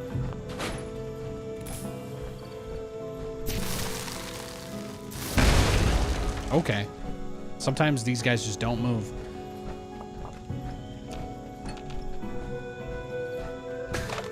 It's so Fallout. That's what it is. Oh, I got a garden gnome. Let's see. Oh, sign those permits. Ross, if you don't sign those permits, I'm gonna... Look, I don't know what, but I will do something you don't like. The beaver population is on the verge of collapse. What are you talking about? We had a family of beavers waltzing through our goddamn offices just last week. They're out of control. That's because they've been displaced by your flagrant and continued disregard for their habitat. You never should have authorized that camping expedition. You know those scoutmasters are complete morons. Well, it takes one to know one. And those boys, don't get me started on how reckless and cruel those little psychopaths in training are. That's not fair. Some of these weapons are important skills that every boy should learn. They eat four Filthy lookout tower. I'm keeping logs. I'm just gonna speed read and summarize stuff for you guys. It's hard to read slowly. No. Wait, are you recording this? Maybe. Come Okay. here. Now, the first thing you do is burn your guesses, and then you look for the secret terminal options. So, any kind of opening bracket can be the beginning of a... Usually, it'll either remove one of the incorrect options, or it will give you back your attempts. So that's why you use your attempts first. So you see one of the duds is gone. I use the D-pad. It's a lot easier on PC to just use the D-pad to scroll through. Although removing the duds first can sometimes be an advantage. Though it's more or less a risk trade-off of whether you want to... If you get the duds removed first, that's great. But if you get, like, the attempts reset first, then that's usually pretty bad. So it's kind of like, gotta make a choice. There we go. Got my tries reset, and I got the duds. See, that's what I was saying. Do you guys get it now? There's only two options.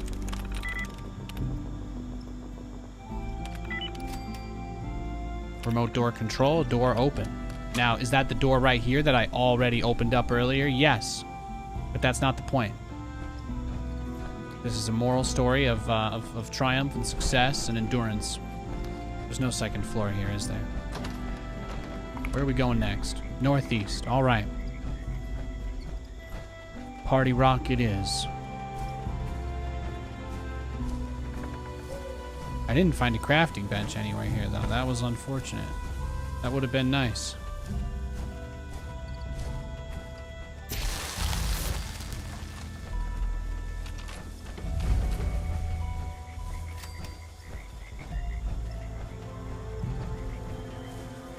Scoot Conroy claims to have answers about the sheep squatch.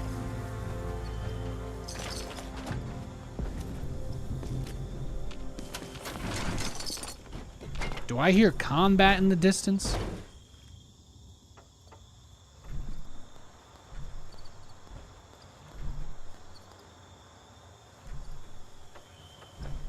For a potential new player, would you recommend this? I think that the stories of the single player campaigns are really good. My biggest problem with Fallout 76 is that the co-op experience is not really seamless as far as, Oh, I got a bunch of locations added by going to the top of this tower. Holy crap. I got a bunch. So if I go to a lookout, it shows me all these other places I can go to around here. Well, that's awesome. Bootlegger's Shack, Fissure Site, or Creekside Sundew Grove. Should I go to the mine, or do we go to the Bootlegger's Shack? I think probably the shack, right? It's like right there.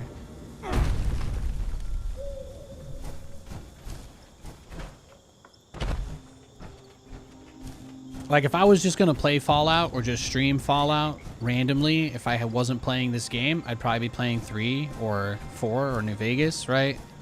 But I play this a lot with my wife, and it's really fun. So it's a huge plus. This is the only multiplayer Fallout experience, really. So, as far as I know, that this is it. So, it's gonna say guano pile. Aw, it looked different than everything else. It was just poop. Of course, it always is.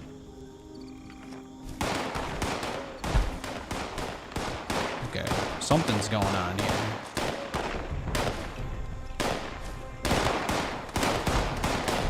Oh, we got cultists fighting against aliens? Is that what this is? Or some kind of floating monster guy?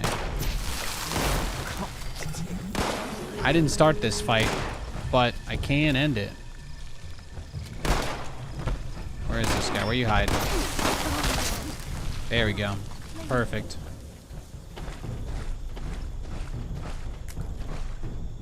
I've got 500 out of 300. If I don't find a crafting bench, we're never getting home, boys.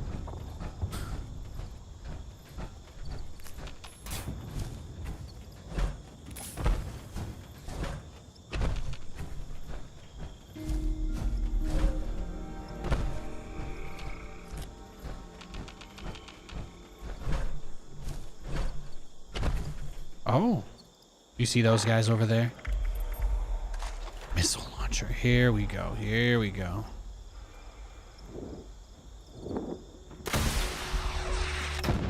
Perfect.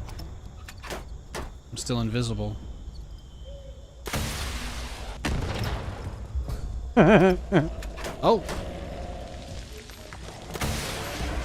Yeah, it's a little harder when they're moving, huh? Yeah, it's okay. I mean, we already did everything we needed here. These guys are cooked.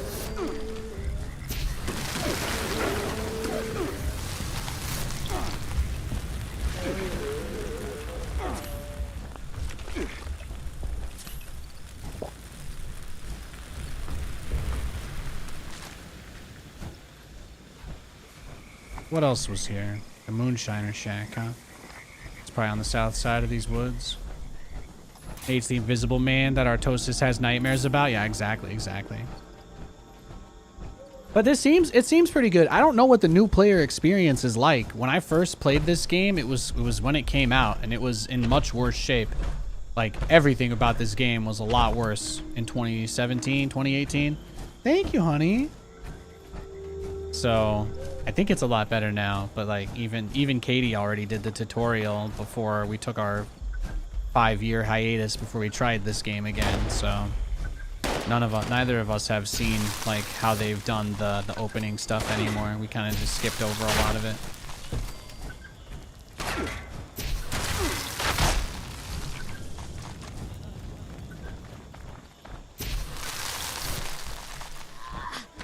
Tell me the bootlegger shack is where the supply, where the thing is. Tell me there's a bench here. Yeah, of course. Of course. Of course, of course. More junk for me to scrap.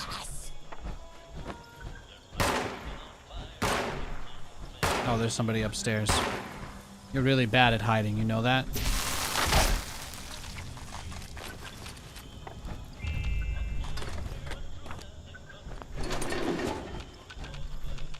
Oh, Nuka-Cola wall light. I want to steal. I wish I could steal that.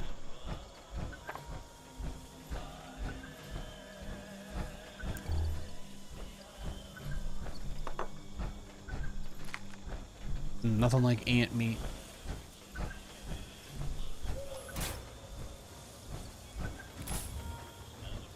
She got me a White Claw.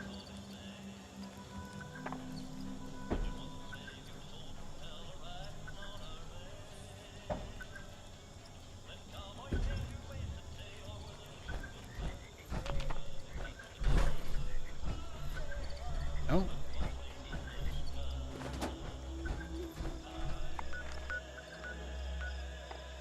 Let's go north to the farm.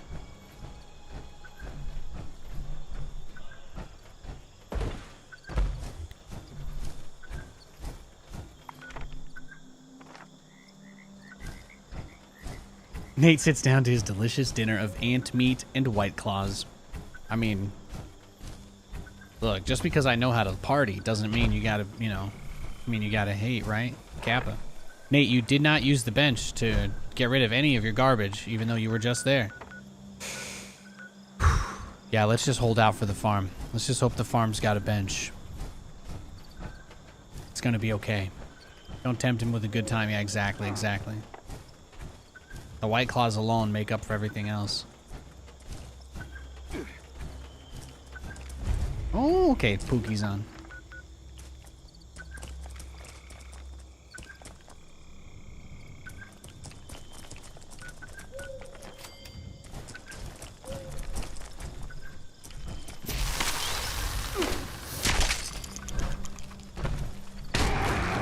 Oh, okay.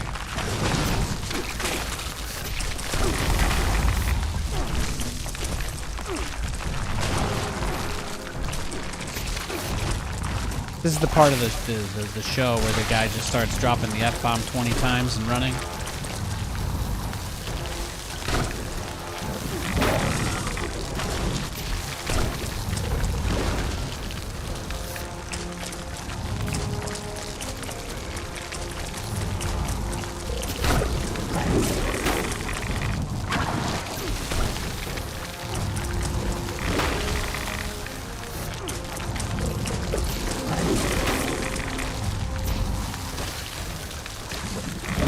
We're gonna meet up with Katie at her camp as soon as... There we go. Just love that everything explodes.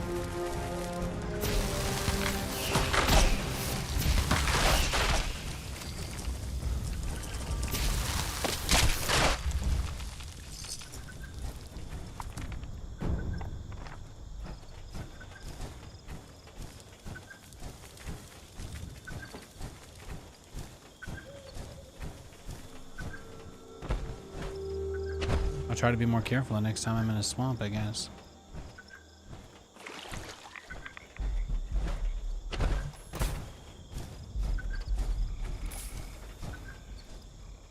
Lewis is rotating on the floor.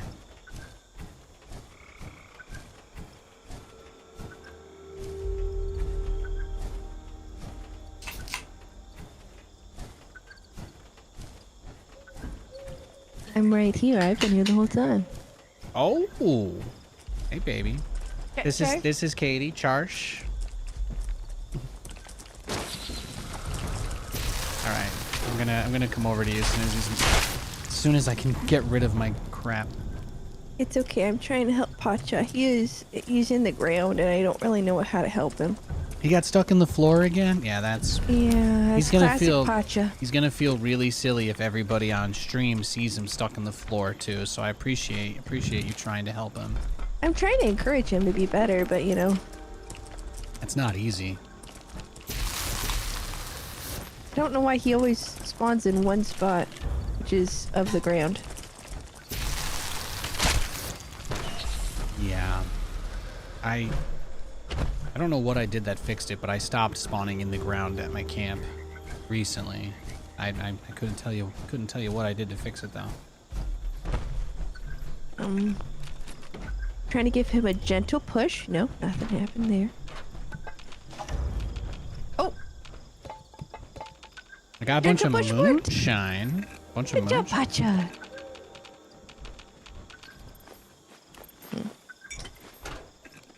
Oh boy. Yo, have a nice evening, Swindle. Thanks for hanging out, man. God bless you.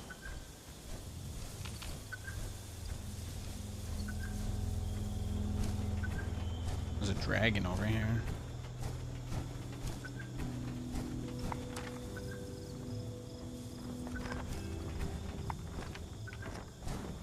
Oh wait, that's not even the right way. Okay. I'm just going back to the bootlegger shack. That's all. That's all. Just gotta go south. The dragon will leave us alone if we don't engage him.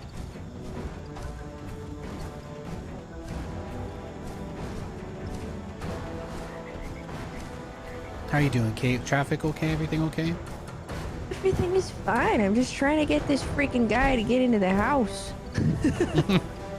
He's just He's having a hard time. He's having a hard day every day. Just doesn't know what to do. He's just a little guy, you know? Little Deathclaw guy. Oh, I didn't see this earlier.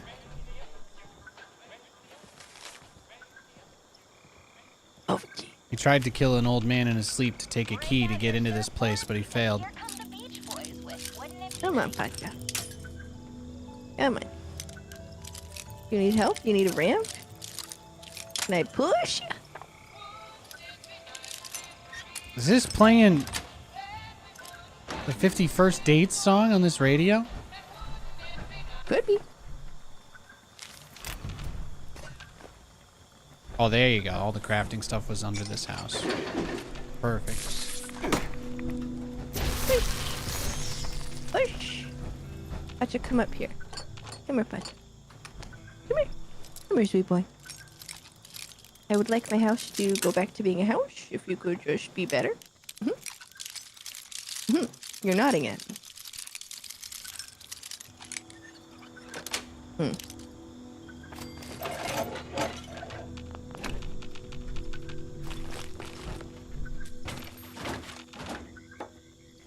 Okay. Scrap all of this junk, and then I'm coming over. Okay.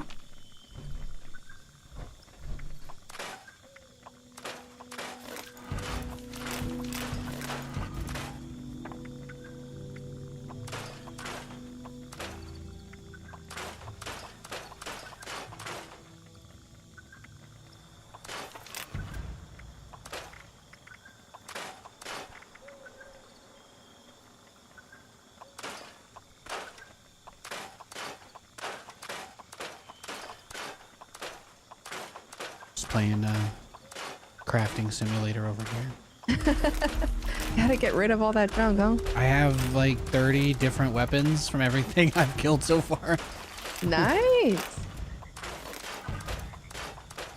Perfect, perfect. Well, I think we're okay now. I'm coming. I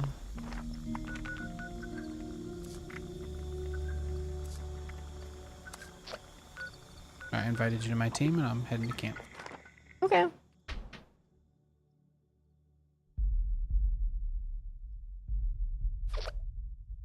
Yeah, work was good.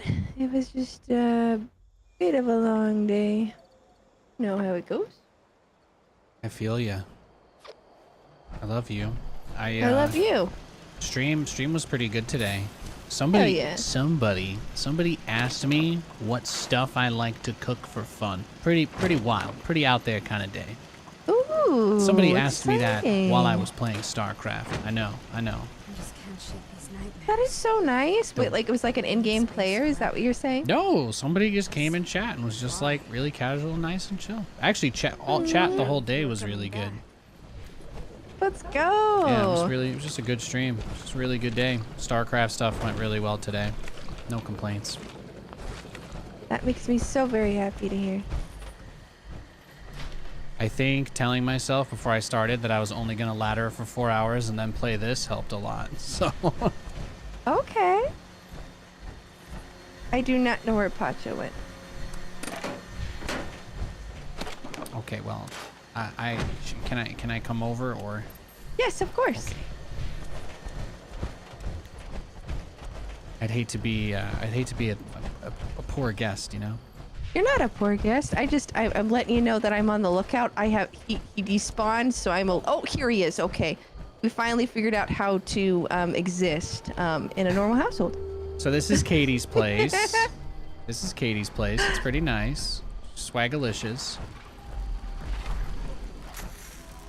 Oh, you got the orange flame tiki torches. Nice. I like to see it. Thank you. Oh, there he is. This is Pacha, everybody. That's Pacha. What is his favorite thing? Is it cannolis? He's a big fan of the endless soup, salad, and pasta and breadsticks. The local Olive Garden deal. You've probably not heard of it. It's a local Italian bistro. Oh, okay. Yeah, he's a big fan of that in particular. Oh, it sounds like he has a really refined taste. He looks like the kind of guy that knows exactly what he wants when he walks into the restaurant too. He's a big fan of butterflies. I have one on every floor as well. You know, gotta keep my Pacha happy. He is banned from several locations, such as Burger King, which is probably a good thing, because who wants to actually go there? You know what I'm saying? Good point. Yeah, good point. If they didn't employ psychological warfare with the horrible songs in their ads, everybody would have already forgotten about them. That's true. That's true. Yeah, this Pacha the dog is somewhere around here. I also have Robo Babe. Oh yeah, right. Chilling. Here. Katie's got a robot accountant / doorman who likes to face the door, so you know, real doorman. Okay. She does her best. I made a joke about her and Pacha got upset, so I'm just gonna. Well, Pacha's offended on everybody's behalf. Yeah. The thing about our Burger King Europe is you place an order at the drive-thru, and then no joke, it will take them 30 minutes because we haven't Burger figured King's it so out. ratchet you can't even go in. It's just You it's can't been go a inside the drive-through Burger only King? Burger King since we became aware of its existence. It used to be great, but yeah, the one that's by us is it's just scary. But yeah, this is my place. I've got things such as humans in test tubes, maybe, perchance a couple aliens, an overpass because you know you can't be too close to the freeway. Oh boy, and most importantly, Pacha. Yeah, well, Pacha is extremely important to the mission. If anybody killed him, I would cry. And and then there's I haven't named the dog yet, have I? It could be the Pooch. Possibly Larsh. I feel like we were kind of going with Larsh, but you know, I'm Possibly Larsh. possibly He Larsh. came back with a dirty pillow. I don't know what that means.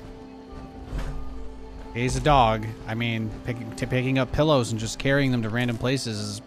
I don't think there's anybody that would say that's not what dogs do. So. Bean. Beanie Boo. I supplied power to your shop, so now it will appear on the map for people and they can use it. What? I didn't know you were supposed to do that. Yeah, they need to the only thing that runs on batteries, I think, is the turrets, basically. Oh, okay. Yeah. So Katie has this cool bridge that goes up to this bridge, and then you can take it all the way across to my camp. So it's pretty easy to get back over there. So That's right. It's pretty cool. It's pretty cool. You just run over there. Katie's got all these really cool posters and signs. Oh, well, you know what I could do, too? Oh. Sorry. I'm going to just do some more random stuff because I think your place looks really nice. That's all. Well, thank you. It's like a, you know, why is it snowing at your place? That's pretty cool. I love the snow thing so much. I love the snow thing so much. Finn was a bad boy today. That's Lou's husband. He decided that if I walk away from 2 seconds and I have such as a thing as a turkey sandwich on my desk, that he is not gonna grab it from the desk, but he might just like point at it the whole time and then start making a low growl. So, you know, it's good that he knows how to tell what's food, but not take it, you know. But he's a crazy boy. He's a crazy boy. Ooh, summon the wise Mothman at the height of his power. You're okay. I turned your signs on. You're supposed to turn those on? Look, they can turn on. You see that? Yeah. I'm just making a cute little thingy so that all your lights work. That's all. I didn't know that. I love you. Oh, wow. Well, I see your vision and I want to help you reach it. That's all. You know, I just don't read instructions, and so I think that's kind of I do my read issue. the instructions, so you know it's one of the reasons why we're a great team. Okay. All right. Sorry if I made this conversation too Boku no Hero anime protagonist conversation. There we go. Okay, perfect. Everything's set up now. We might need to get you. Let's see. Well, the fusion reactor is set up. I can connect the windmill to the rest of your power system, and then it'll just be a backup power. Okay. Also, how is everybody in chat? What did you eat today? Have you drank enough water? This is my Katie, by the way. This is Katie right here. I don't know about that. Your backpack looks really cool. What is that? It's the one so you just have to edit your backpack and then customize it. Whoa, okay, that looks dope. Katie's got I think- butterflies. She got aliens and test tubes over here. For reasons.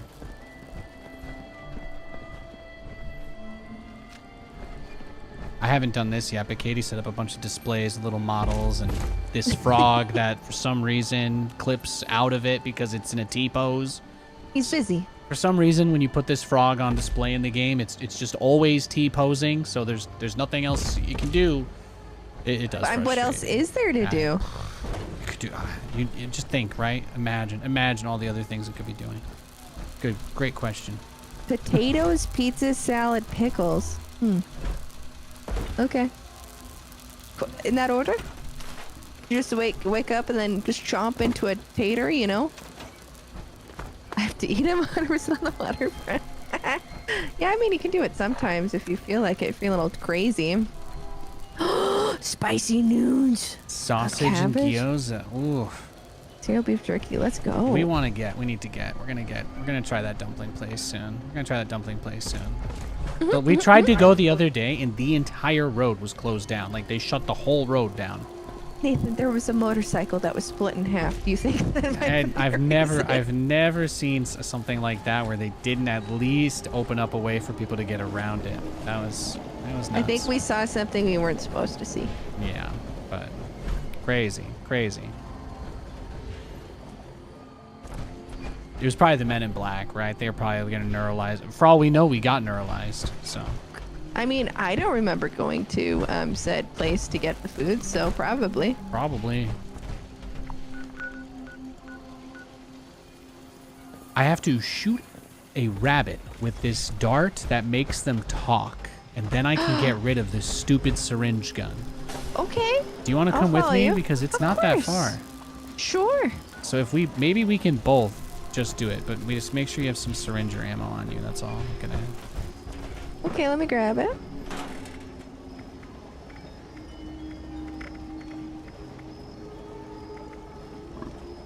Okay.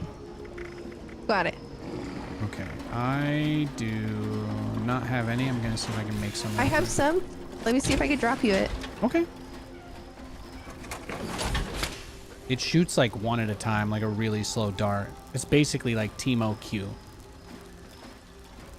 Okay, that should be sufficient. Thank you.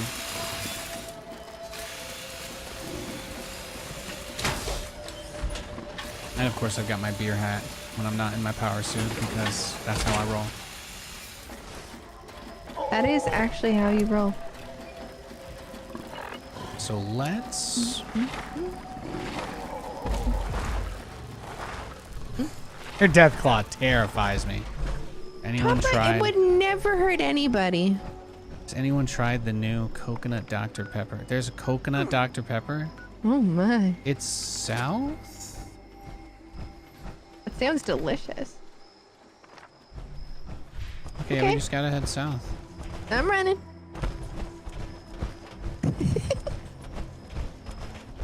It's Every fu- time, It's funny every you time I see mentioned that emote, I was the so wood scared. face. Yeah, that's a great emote.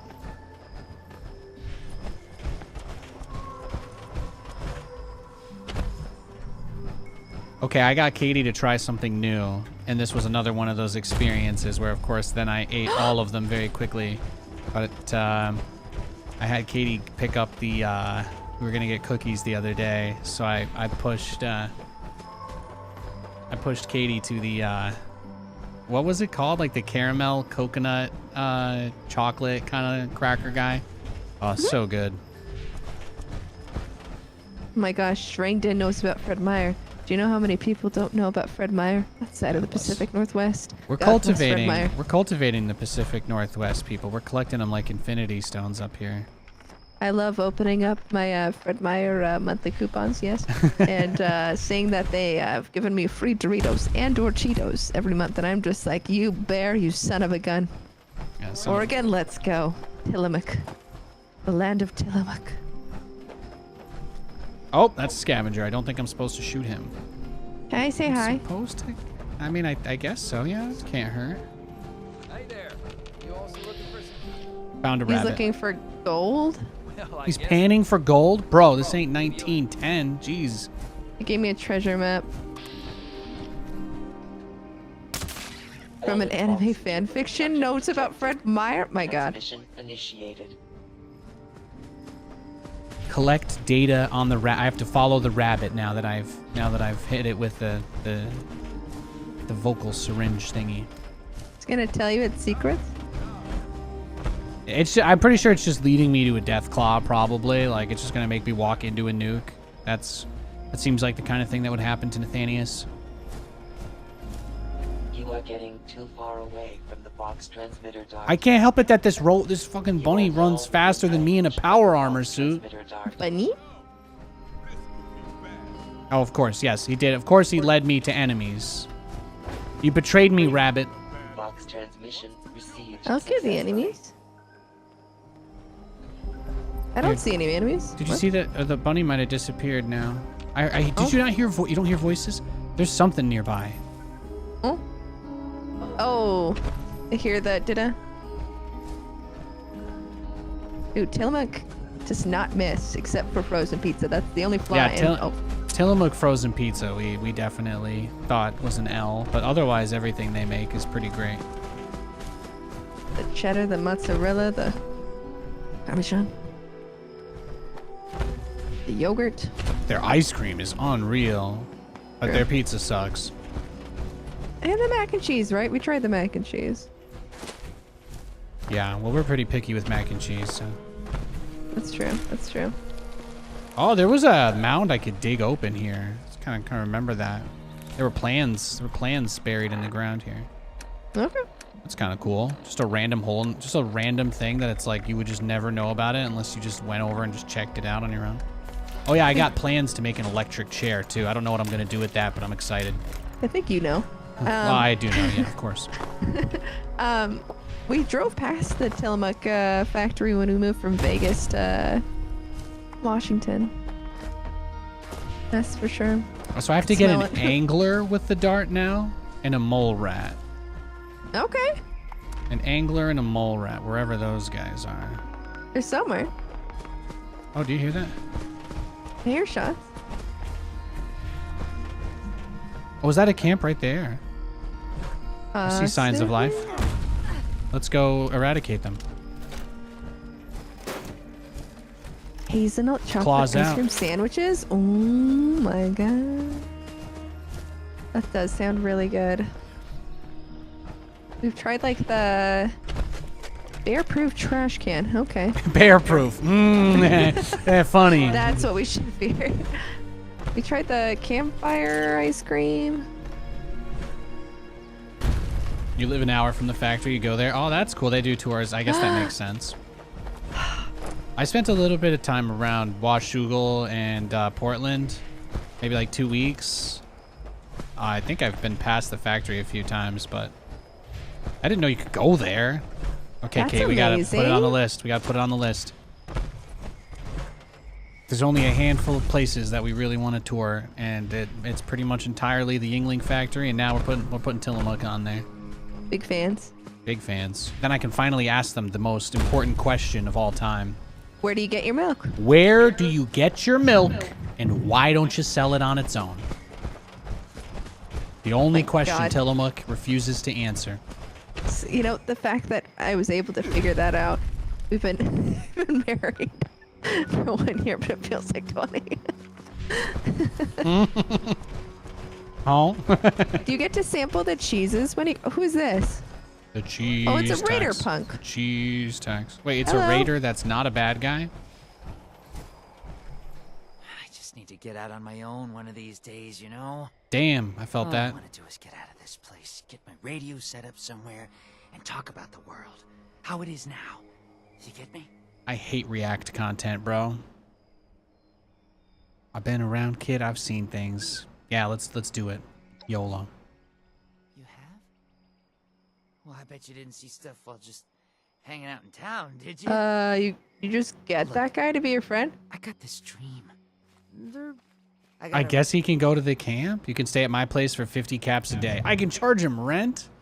Oof. Seriously? Here, this. All right, What I you got gonna his do, Nate? radio.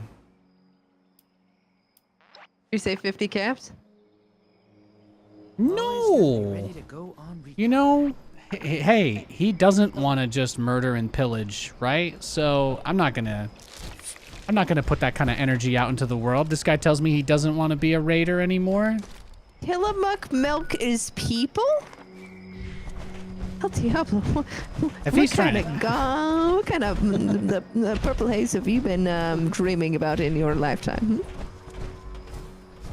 Rogueberry? Rogue is good. Rogue is good. I for those who don't know, Katie used to be a brewer, and I found a chicken. other drawback that you got shotgun. Movie reference?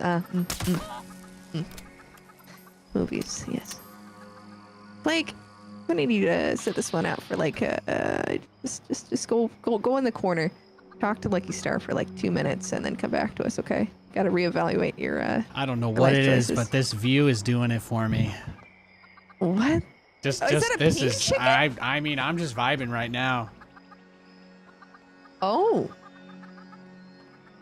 He's Hold on, totally hold on, hold unaware on. of me. I'm invisible. Hold on. Hold on. Oh, there's another chicken. Oh, I didn't even. How is it that I can pacify a freaking deathclaw, but I can't pacify a chicken? Walk me through that. That's because chickens have Tyrannosaurus Rex DNA, Katie. That's why. All right? The only animal that can spend its entire existence being eaten and still not give a shit. All right? I don't think we can do anything with these, sadly. I'm sorry, guys. I'm going to make some nuggets later. No! Okay, save him. Let him send a message. Tell the others what happened here. I love you, Chocolate. You know what chicken wakes up to a new world every day? By standing next to him, I get +1 radiation. Wow. Okay, maybe I won't make those nuggets. Did you collect? What? Chicken Did you meat? collect off of the radiated chickens? Are you trying to imply that I'm not at least a little irradiated? I mean, that's, you know, am I really to assume that I'm that much better than everybody else in this cursed shell of a world? You know, the current debate online is man versus bear, but in this case of man versus chicken, I'd choose the chicken. Yeah, of course, hands down. At least the chicken's predictable. Exactly, in the case of you versus that chicken, I'm just gonna say Yeah. like You wouldn't want to be in the woods with me, no. I'd be trying to climb a tree and then get too high up and then be stuck and yeah, slow you down. we are a family that stays low to It'd the be ground. like Go with the wind. that movie Without a Paddle, yeah. Oh, Blake, I'm sorry. I was just joshing. Great view though. Or was I? Plague, I hope you know that Nathan and I beat a game of Fall Man last night. Yeah, we won a game of Fall Guys last night. It was awesome. Katie clutched it, by the way. No big deal. You were very fast in those armor. I got a motion assist servos, so I use AP faster, but I move 10% faster as well. So it's like the trade-off. And since I don't use power armor, I don't use fusion cores while running in power armor. It kind of keeps it simple. I thought there'd be something here, but I just don't see anything. There might be. There might be. I'm coming. There could be. I gotta repair my flamethrower soon, but I'm coming. I'm almost there. You know, there could be. Oh! I got a perk that makes my grenades boys. blow up twice as big, so let's party. Human, let's play. Okay, that's not what you usually say to me.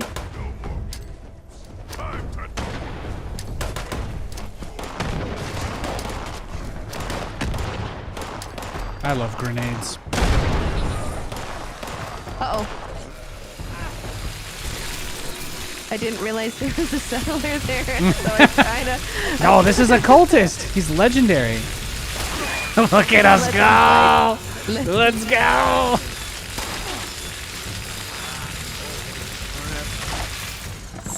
Oops. He blew up on his own. Uh-oh. Uh-oh. But this guy is the guy who's attacking. Oh, him. This guy, that guy? he's just chilling. He's whistling. He doesn't give. He's like, He's wow. moisturized. He's in his irradiated. Yeah, these super element, mutants you know? were fighting a bunch of cultists, so I just grabbed my bong and crawled under the trailer. I'm like, what? What are you doing, man? Never. He's bad. Then I heard y'all come He's got around. a gun up here and a bottle of wine. He's set, honey. This There's man his has flag no too. worries. There's his flag. Oh, now that's a patriot right there. Fuck the Patriots.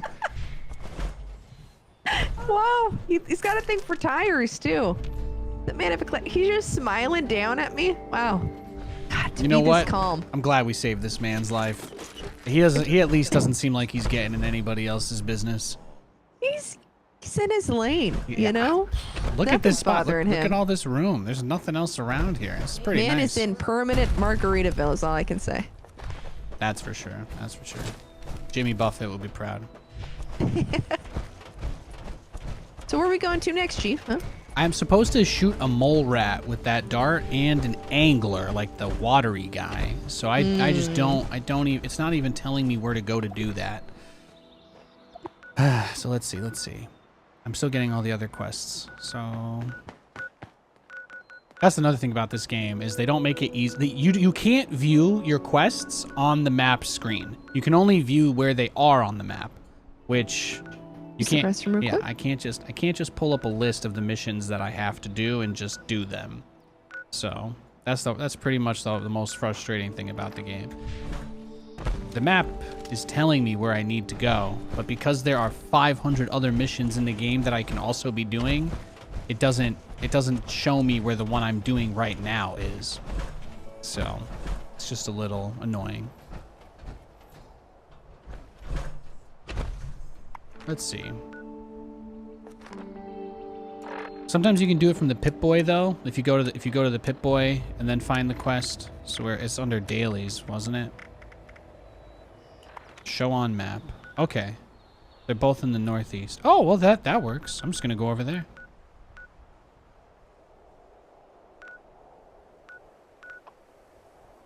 I've been to this place. I can't teleport there.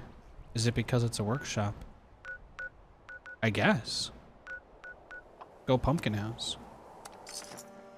Oregon is just like any other place, beautiful in some ways and not so great in others. Well, you know, there's ups and downs to everything, right? I don't think anybody has expectations in life for things to be perfect. That just kind of sounds like a way to be frustrated all the time. Having driven through Oregon, I can say, you know, it's like the rest of the West Coast. It's beautiful. There's big-ass mountains and lots of trees.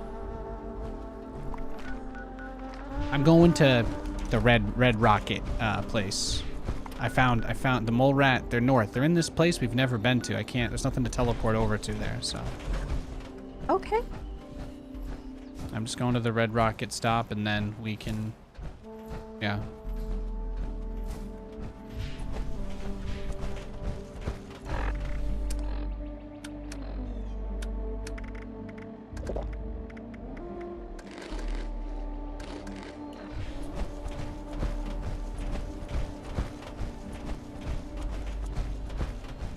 Built with Skyrim technology.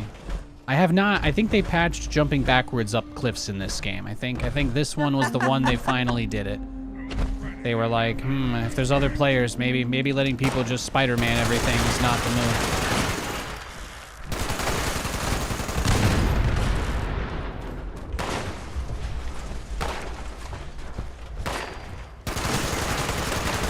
Who's being silky right now?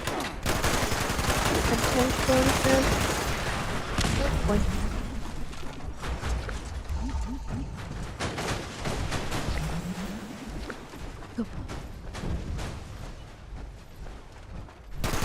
I threw the tennis ball and now he's looking at the puppy in the mirror.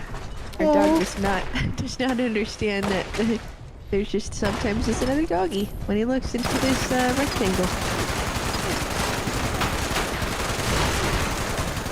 Oh, Robos. Let's go. A lot of robot guys here.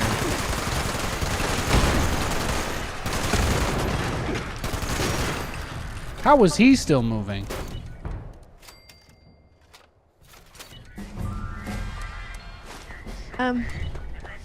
I hear him talking still, or is that Yeah, somebody there's else? an angry guy, an angry one right inside, it sounds like. Oh no! Maybe if we creep up ever so slightly, he won't hear us coming. Like that? Yeah, just that speed. Exactly like that. Unless there's chaos. Good job! Nice work.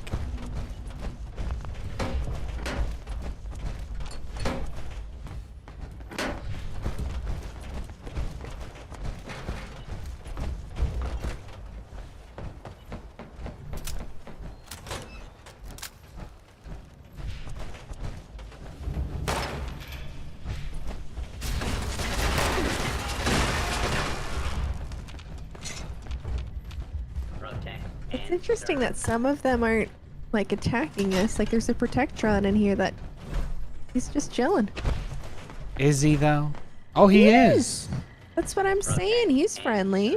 Maybe he's the shop guy and we have to do, like, a quest to make the enemies here not aggro us? I don't know. I have no idea. Oh, uh-huh. Yes. There is such a thing. I'm coming. Okay. I'm doing my gosh diddly darn best is what I'm doing. Oh, yes, sirree.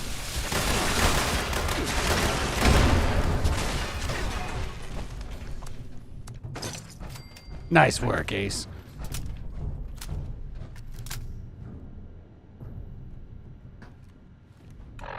This is gonna be one of those ones you can just get into, right? Yeah, I just auto did it. Cool. That's great. Well, one day you'll reach level 75 like Nathan. Mm-hmm. You can change to any of the other legendary perks at any time, by the way, if you wanted the unlock one instead. I mean, I like, you know, I like where I'm at. Slow and steady wins the race, you know? Mods can't ban me at this pace. That's fair, that's fair. This Oh! Blackbird is busy. There's a vault dweller on the roof of this place. Not doing super great. What's wrong? Too many fajitas? Probably. Too many fajitas. What's that even mean? I don't know. It's provocative. It gets the people going. Did you take a second to just wonder what I said? Excuse me, what about Plaguebird? Who's Plaguebird? Sounds like a choice of a username for sure. I just like to say glow-in-the-dark nuggies. I mean, that could be like the name of an old rock Nathan, no. band, right? That could be Glow in the dark nugget? Glow-in-the-dark nuggies, title of my album.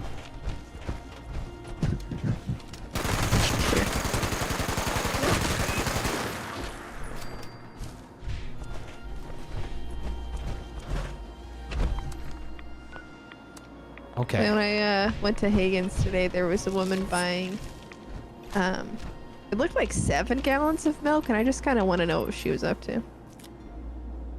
7 gallons of milk? Yeah. Yeah, that ain't right. No, but why do you need... I can't figure it out. I can't figure it out. Maybe she's like one of Santa's runners or something. Mm. Like, do you think Santa just drinks a shit ton of milk outside of Christmas? Like, does he just do it all the time to be consistent, or for his gut, or do you think he only drinks milk on Christmas because he's like forgetting about the cookies part of it though? Like, he just doesn't drink it without it. Transmission initiated. I don't know. I don't know about him. Oh, it's green out here. What'd you do? I think the ground just changed, collecting mole rat data. Oh. Legendary frenzied mole rat. What's legendary about you? He's cute.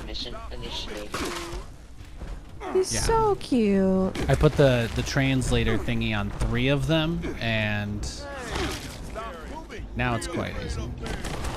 All these mole rats are talking to me. They're telling me to stop moving and get down from on top of this rock so they can kill me. Aww. Alright, well, my mission's accomplished. Heck yeah. Come Good here. job, old sport. I have to shoot one more. I still have to get the angler, but at least I can kill all these mole rats now. Where's the rest of them? impossible, mother truckers. Oh, he's in this hole. I can see it's still showing me he's in there. Crap, Jimmy, who's letting you have fun? You have to say it, you're having fun. Uh-oh. Fun on the internet? You better, whoa, whoa. Careful there. Slow down, brother. Just died.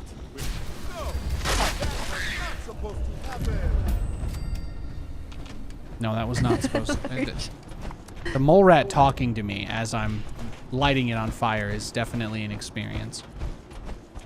You like a bad person yet? No, I don't. Okay. I tried to avoid doing this quest quite literally as long as I could, so it's definitely not my fault.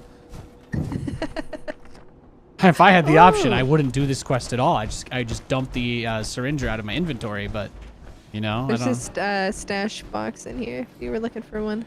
Oh, I am not over encumbered, but thank you. Just me. Okay.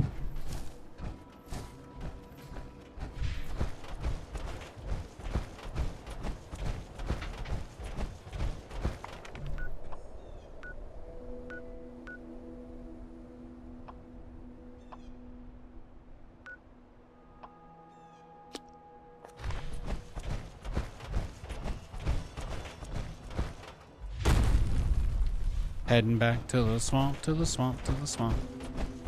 Okay.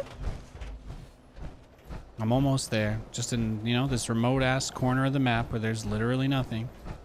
Ooh.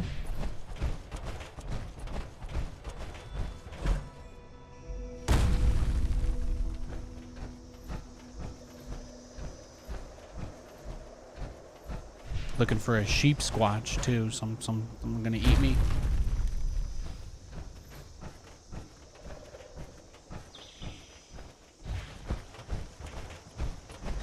He's out of control.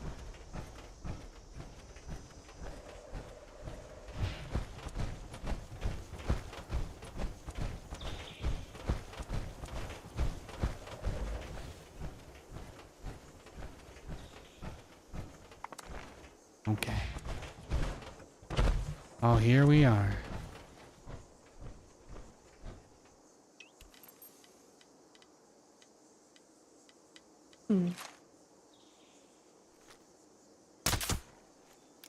Valid Vox interpreter subject detected. Transmission initiated. I am angry. I want you to die. Do not run. I was not in the mood to play, but I am now. Kill you and die. So I just have to stay around it for 20 seconds without dying. Then I can microwave it.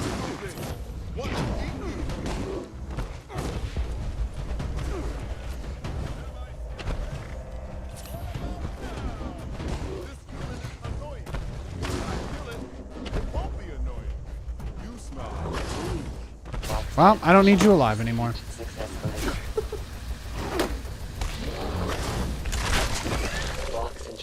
Where did you say you were? Please return. Oh no. Look at me on the map. There's nothing else. It's just swamps. Congratulations on a job well done, Dr. Harrison. Oh, now I can return the syringer. Oh my god. Then I'll never finish the quest just to make sure they don't give it back. Oh my gosh, you are in the middle of nowhere. I got some baddies here, but...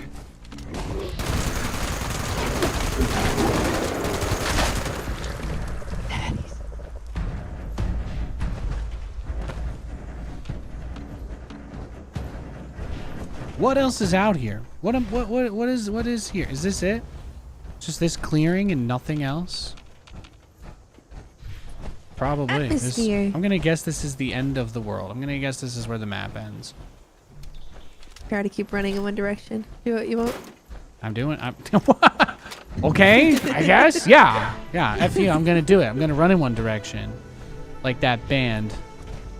There's a place called Myers Eye near you. Oh. Kinda. If you keep going north. Sorry, my wife told me to hold position and run in one direction and said I won't, so now I obviously have to. If you're going south, I swear to goodness, I just got to you. No, I'm going northeast. I would say northwest is a direction that I would probably head into if I were you. Yeah, but what if we find something else together? Oh, but That definite. If that's not the end of the map, I don't know what is. This has to be it. I think I'm here. Hey, Nate. Yeah? You head west. You might find a Katie. Ooh. See, if I was allowed to go this way, I'd probably be going into like Pennsylvania, right? Kappa. How close is that to Pennsylvania, West Virginia? West Virginia, more or less on the very southwest corner of the state. It's pretty close to bordering it. South, though.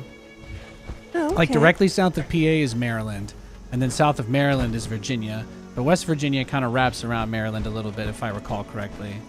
So I don't remember 100% if West Virginia directly touches Pennsylvania, but the northeast corner of the state would be very close to southwest PA, more or less. You see Katie yet? I see you. Hey. I caught some sort of disease from those mirelurks, so I just gotta, let me just pop these. Let me just take an ibuprofen real quick.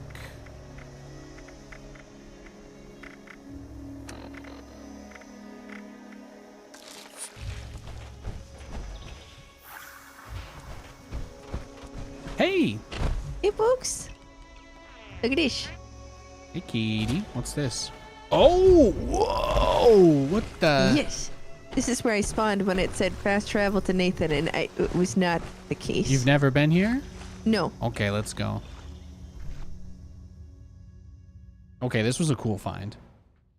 It just spawned me here. Oh, this is like the Wendigo cave. Ooh.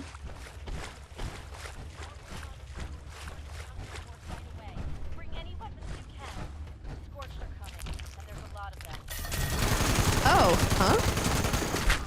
Oh, it's a Blood Eagle den. Ooh. Fascinating. Whoa, they just got a Mirelurk Queen propped up on spears here?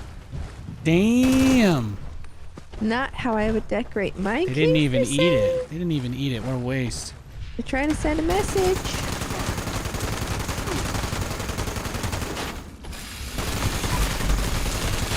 Tormentor. Ooh.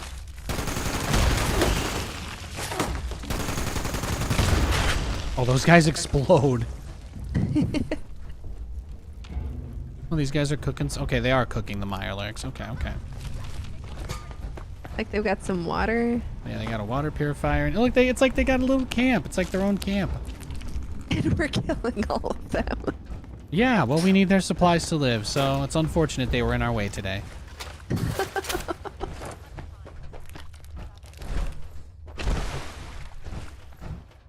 I didn't use my flamethrower, okay? I'm being polite. It's very humane for me to fire 50 caliber rounds through them instead. Very legal, very cool. It cracked me up earlier because you said something like it was cooler that the guy from the Resident Evil game where he knew that bar, he died, right? You said it was cooler that he died, right? But his story has less impact, yeah, if he doesn't. Right. Some guy in chat said, the pilot said, gosh, I really want to live this, and make it back home to my family. And Nate said, then he said, Nate, cooler if he died, though.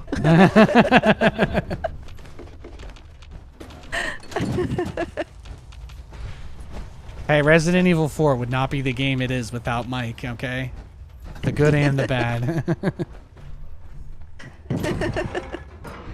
Why is this guy in my way? Huh? I was hoping he'd explode, sorry. Fascinating.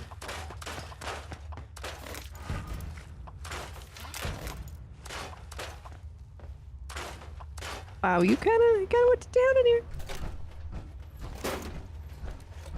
I finally cleaned, I got rid of all my junk, so I'm coming back, coming. Was there anything else here? Is there another way to go? No, there's really nothing else. It was just, I guess there might be a case in the future where you need Mirelurk eggs. So, I'm not sure. yeah, there's a letter here talking about how they finally killed the Mirelurk person, and then they ate the eggs, and that's it. And we just came in and killed them. Huh. All right. All right, then there you go. Yeah, that's basically it. Yeah, I'll take it. I guess we cleared this place out. All right. Oh. Kind of a cool little mini cave. I'm gonna teleport over to, at least it lets us teleport to this corner again. I'm gonna go back to drop off this syringe, but I'm gonna go to camp first. So it's no, I'm not gonna do that. I'm gonna go drop it off first. Just gonna drop it off, yeah.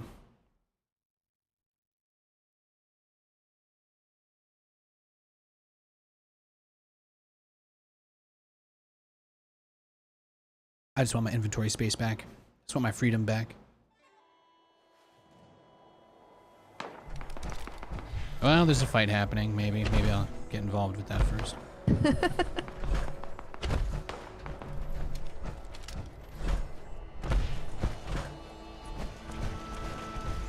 Is this somebody's camp? It looks like it. Yeah? Okay. People get really creative on here. This guy made like a couple of small structures instead of one big one, and I like that. His camp is very realistic and cool. Mine is big, ugly, and messy, but I do love my camp, so I don't think he plugged in his store. Everything. Yeah, his store is not turned on.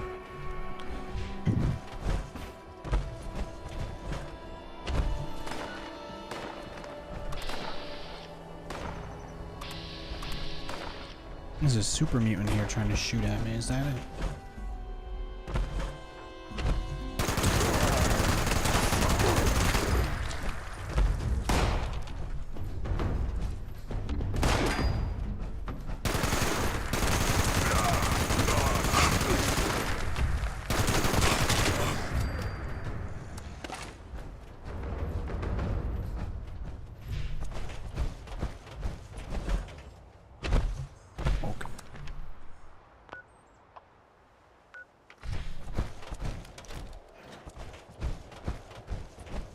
Yeah, in some places the game's really pretty too.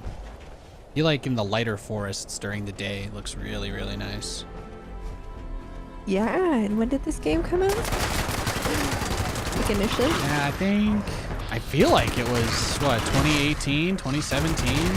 Okay, it's been quite a little bit. Huh. Feels like it's been forever.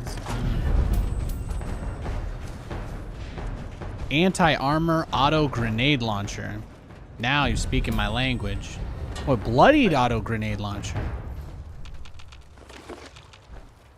Well, they're gonna make me choose. It's like Nate's version of challengers. I got 2 grenade launchers. No.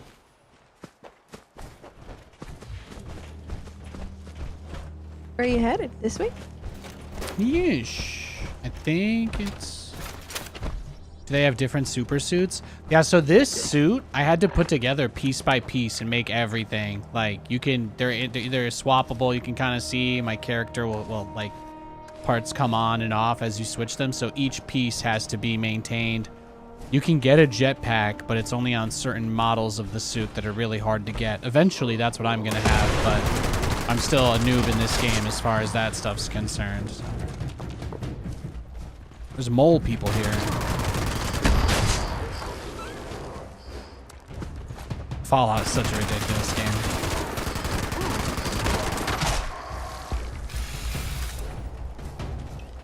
Oh yeah, I'll get my chainsaw out with you. Let's cut some bitches up. Right here, right here. Oh, this is perfect. I killed the supervisor. Who am I gonna talk to when I have an issue? I think in this world, you become the supervisor in this situation. Wow, the cultist and the miner guys are coming at us together. What are they doing? Why are they working together? That's cheating. I'm gonna give them some plasma grenades. Yeah, now you guys are chicken nuggets.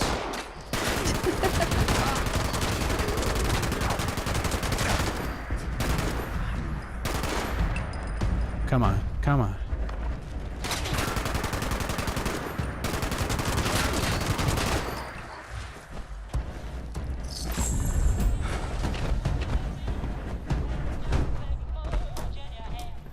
Level 2 save. Oh. That's my wife. I started to pick the lock. I heard you, walked over to you, and just saw that mole rat explode. Beautiful. Here you go, boom.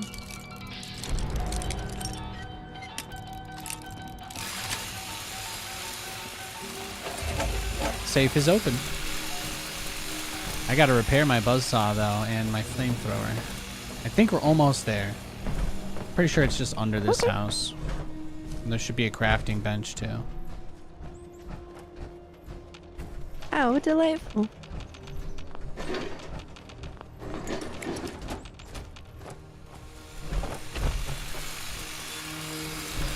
I cannot go out that way.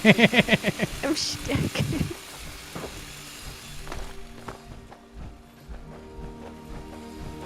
Oh, I see. Well met. Return the syringer. Yes, you can have it. Please, God. That's it. I'm done. You're Done with that. free! I don't care if I'm supposed to do more in this quest, but at least I know that thing's out of my inventory, which means I'm free.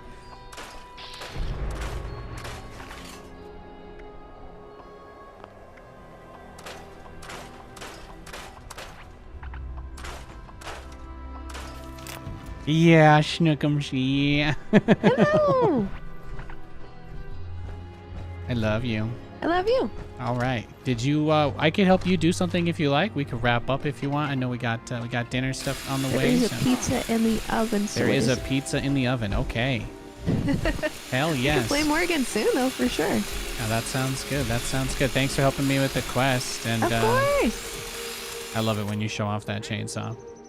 Katie's the best. Thank you guys for watching. That's gonna be it for today. We really appreciate it. I hope you have a great night. I'll be back on doing my thing as usual tomorrow. God bless you, and see you there. Good night. Bye.